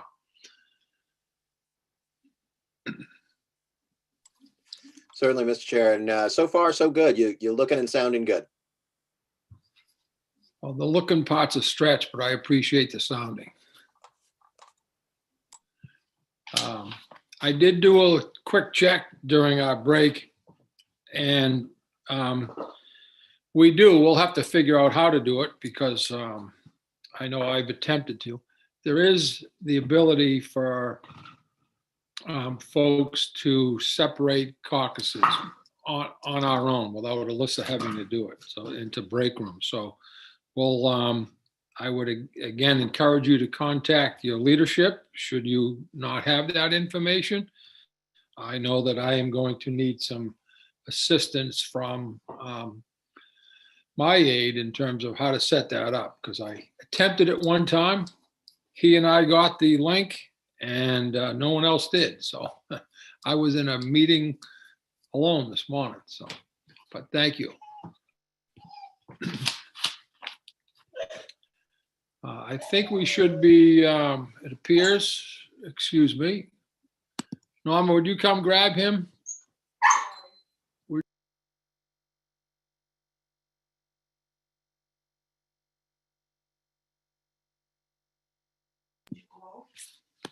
Dog's getting restless. So we're going to reconvene this afternoon, and we are going to hear momentarily from one of our own members, Representative Rader, but just wanted to reopen the hearing this afternoon on LD 225, an act regarding the treatment of vacation time upon cessation of employment. And we'll hear from the sponsor, co-sponsors, and we'll give them unlimited time. And then proponents, opponents, and either for or against will have a 3-minute restriction. Just a reminder to any guests coming in, please be sure to introduce yourself and let us know what community you represent, please.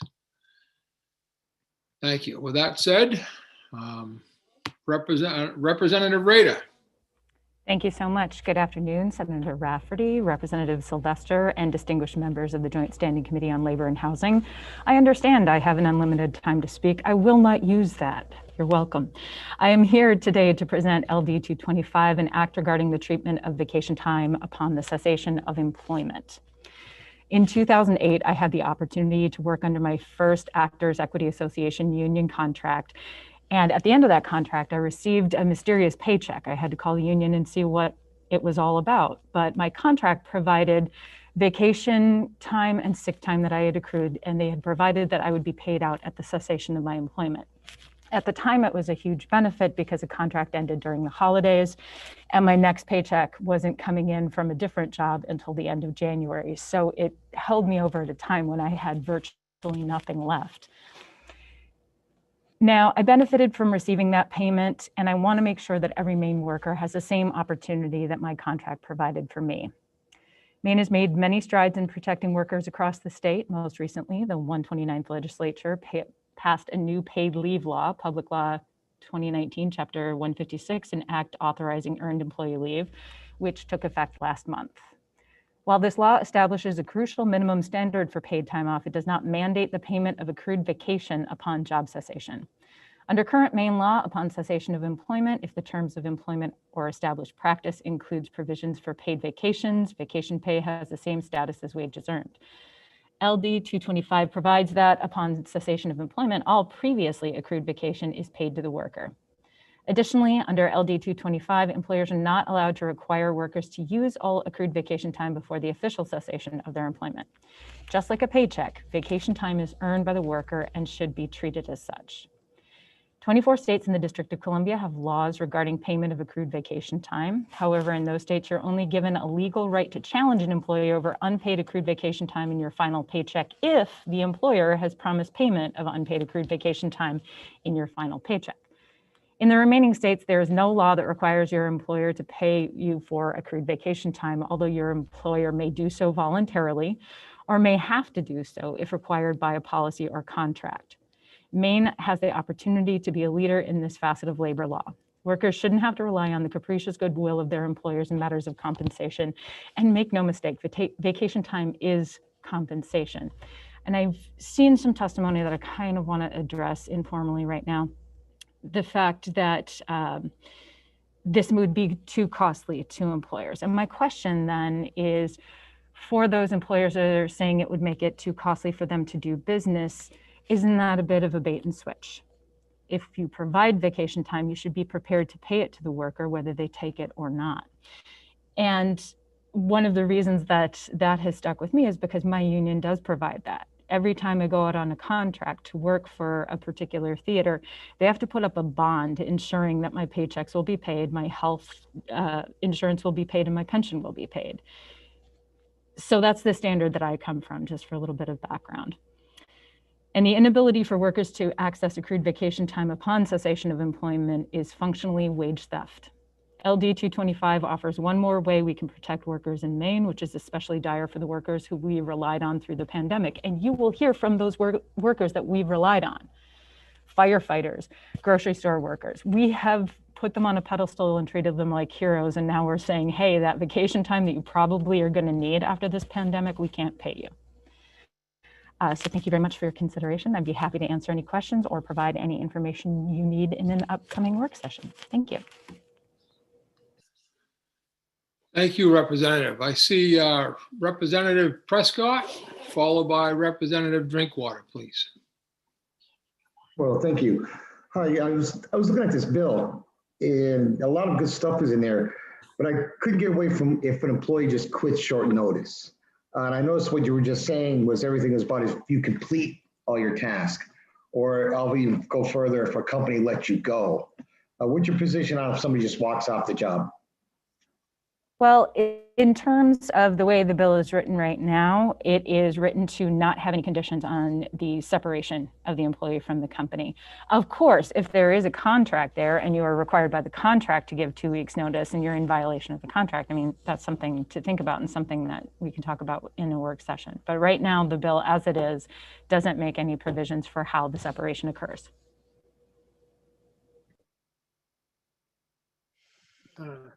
Thank you. Representative Drinkwater.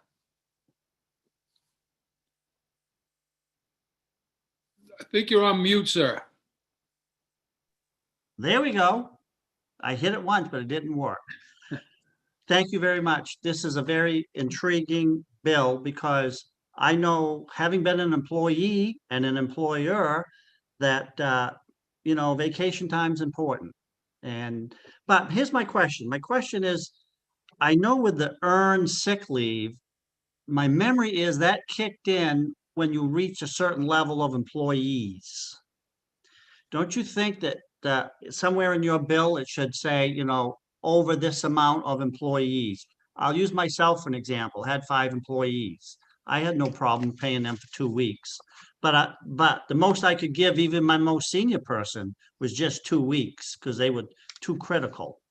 So do you think perhaps we could change it to say at a certain level of employees? And also, as you know, there's so many variables here.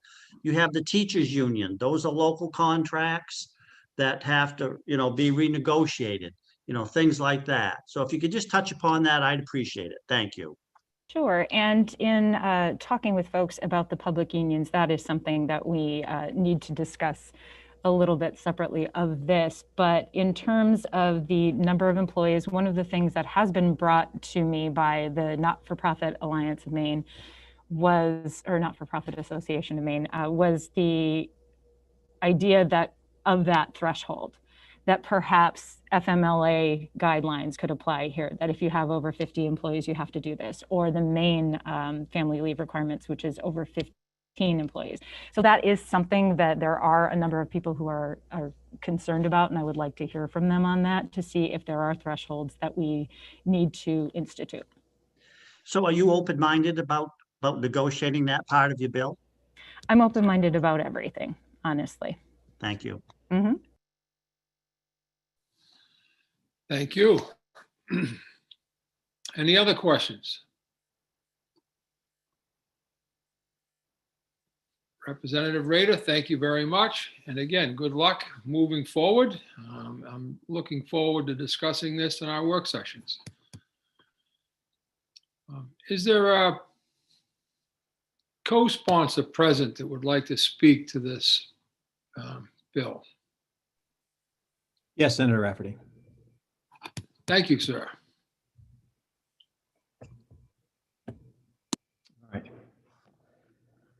So Senator Rafferty, Representative Sylvester, and members of the Joint Standing Committee on Labor and Housing. My name is Scott Cuddy, and I live in Winterport, Maine.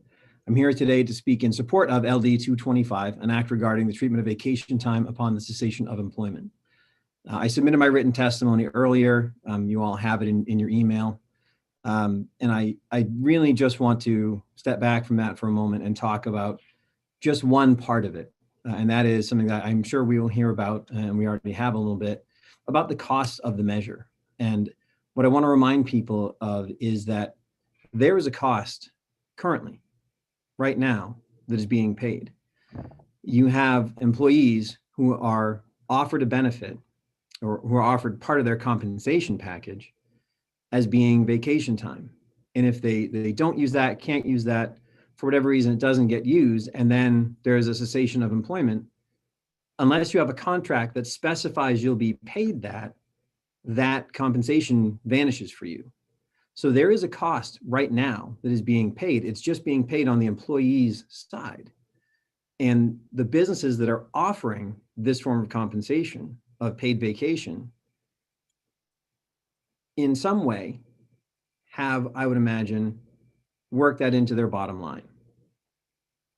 To then have an employee leave for whatever reason, or to let an employee go, and then not have to pay them this benefit that they have accrued, is a savings for the company and is a loss for the employee.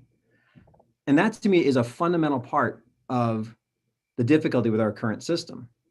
The value that is created by the employees through their labor isn't shared appropriately in this particular form of compensation.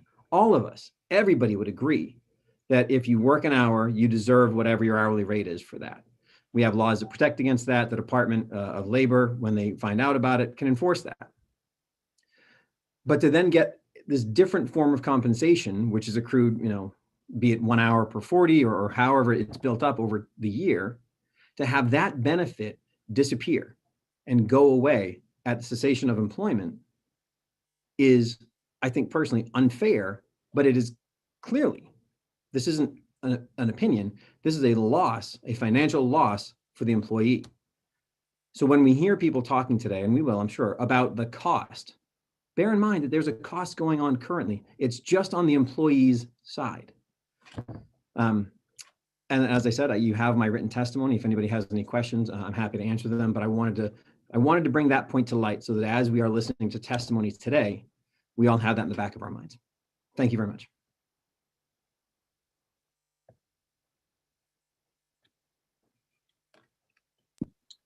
Excuse me.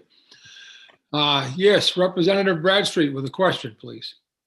Thank you, Mr. Chair. I'd just like to ask, I've heard the word both benefit and compensation, and they're not necessarily the same thing. I wonder if there's a differentiation between the two. For me personally, I think when I think of the sort of the things that I bargain over in my union, you have pay, benefits, and working conditions. Benefits I typically only think of as retirement and healthcare. In my mind, if I have built something up on an hour-by-hour basis, like vacation time, that's part of my compensation. It's something that I have accrued in lieu of pay. The compensation that I get, directly as an electrician when I go to work for 40 hours a week is a set number of dollars per hour. If I had decided to bargain for vacation time instead of compensation, because of course, in negotiations, there's always that back and forth, perhaps I would be making more money per hour and have it right in the check as opposed to vacation time. So in my mind, because of the way we bargain and what we have, if you're bargaining for something like vacation time, that's a compensation issue to me, because it fits into the overall compensation package.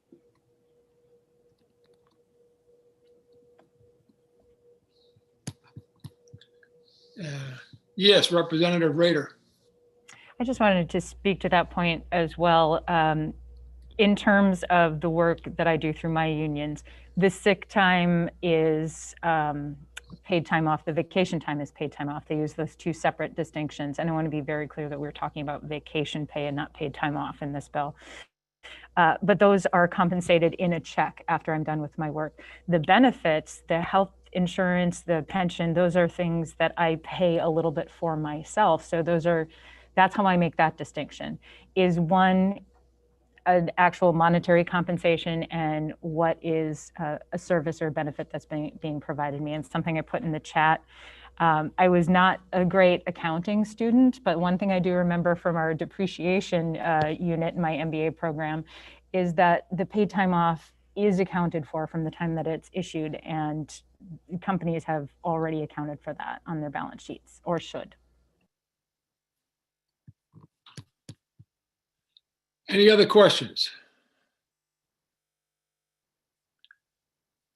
Seeing none, I don't know, representatives of do you have other, excuse me, co-sponsors speaking today?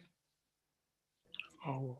We have people from the public speaking for and against, but no other co-sponsors. Thank you. Thank you. I believe then, moving forward, I think the first person, a member of the public speaking for the bill is Adam Good. Oh, sorry. Senator, there's been a request to have Phil Richardson go first. Thank you. I didn't see that, but appreciate you bringing that to my attention. Is Mr. Richardson ready? I hope so. I promoted him. Thanks very much. Not a problem.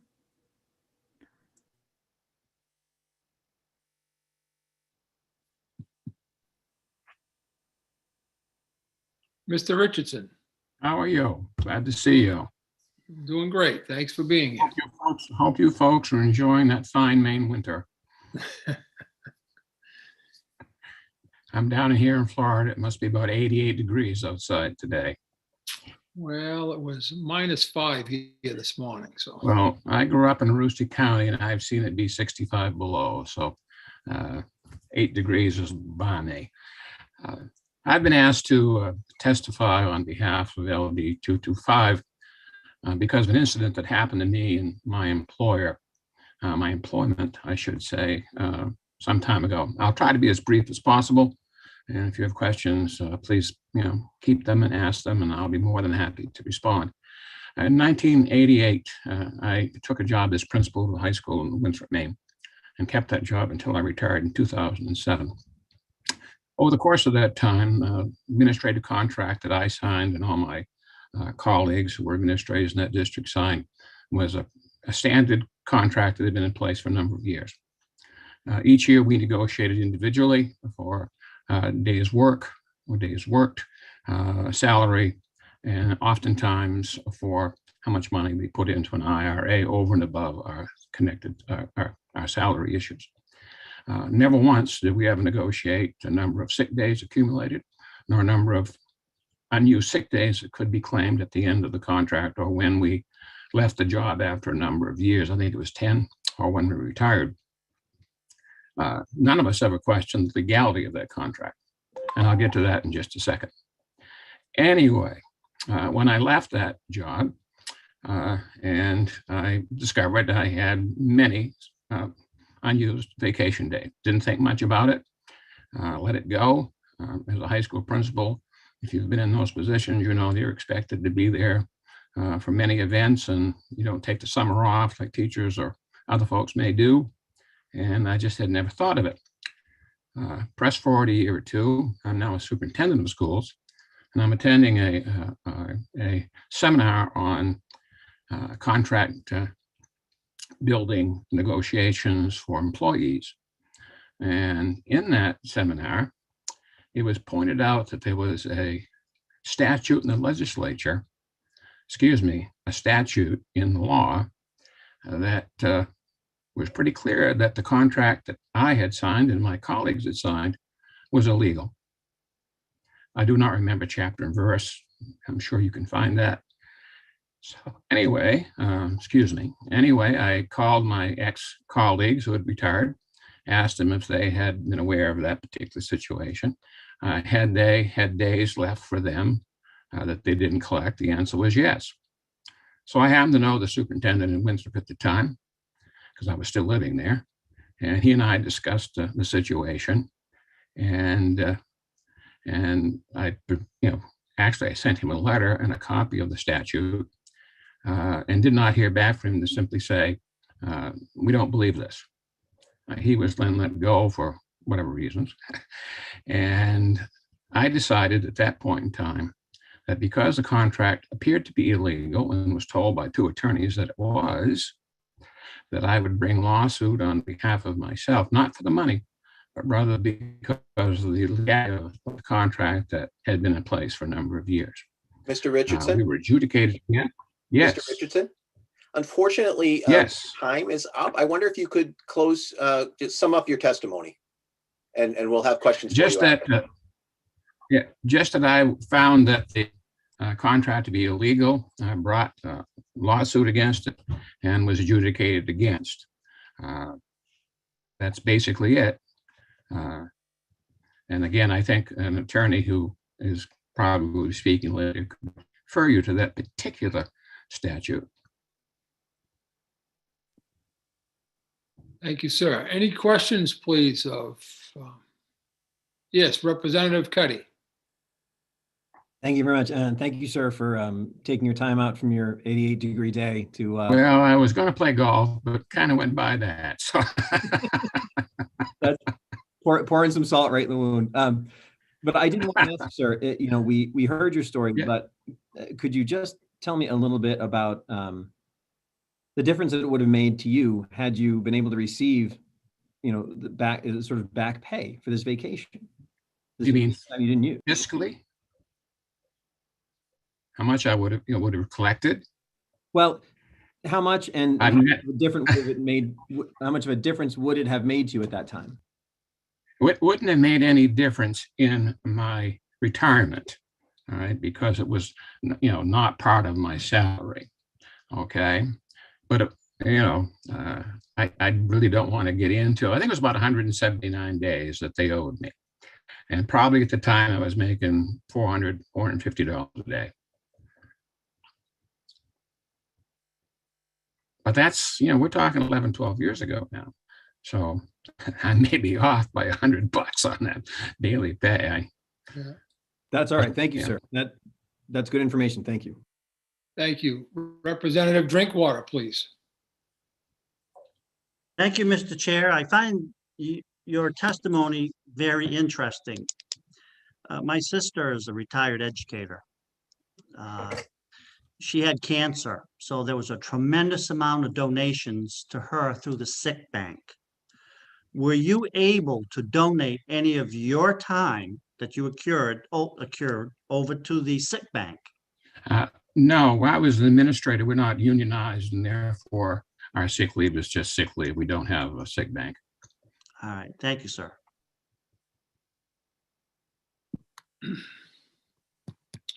Any other questions? Sir, thank you very much for being here. It would have been a long drive, but it was easier. Sure. That's about 3 days, yes. Well, 3 days with a dog. This is one of the key beauties of Zoom, that we have to do its strengths as well as its weaknesses, but right. Clearly the strength. So thank you very much. Well, thank you for your time, and best of luck, and stay safe. Thank you. You as well, sir. Yeah, take care now. I believe next up we have Adam Good, followed by Carl Anderson.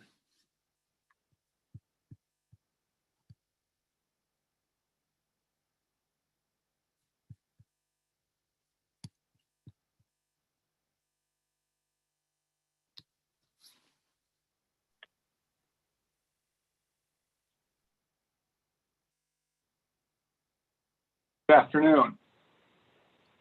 Good afternoon. Thank you for being with us today. Thank you.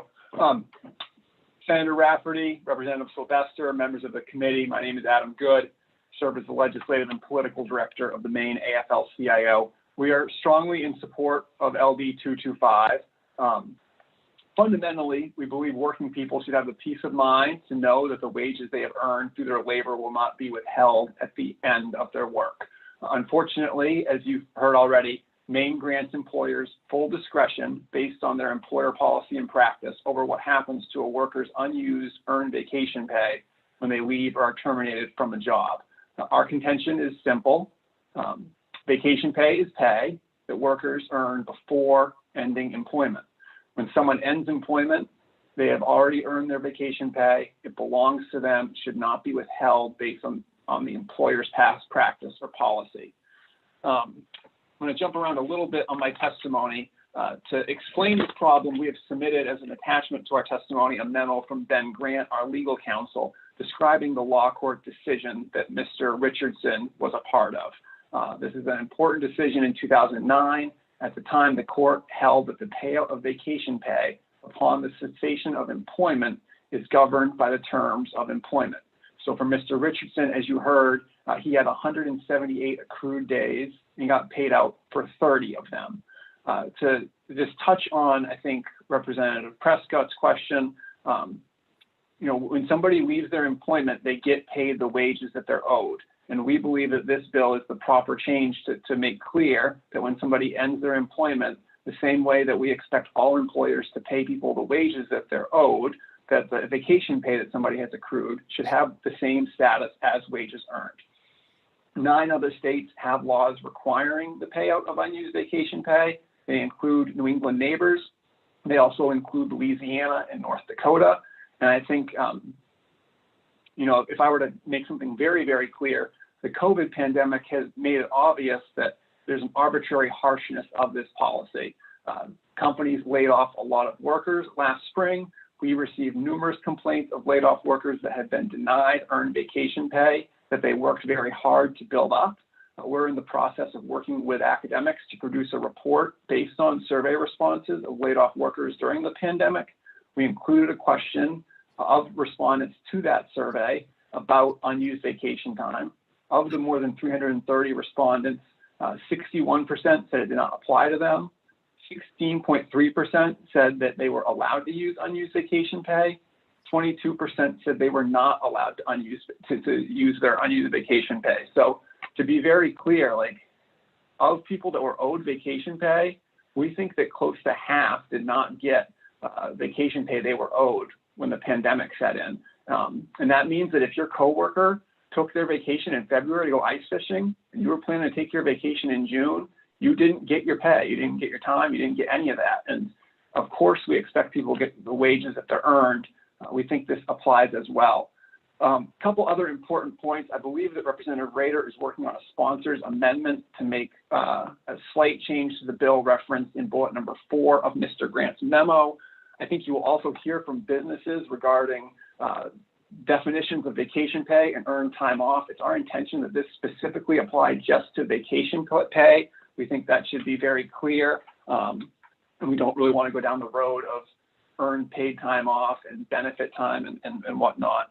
So we want to answer any questions. We know this is a new policy before your committee. And we really just believe that the pandemic has made it very clear that if somebody has something happen to themselves or in the world and they stop their work, they should not be punished for having vacation time built up. That's a benefit that's been accrued.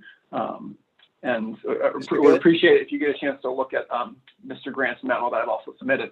Thank you for keeping me to the time, Mr. Chair. Thank you. Excuse me. Thank you very much. We do have some questions. Representative Bradstreet, followed by Representative Drinkwater. Thank you, Mr. Chair. Mr. Good to see you again.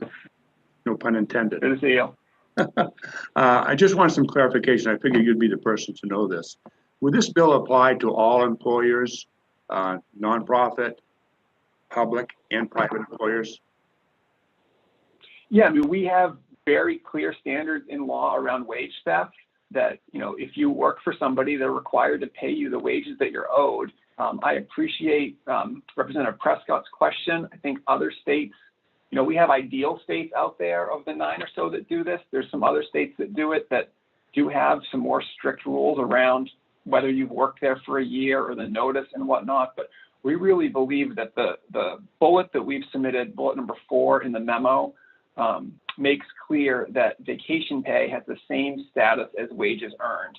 And we think that the same laws that apply to wages and wage theft and making sure that people are paid for the work that they do also apply to vacation pay. And I think that the basic standards of, if you have 4 people that work for you, we expect that they get paid for the hours that they work and the time that they work. And we think that vacation pay should apply in the same standard. And I hope that answers the question, but I think nonprofit or, you should pay people the money that you say you're going to pay them, and you shouldn't withhold it unexpectedly. We don't hold people to any other standard. And vacation pay, we think it's different than sick time. It's something that people have earned, and they shouldn't be punished for not using it when they leave their work.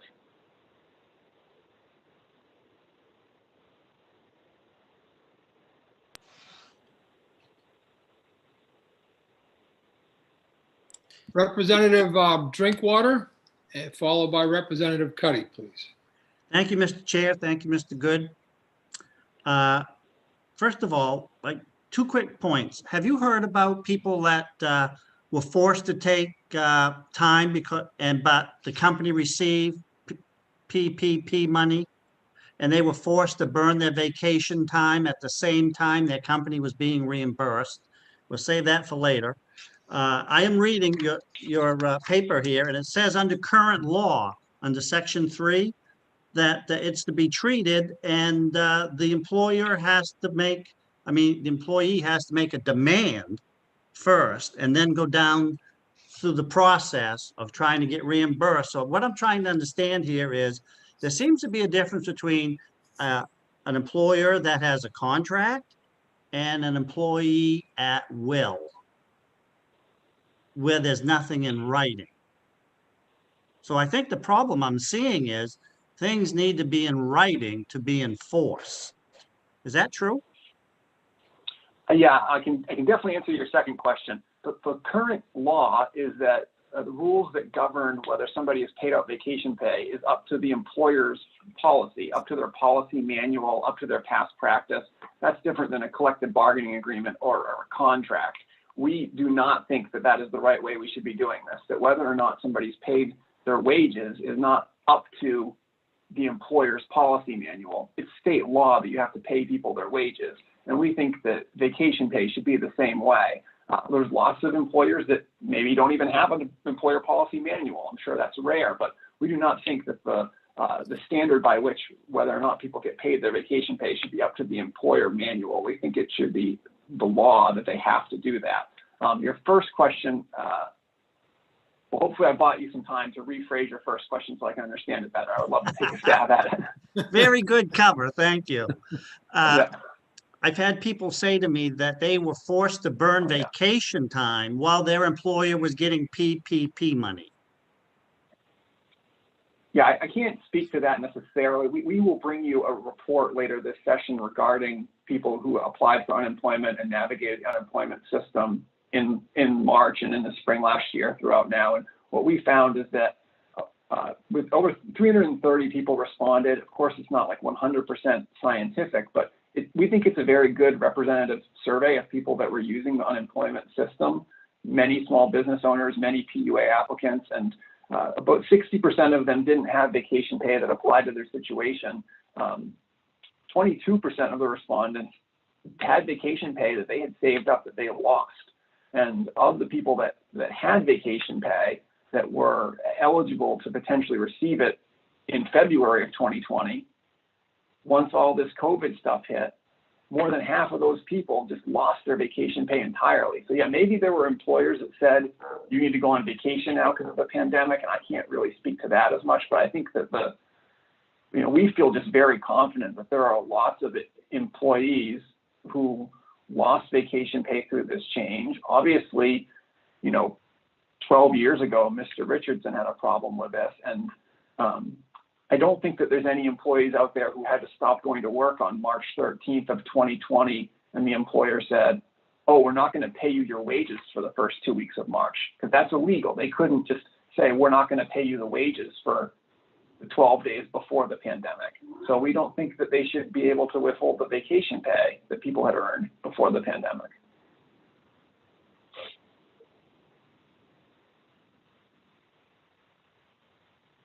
Thank you. Representative Cuddy, please.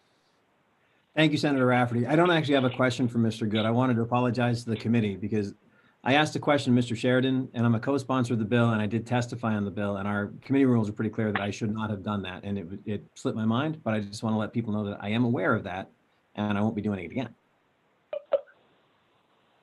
Thank you very much. I think you just did it again.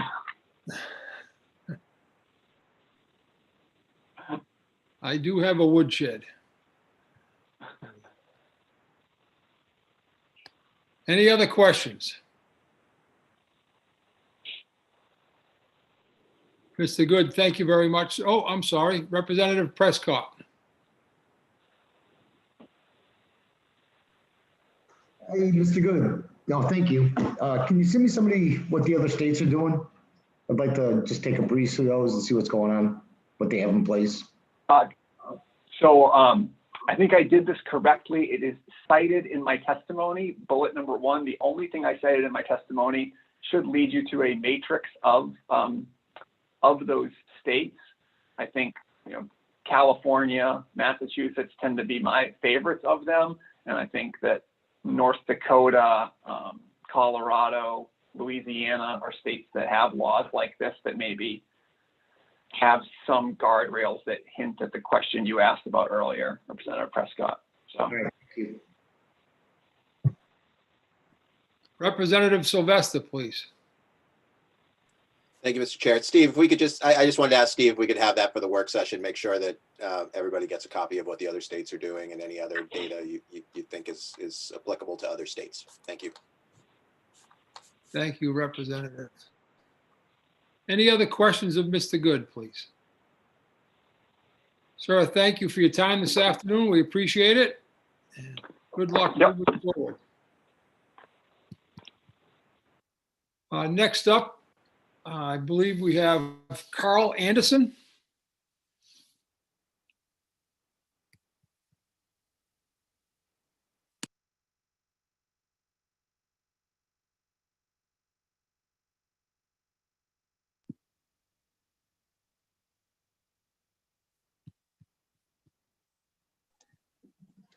Good afternoon, Mr. Anderson. How are you? Living my dream. How are you? Oh, I'm living the same. I first off want to say thank you everybody for having me on, and also I do apologize if my performance today isn't up to the complete par. We had a very busy evening and morning in the city of Rockland, so I'm running on fumes right now. So I'm going to give it a go. Senator Rafferty, Representative Sylvester, Representative Roeder, members of the Labor and Housing Committee. My name is Carl Anderson, and I reside in the town of Warren. I'm currently the district vice president with the Professional Firefighters of Maine, representing approximately 1,000 full-time career firefighters, EMTs, paramedics, inspectors, dispatchers, and mechanics across the state of Maine who belong to the International Association of Firefighters. I'm also a 10-year veteran of the Rockland Fire Department and the union president of Local 1584 in Rockland. Currently, the city of Rockland was gracious enough to present all of its members with a retire and rehire policy to try to give back to its long tenured employees, all the while setting the stage for up and coming members to take their place. Included in this new system for the city was a list of rules and regulations. One of the regulations referred to vacation time, and that anything accrued after your retirement and during your rehire term will fall under a use it or lose it policy. Initially, upon reading this, I was unsure that the words were spoken correctly, but after inquiring to our city manager, he confirmed that what I read was true. I was initially confused of how somebody could earn something such as vacation time and then have it taken away without compensation. I looked it up and saw that it was in fact true. We here at Local 1584 are currently in the process of negotiations and have included this policy in our contract language and have stated the provisions of any earned time that comes after retirement will be paid out in full, mirroring the terms of our current CBA. Honestly, I think anyone who comes into a job, whether it be fighting fires or bagging groceries, is under the impression that everything that they earn will be paid out to them once they separate from their job. Unfortunately, this may come as an excessively big surprise to those employees. Being fortunate enough to see this early and to put it in contractual language is not a luxury a lot of people have. In my opinion, this is definitely not the time, nor it is ever the time, to be taking things away from people that they rightly earn. Presently in the pandemic, we're looking to all employees that are continuing to work through the worst of it to keep this boat afloat. Maine cannot afford to look at long or short-term employees and tell them what they rightfully thought was theirs is now not worth anything. We all understand the rationalizations behind sick time not being considered earned time, but vacation time is honestly quite different. You would think that the dedication to the company would be rewarded. I can say that in my department, the senior members save this earned time because they want to be at the job. It means more to them to be at work and eventually just cash this benefit out than to take the time off. I hope that this bill will pass and that you'll take these words of support and let them lead you in the right direction. I appreciate all of you giving the time to voice my opinion about this issue. Thank you. Thank you very much, sir. Any questions of Mr. Anderson, please? Thank you, sir. I appreciate you being here and good luck. Thank you for your work last night and your continued work that you do. Anytime. Thank you. Next up, I see Heidi Gilmore.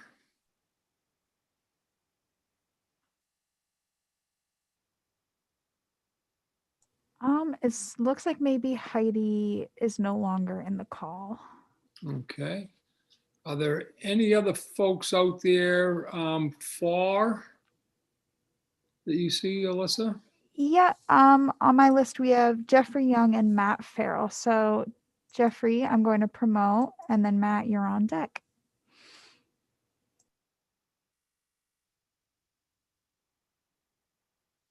Thank you. No problem.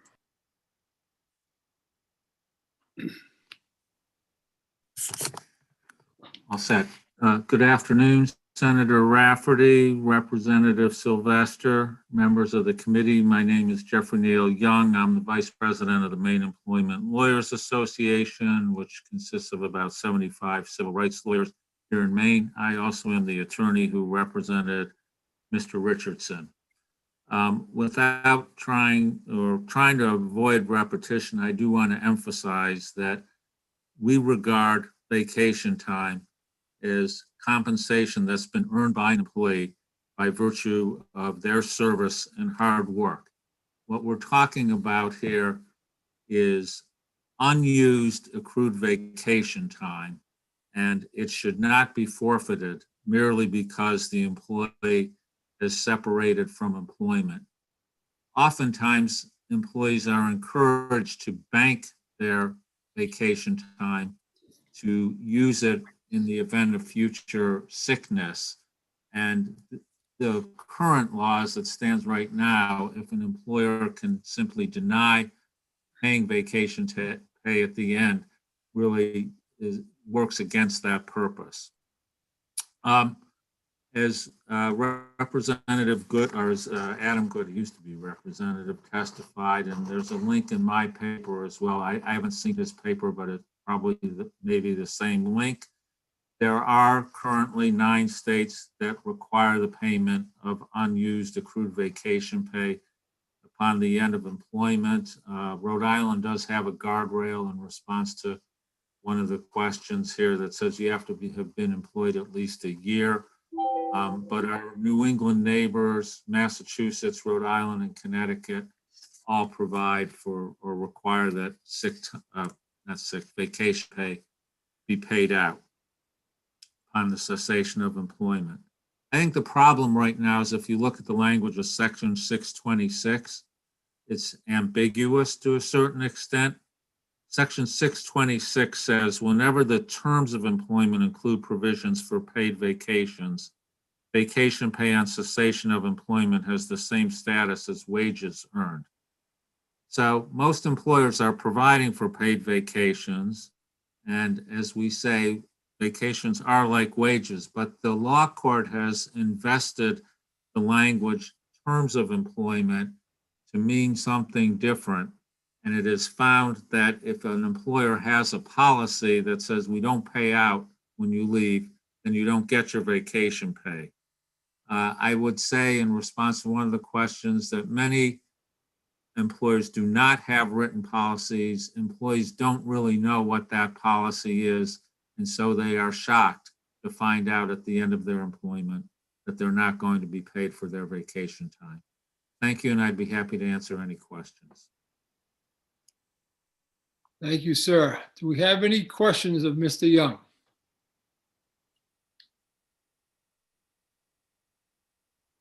Seeing none, sir, thank you very much for your time today. We appreciate you being here and your availability down the road. Should we have any questions? Thank you. Thank you. Have a good day. Alyssa, I know you told me, but it was Matt, but I lost the last name. Matt Farrell, looks like he's ready.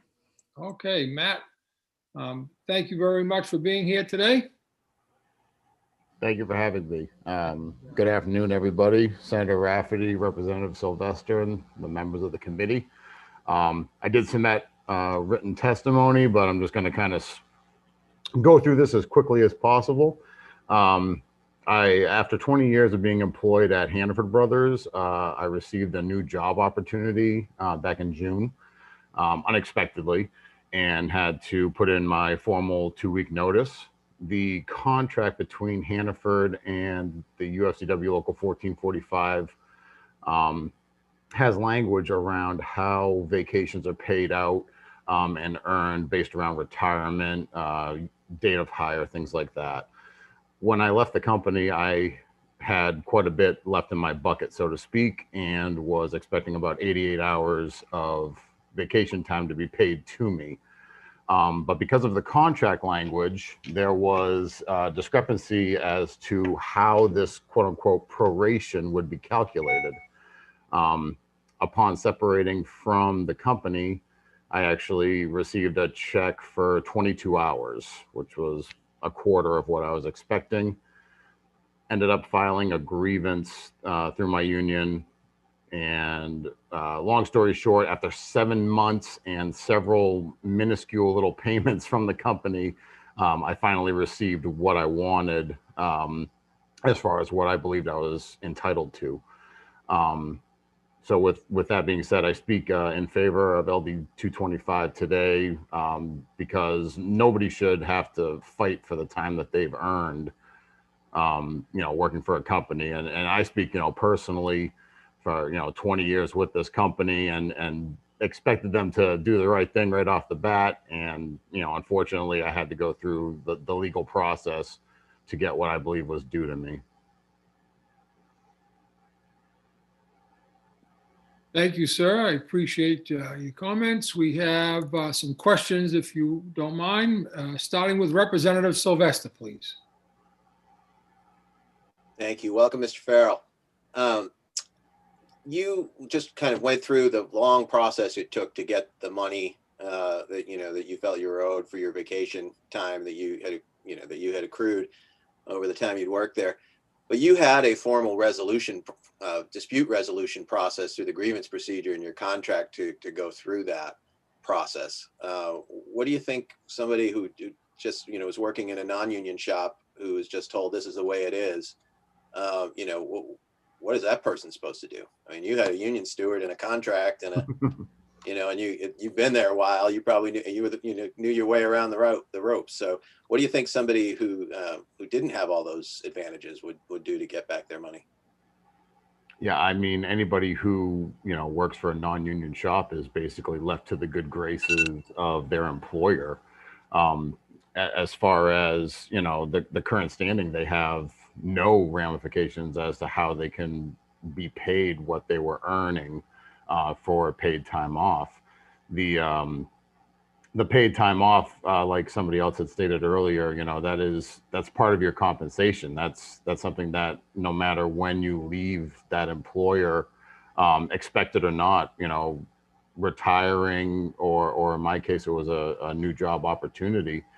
You shouldn't have to then be, you know, backtracking and having to fight for what you were entitled to the day you left. You know, the process that I went through obviously was it was clunky, and it never went to arbitration due to the fact that they just paid me. But the language in that contract is still it's still up to interpretation. And ironically enough, I'm now the business agent of that location, so I'll be fixing that as soon as possible. I had heard that good news, and so good luck in your new position. Thank you, Mike. Appreciate it. Thank you, sir. Any other questions? Mr. Farrell, we appreciate you being here today. Thank you very much, sir, and for your availability today and as well as in the future, should we have any questions that you could help us answer. Absolutely. Thank you. Thank you. Do you see anyone else out there, Alyssa, in terms of being a proponent? No, he's our last one. Any opponents? Anyone opposing? Yeah, to start, we have Christine Cummins and Curtis Picard is on deck, which I think Curtis may have left. Christine and then Curtis Picard, possibly. Potentially, yes. Yeah. Thank you. Yeah. We'll give Ms. Cummings. Oh, okay. There we go. Yeah, she's just coming up, I think. And good afternoon, Ms. Cummings. Can you hear me? I can. Can you hear me okay? Absolutely. Thank you. Right. Well, good afternoon, Senator Rafferty, Representative Sylvester, and members of the Labor and Housing Committee. My name is Christine Cummings. I'm the Executive Director of the Maine Grocers and Food Producers Association. We are a trade group representing Maine's food community, Main Street businesses, including independently owned and operated grocery stores and supermarkets, as well as food and beverage producers and processors, as well as wholesale and distributor partners. As stated, currently employers are not obligated to pay vacation time unless the company policy addresses payout of unused vacation time. We're here to express concerns for a mandate that is looking to enforce vacation time payout. One particular point I wanted to raise was, as stated in the Maine Department of Labor's FAQs regarding Maine's new earned paid leave law, I'll quote, if the employer does not have a policy for earned paid leave payout, but has a policy regarding unused vacation time, then the policy on unused vacation time will apply to unused earned paid leave. Our understanding is therefore by default, all employees who qualify for the new required PTO would then also qualify to have that leave paid out upon employment end date. Grocery stores operate on a margin of 1 to 2%. According to a 2020 Independent Grocers Financial Survey, independent grocers managed rampant competition and a tight labor market, with employee turnover increasing to 19.5% among full-time employees and 63.2% among part-timers. Personnel-related costs and the total labor and benefit expenses are 15.7% as of 2019. A mandated payout would create yet another managerial burden for our small businesses who need to anticipate additional cash flow needs for vacation payout for unexpected ends to employment. We believe requiring payment for unused vacation time when an employee leaves would cause unintended consequences of companies foregoing vacation or generic all-encompassing PTO policies to more specific buckets of vacation, sick, and paid time off categories.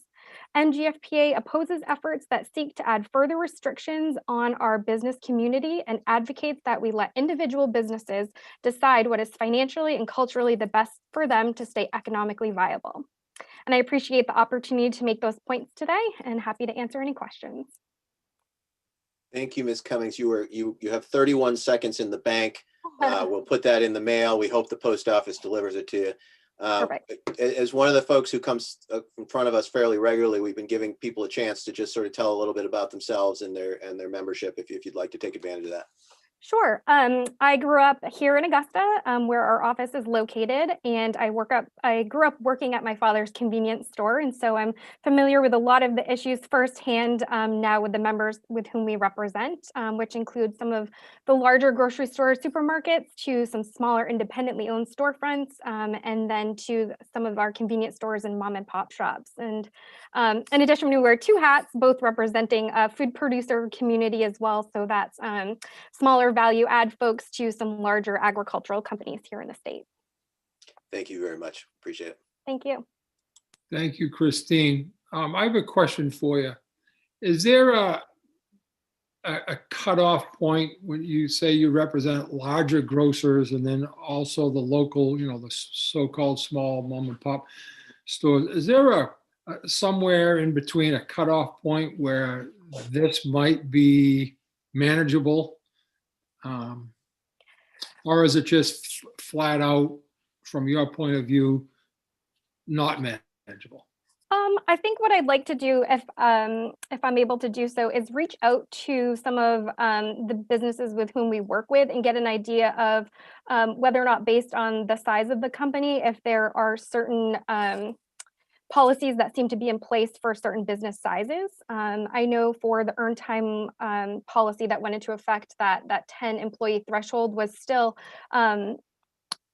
of quite concern to some of our smaller storefronts. And so I certainly don't want to speak on behalf of everyone. So I'd like to do a little bit more research to see if there's some common themes that I could make. Absolutely. Thank you for doing so. I appreciate that. Certainly. Any questions, please, of Ms. Cummings? Seeing none, just want to thank you again and look forward to hearing back from you if you can. I will. Thanks very much and have a great afternoon. You as well. Thank you.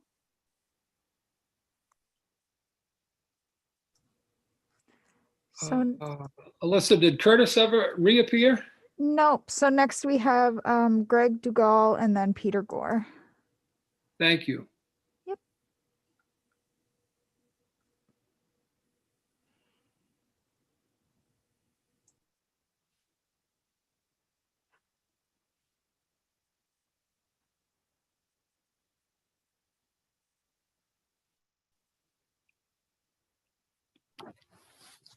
Good afternoon, Mr. DeGaulle. Good afternoon, sir.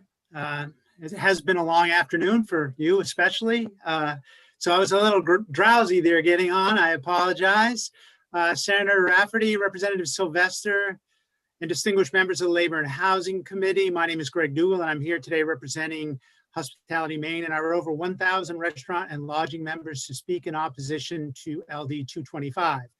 Hospitality Maine believes that our current statute, used by many states, as it has been described, more than half the states do it this way. Interpretation of the statute by the Bureau of Labor Standards is the correct one for our state. The Maine Tourism Association has also submitted testimony in opposition. They weren't able to be here in person. If you have a policy to pay out on termination or separation, then you are required to do so. And if you have a policy that says that you do not, then you should not have to. If there is no requirement that vacation time be provided in statute, why should there be a requirement that you have to pay vacation time out on cessation of employment? If the employee is aware that would not be the case upon their hire, then they would be properly informed of the policy, which we agree they should be. In polling our membership, most of those that have policies not to pay out are smaller operators that have been through a very difficult time because of the pandemic. Restaurants were off about 27% in 2020, and lodging was down 37%. Hardly a time for a new policy that I know I'm the guy that came up with the cost argument. I heard it, that it was coming. That would result in cash outs upon termination and additional sizable cash outlays. Larger employers are concerned that this proposed statute could have a sizable effect on paid time off or PTO programs. This was a lengthy part of the discussion around the recently implemented earned paid leave statute and the debate around paid sick leave in the city of Portland. The key to PTO is its flexibility, both for the employee and the employer. But now employers would have to track the two separately, thereby negating the positive flexibility of PTO for the employer. Many of our larger employers have already decided that if this passes, that they will modify their programs more to the detriment of their employees who truly like the flexibility of a PTO plan than themselves. Employers in our industry after this pandemic cannot afford to pay out 4 weeks of PTO pay, so they will default to separate paid sick and paid vacation leave programs. So I encourage you to please vote LD 225 ought not to pass. Thank you for your time and consideration. And I will let you know that I did spend a lot of time doing outreach just to find out what people were thinking. And then we had a board meeting yesterday. And so I had access to about 50 or 60 people that gave me input for this. So this is not just my opinion. It truly is the opinion of our membership. So thank you very much. Thank you, Mr. Dougal. You came in right on time. And I believe this is your first time in front of us this session. So if you wanted to take a minute to tell us, as somebody who comes in front of us fairly often, tell us a little bit about yourself, who you represent. Well, that's kind of you, Representative Sylvester. I noted that you've done that for some other people on some other Zooms I watched. So thank you very much. Again, I'm Greg. I worked in the hospitality industry for 20 years before I started working in the trade association industry. I actually went to a chamber on the coast of Maine first and have been working in Augusta for just about 20 years with the hospitality industry. Again, as I mentioned, we have a lot of restaurant and lodging members. We were once the Maine Restaurant Association and the Maine Innkeepers Association. The two were combined into what is now called Hospitality Maine. Hopefully I won't be in front of you too much to drive you crazy, but I know I'll be back. Thank you, sir. Thank you. I'm looking forward to that, not as and not as a warning. So I appreciate that. We have Representative Bradstreet, please, sir, with a question. Thank you, Mr. Chair, and thank you, Mr. Dougal, for being here. The industry that you represent consists largely of small restaurant owners. Do you have any idea how many have gone out of business since the pandemic started? Interesting question. I'm actually supposed to talk to a reporter about this after. Well, to be honest with you, not as many as you would think. There have been several in the city of Portland, and there have been some all around. We represent everyone. Quick service operators, a lot of those have gone out of business. Some franchises, a lot of those have gone out of business. Again, they are independently owned, so there is a family behind that business, and it has been a problem. What I will tell you is there are a lot of people that are closed right now. Many, many people that normally would be open are closed, and we won't know until springtime whether or not they're going to survive this very long and cold winter. So, there are a few, but hopefully and thankfully there aren't as many as we might have thought at this point. Thank you, sir. Question I have is, obviously there are businesses that do have paid time off. There are businesses that don't. Some have policies, some do not. Have somewhere along the line, could this potentially serve as an incentive or an attraction for employees to be drawn to a particular company? Oh, yeah, I wouldn't disagree with that. That's very, very true and is proven to be a fact. But that's also what's proven to be a fact is some companies can only afford so much. And if somebody that were working for a company that did not have a policy that paid out and they were to leave and they had accumulated a month's worth of time, most people right now in my industry can't even pay their current employees, let alone paying out that amount. If it says in their policy that they should pay it, that they pay it out, they should definitely pay it out. It should be the employee should know where they stand. They should know if they're going to get it or they're not going to get it. There really should be no gray area, in my opinion, and in the opinion of our members. Thank you. Any other questions, please, for Mr. Dougal? Seeing none then, sir, thank you very much for being here. And it sounds like we'll see you again. Thank you so much. Next up, I believe, is Peter Gore.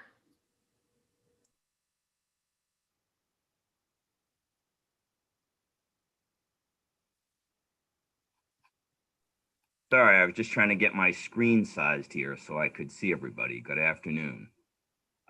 Good afternoon. My name is Peter Gore. I am the Executive Vice President at the Maine State Chamber of Commerce. We are a statewide business association, and I am here to speak in opposition to LD 225. It's important to point out a couple of things before I get going. With the exception of Maine's earned paid leave law and certain collective bargaining arrangements, the provision of vacation time is discretionary on the part of employers in the state of Maine. If you have 10 or more employees, you fall under Maine's earned paid leave law, which passed in 2019. That means you have to pay your full and part-time employees up to 40 hours, provide them with up to 40 hours of PTO time. I have to tell you, many businesses that I talk with go beyond that when it comes to that kind of leave or vacation time. If you have fewer than 10 employees, then vacation time, the provision of vacation time is completely discretionary. But many do provide vacation time for the very reason, Senator Rafferty, that you just spoke to, which is it's mutually beneficial. Employees get time off. It's used to recruit and retain. It's a morale booster, and employers are more productive and happier workers. But LD 225 removes an important element of control for employers and businesses in this state, and it will impact particularly small businesses the hardest.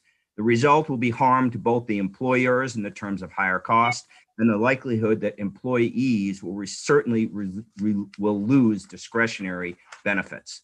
The current law allows employers to decide how to handle vacation time, unused vacation time. As has been pointed out, you can adopt a policy which lets people cash out, or it allows a use it or lose it arrangement in which you have to use the leave before you leave. In either case, it shouldn't be an issue with regard to getting paid or cashed out at separation.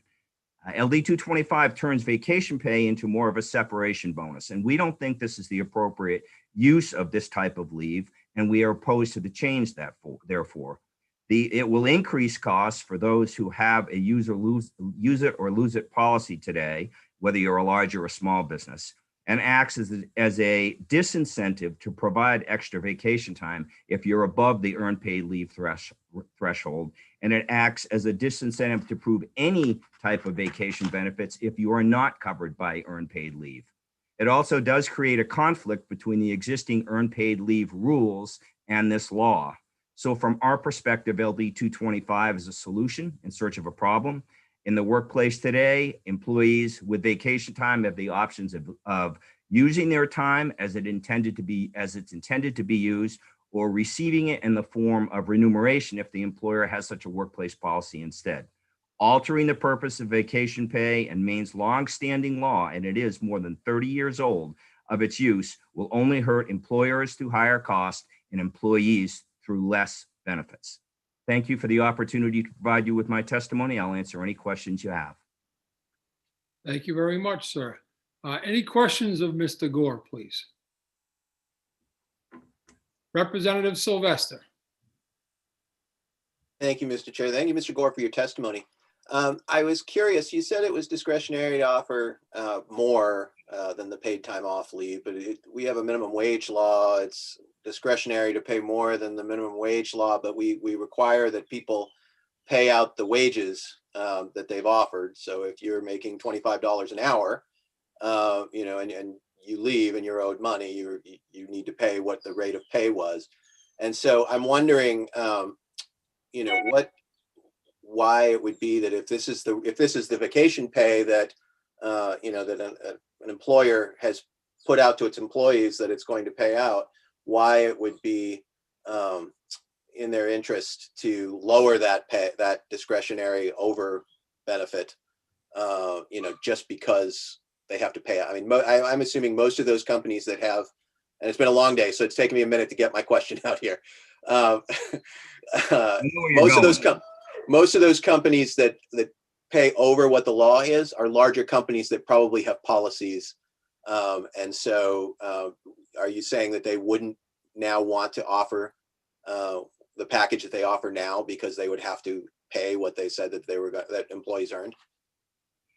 So a lot of the employers that offer benefits beyond what's required under the earned paid leave law already have a policy in place that says we're going to allow you to cash out when you leave. I'm not saying that doesn't take place. It does. There are some that probably don't. And if this law passes, if this bill passes, then you're creating a new liability for them that they will have to take into account based on all the other increasing costs they have and the impact of a pandemic, an unplanned event in which every business in the state is in many ways struggling with. And we don't know what the ramifications or how long those struggles are going to last. So am I telling you that if you do this and an employer currently offers more than the 40 hours, it's use it or lose it, that, they're going to stop? Every employer? No. Some, yeah, they're going to alter their benefit structure. Absolutely. I've heard it firsthand. Quick follow-up, Mr. Chair. Yes, go ahead, Representative. So as we're talking about liability right now, the liability, however, is on the employee, that if there's a policy and if there's no policy, right, the employer can do what they want. And there's, as you said, there's no requirement to have a policy. If they do have a policy and they decide not to abide by it, then the only recourse to the employee would be to hire an attorney if they could find one for this, probably the small amount of money that we're talking about here in terms of an attorney's time. So wouldn't the liability right now be on the employee to have, because when they didn't work, the employer had the benefit of their work. So if they were banking time for some future event and they have to leave work because some tragedy happened in their life or some event, they've basically lost the work that they've given to their employer. So I'm a little confused. I'm going to try and answer your question the best that I can. I've been a little dismayed by some of the tone of the witnesses earlier today, and the idea that somehow that businesses out there are conspiring to deny benefits to their workers so they can keep the money. My experience with the businesses that we deal with is anything but that, particularly during this very difficult time that businesses have experienced with a pandemic. They have worked more closely with their workers than they ever have. So when someone goes to work at any business and they're going to get some kind of a benefit, they're going to know where they're coming from right out of the gate. Either they're going to get compensated for it when they leave, or they're not going to. And the expectation is they take vacation time. And that's really the purpose and the reason that businesses provide vacation time to their employees, because they want them rested, they want them happy, and they want them productive. And the expectation, if they're not going to be recompensed for it, is that they will take their vacation time, and employers expect them to do that. And this changes those dynamics. And we don't think it's an appropriate, when you're going to give vacation time, the appropriate use is people take that time. And some people will bank that. I don't disagree with you. They will try and bank that. But if you work for a company that tells you you must use your vacation time before the end of the year, or you're going to lose it, then you're going to plan to use it if you have that ability to do so. That's the reality of it. That's what you should be doing. And as an employer, that's what you should be telling your employees you need to do. Take your vacation time. You have it. Please don't lose it. I don't want you to. And that's what we hear businesses saying to people, not, gee, don't take your time, so then you can be discharged and I can keep your money. That's not what they say. And certainly, as you know, I am not a conspiracy theorist. I understand that most Maine businesses are working and we're always talking about, those few who take advantage of the system. And so I appreciate your umbrage at, if you read that people who were testifying said it some other way. But what we're talking about is just, should there be a standard for everybody? And I appreciate your testimony. Thank you, sir. I would add one thing if I could, because it is important. And Representative Sylvester and some others will remember this from their discussions around earned paid leave last time around. The decision by the committee and the discussion, as I remember it, was specifically to stay away from a requirement of cash out or earned paid leave. And the decision and the rulemaking that took place at the Department of Labor does say that the earned paid leave can be cashed out, but it ties it to Section 626 in Maine law, the section of law in which you're talking about amending through 225. If you do that, the rules, and I believe someone from the department is going to testify this afternoon, the rules state that if you work for a company that doesn't have a cash out policy, then the employee leaves that place of employment, the employer is required to keep that leave on their books for a year. in case that employee comes back. So you're creating a conflict in the law if you pass this and say you have to cash out versus what the rules around this say. And you just may want to keep that in mind should you decide to proceed with this. Thank you. Any other questions of Mr. Gore, please? Seeing none, I'll thank you for your time today, sir. Appreciate it. Thank you as And, well, Senator. Thanks for your availability. Alyssa, any other? That's it? That is it for opponents. Yep. Okay. Are there any folks, any not for nor against? Yep. First we have Michael Rowland, and then we have Stephen Bailey. Thank you. Mr. Rowland?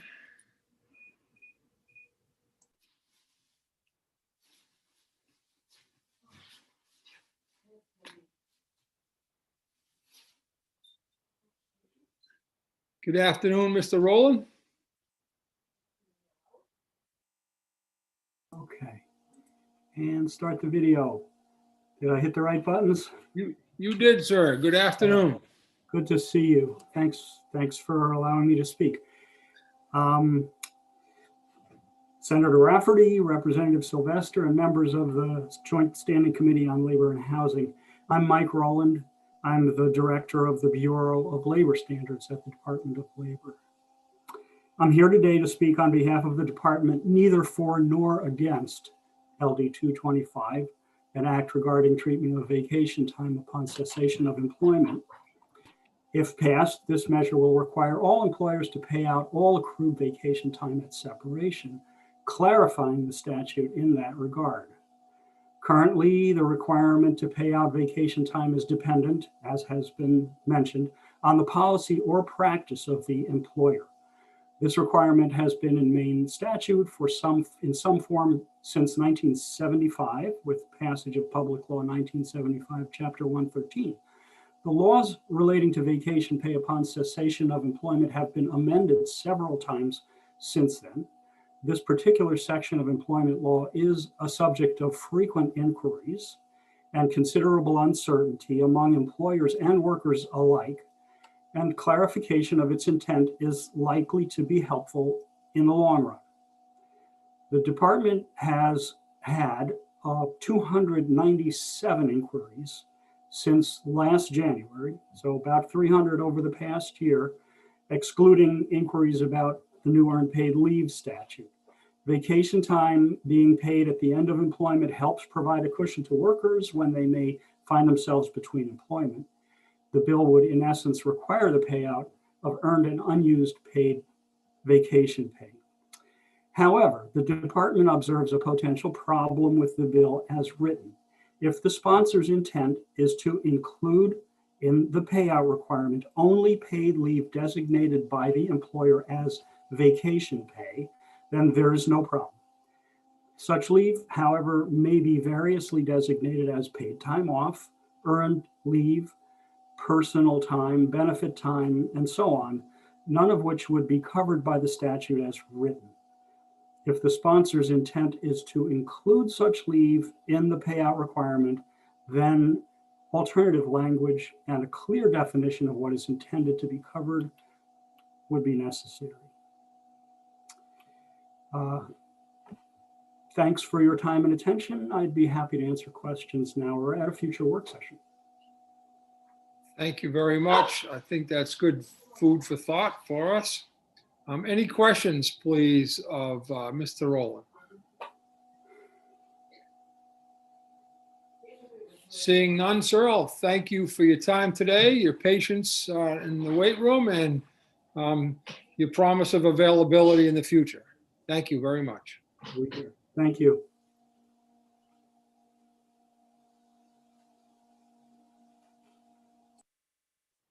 I think we, next up is going to be Mr. Bailey.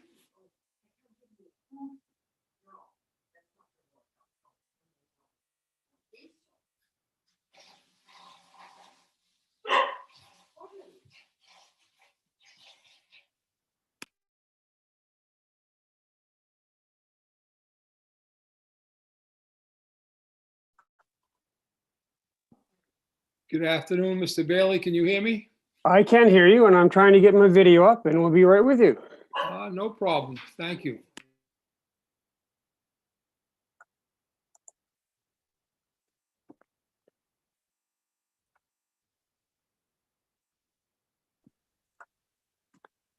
Thank you, sir. You're welcome. Thank you. My name is Stephen Bailey. I am the Executive Director of the Maine School Boards Association, as well as the Maine School Management Association. So today, Senator Rafferty and Representative Sylvester and members of the Housing and Labor and Housing Committee, I do want to speak to you from the standpoint of us being here today, neither for nor against this particular bill. We do not have written testimony, and you won't see it in your file of testimonials that have come forward today. We wanted to be here and just to be present to identify that we are curious in terms of following this bill. It was talked a little bit about today. We're unclear for sure as to who this applies to, whether it's for nonprofits, whether it's for privates, or whether it's for the public sector as well. So do need some clarity around that. I also had some questions as it relates to employees who have collective bargaining agreements that specify in terms of how vacation time can be both accrued as well as used, as well as paid out at the end of employment, the cessation of employment. And that doesn't seem to be clear in the bill itself. And the other part was with regard to those companies and businesses, be it private or public or nonprofit, whether there are caps that are on the vacation time that is paid out, and there's an expectation as well as a practice of that vacation time being paid out, but that there be some level of limit. And there were guardrails that were talked about before. I'm wondering if this is one of the guardrails that also some other states have with regard to the amount of vacation time that actually would be there.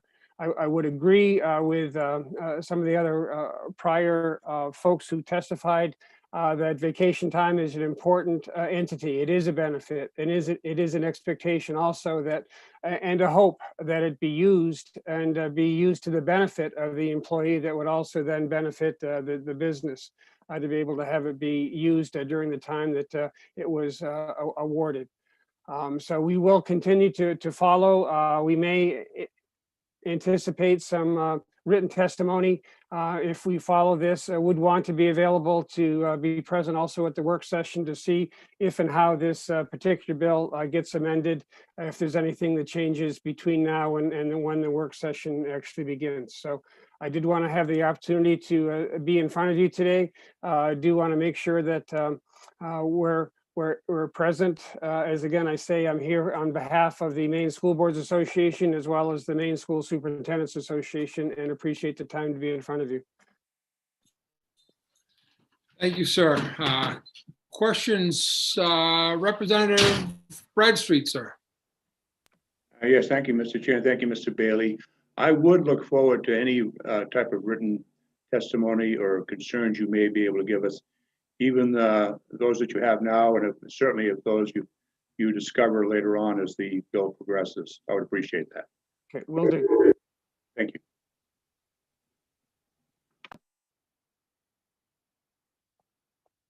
you. Any other questions of Mr. Bailey? Thank you for being here today, and also for your offer in terms of being with us at the work session to help with clarifications. Thank you.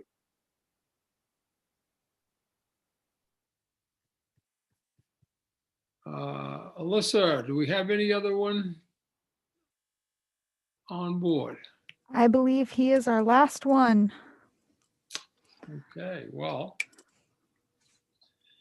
that said, and having received testimony of all those present today, I will close the public hearing on LD 225. It's been a long day. I'm going to tie. We're not done yet. We have a couple of loose ends I'd like to tie up before we leave. Sorry about that. I know it's been a difficult one, but in any case, couple of things. I did clarify, if I haven't said this already, I probably did when we came back from one of those breaks, but I know I did in my mind. I'm not sure I verbalized it, but so we do have the ability to have caucuses, and that should be in all of our possessions. That information has been passed along. So if you haven't received it, then please contact your leadership. I know that I did receive an email containing some information for it. I did try to do a practice caucus myself this morning, and I invited some folks. As it turned out, I was the only one there, so obviously it didn't work. But my aide did say that he received the invitation. He just, didn't join. So in any case, it's there. So please follow up with your leadership to make sure that we have access to it, because those caucuses are vital to our work and will be important as we move along. Okay. Second thing was, you probably have heard from some of your colleagues. I know I've heard from some of mine.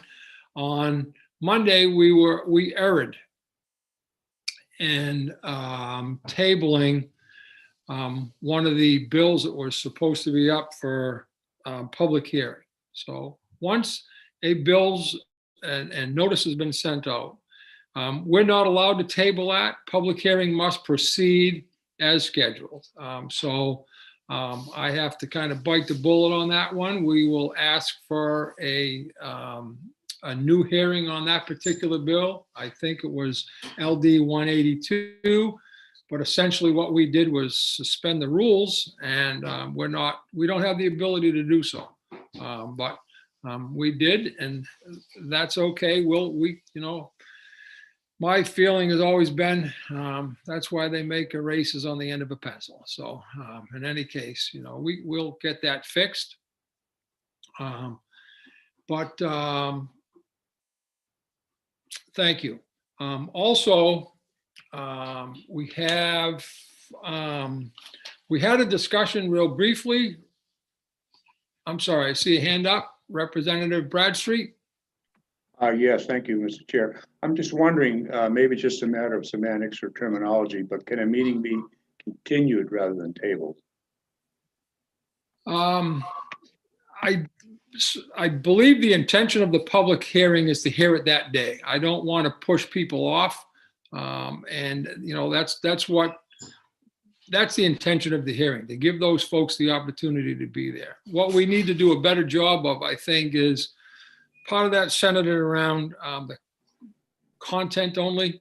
And what we'll have to do as we schedule hearings is look to see if we can push for that content, and perhaps if a person it's a content only, potentially we move that down the road a little bit, but and deal with bills that we have language for and text for.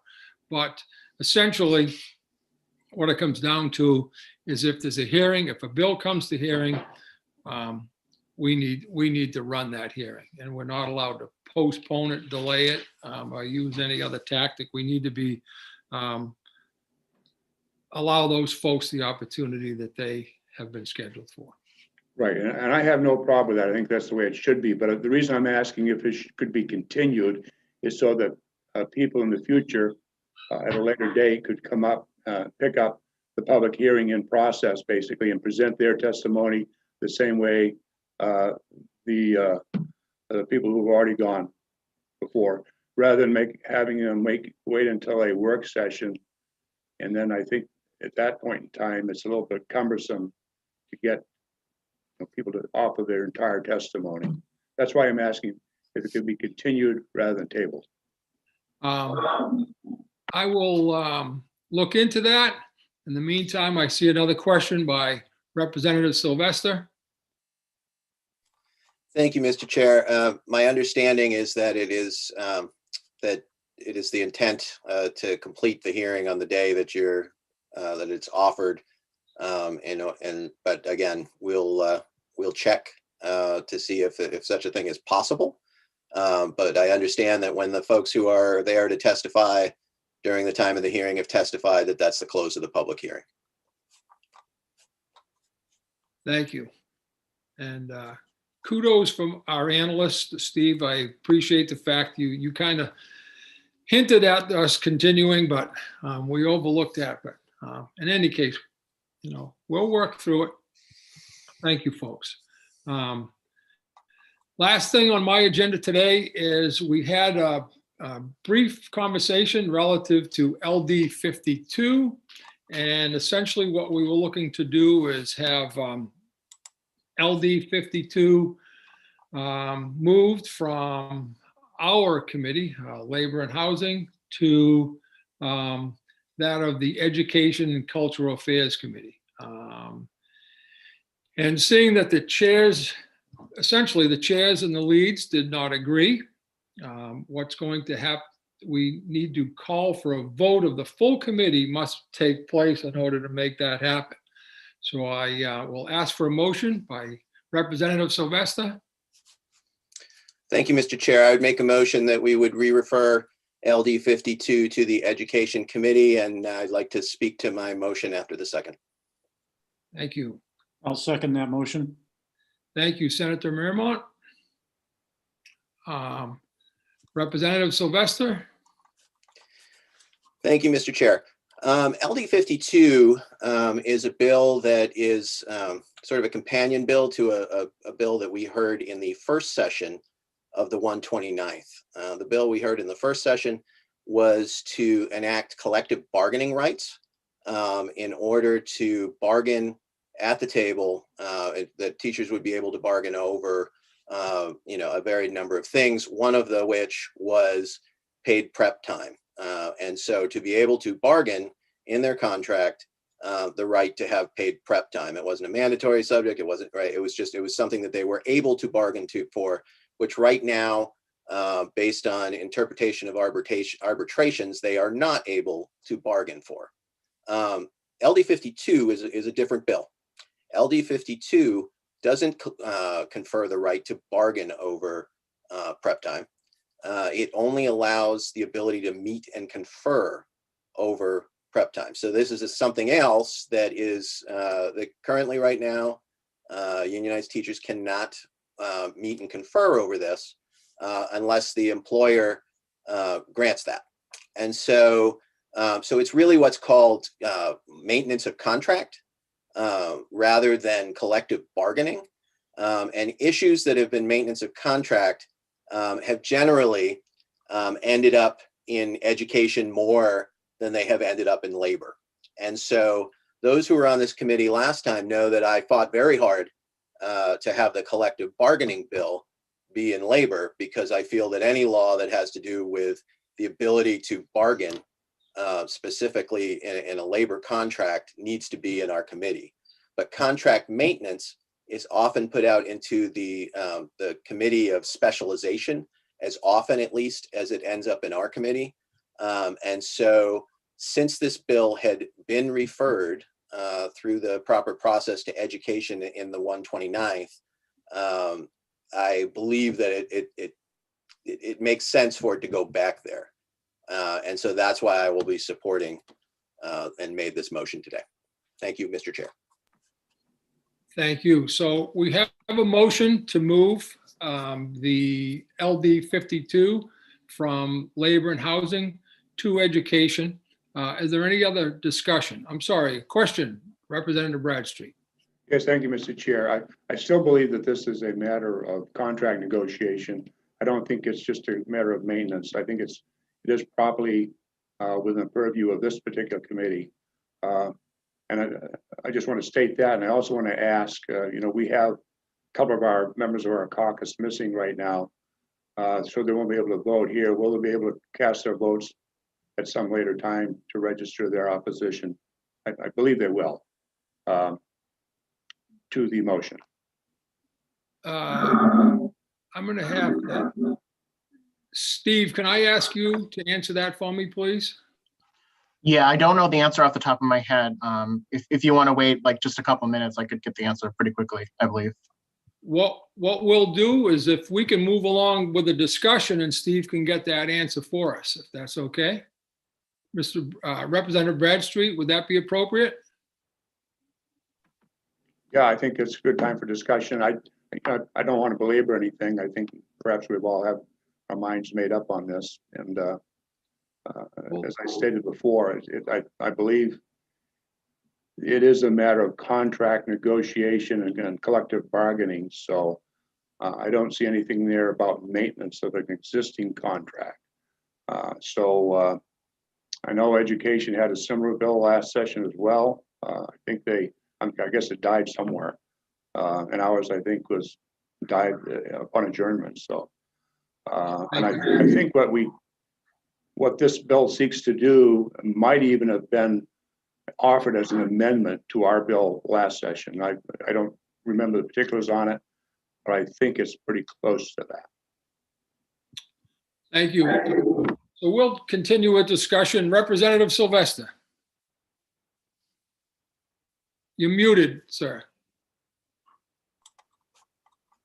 I'm trying to have you work on your lip reading, Representative Bradstreet. Eventually we'll just mentally connect.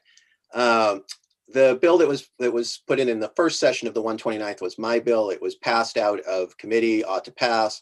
It was passed by both the House and the Senate, and then was vetoed by the governor. This bill was put in the emergency session as emergency legislation.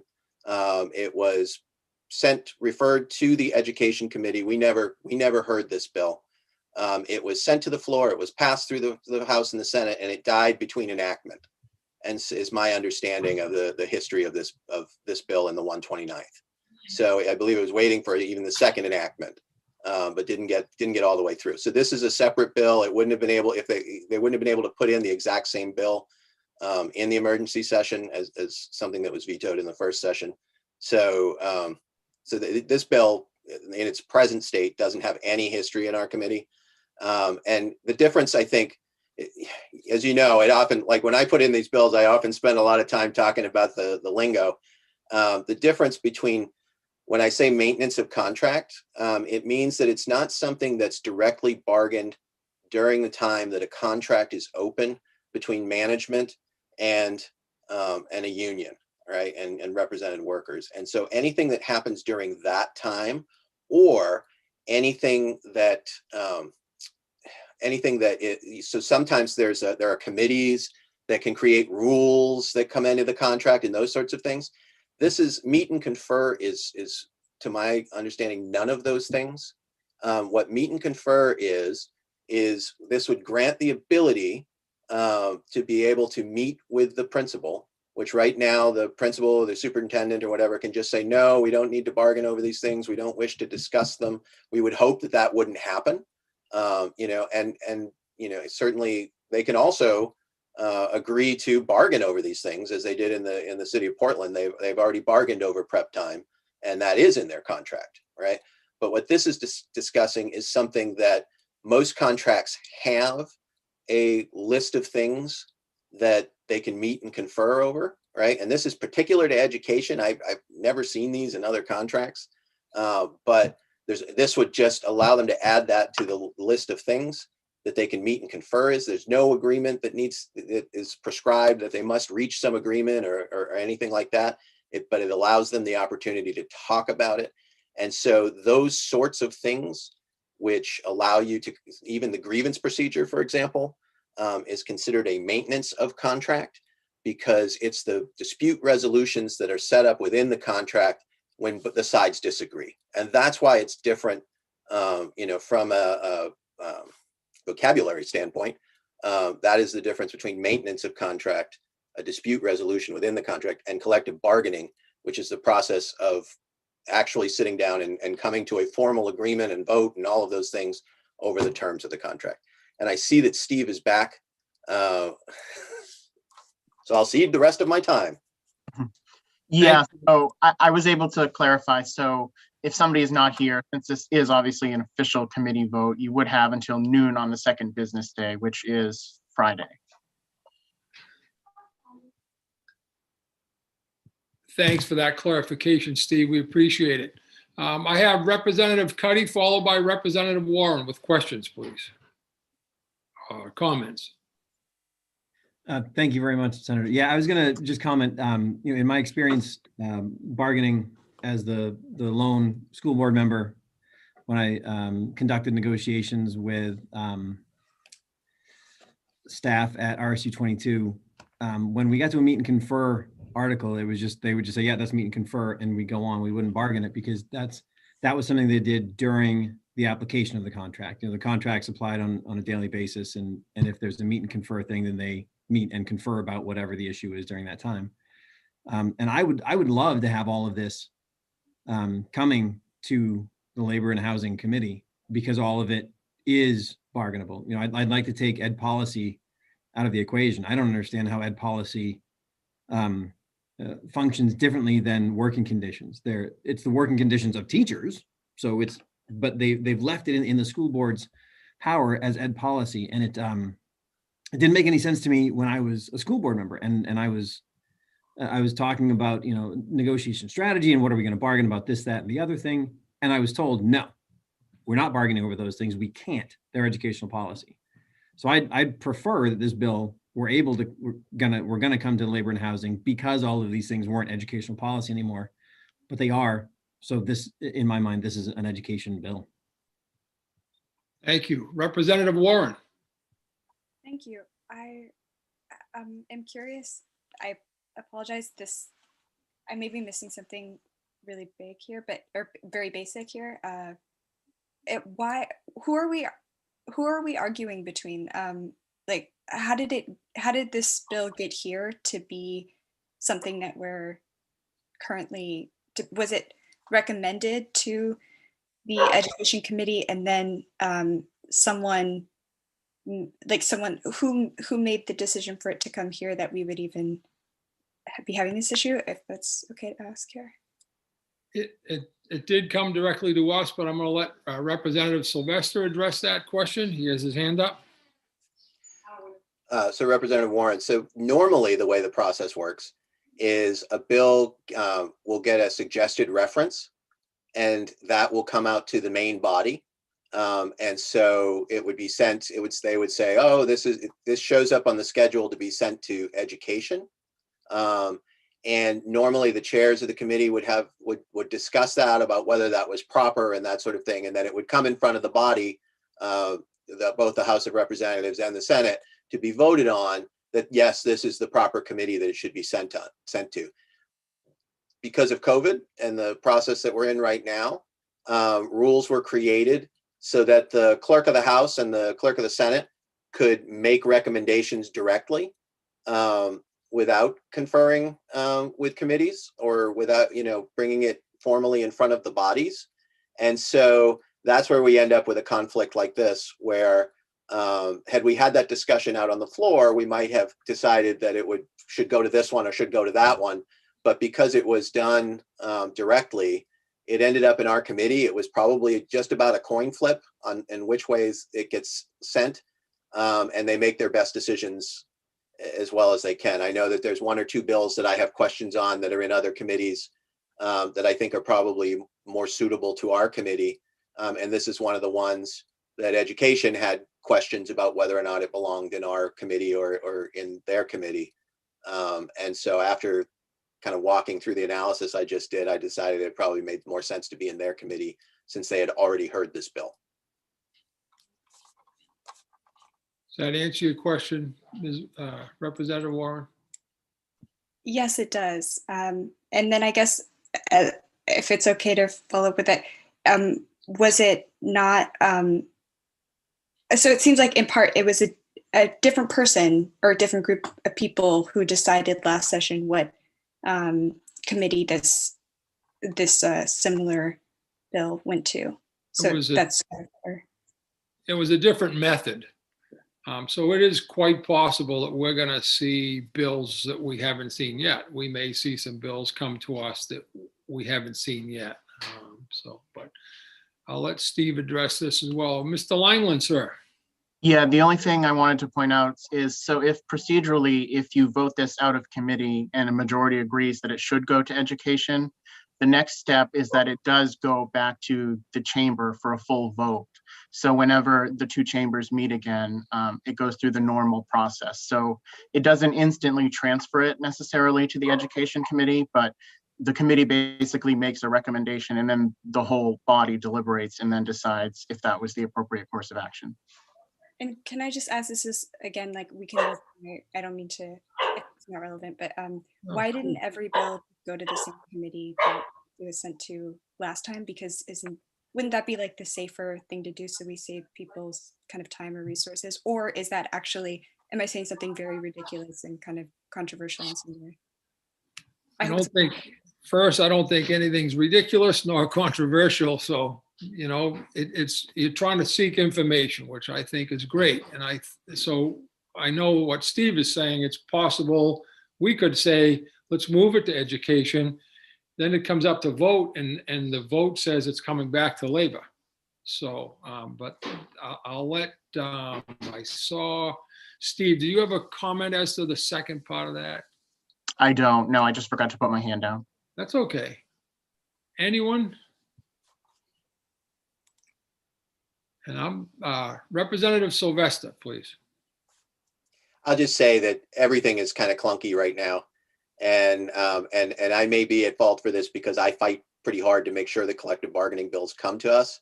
But it's always, you know, labor law and labor, you know, I always say it's like, it's a little bit like voodoo. It's just, you know, it's chicken bones thrown out on the ground because it is the way it is, because that's the way it is.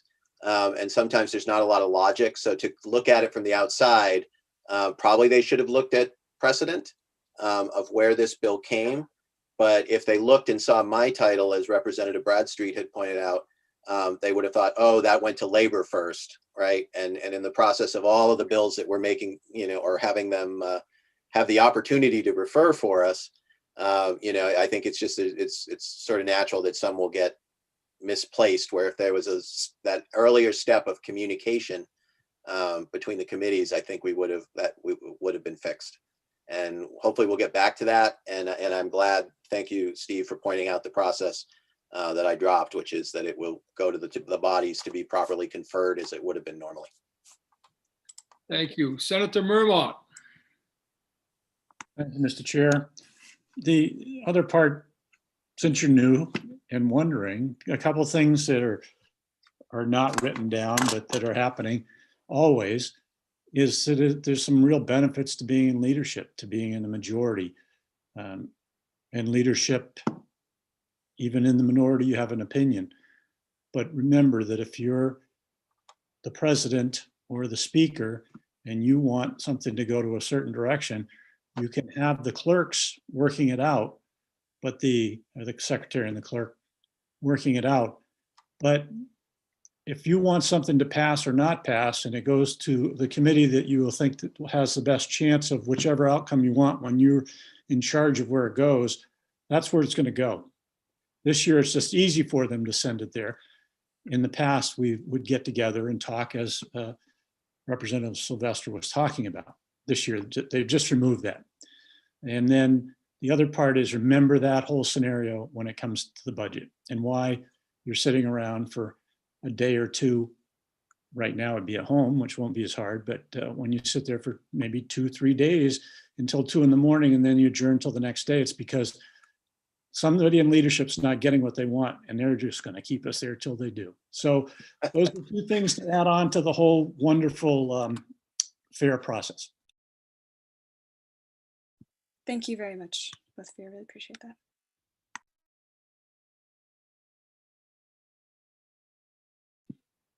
Seeing no other questions, I'd like to move the vote, please. And the motion on the floor is to have LD 52 move from labor and housing to education. So when you vote, a vote of yes means you approve the move. A vote of no means you oppose that move. And I will ask Alyssa to call the roll, please.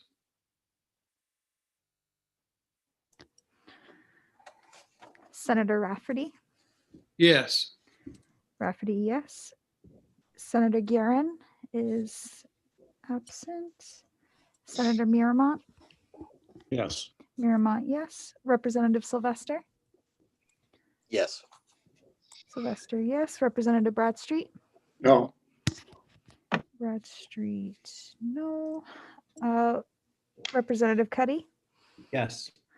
Cuddy, yes. Representative Drinkwater is absent. Representative Gear. Yes.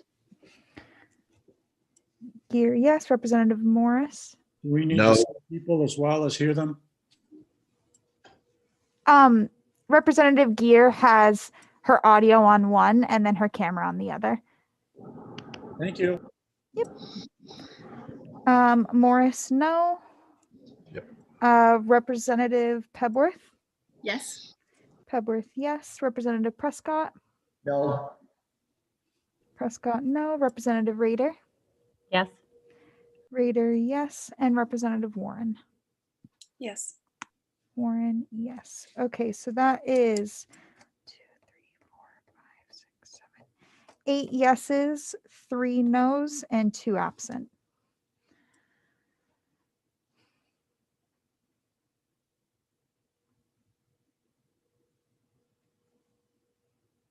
And they have until Friday to vote. So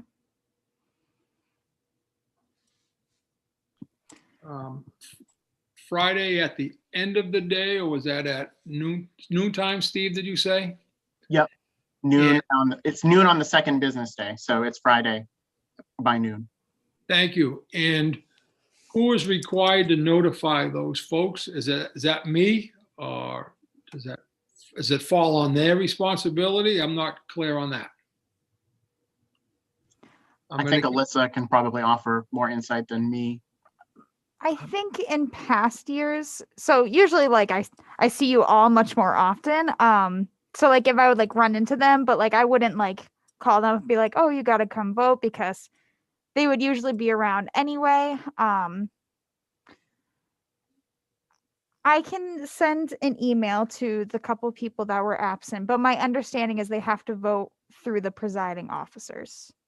Like I can't register their vote over the phone or anything like that.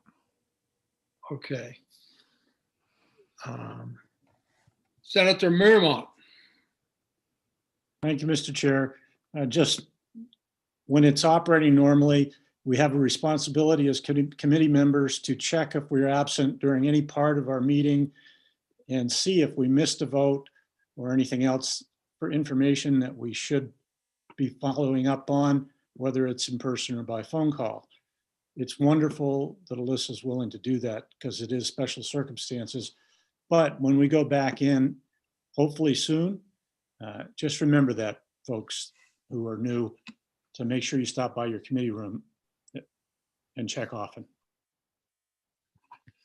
I appreciate that, sir. And that's where experience lends itself to wisdom. So that's very helpful. Anything else tonight, folks? All right, again, I follow up with my leadership on that caucus thing, and I'll try to work it out on my end as well. Thank you all. It's been a long day. I appreciate you being here and your attentiveness, and look forward to seeing you again, although hopefully not again tonight. Thank you. Thank you, Chair. Thanks, everyone. Good night. Good night, everybody. Have a great evening, folks. Good night.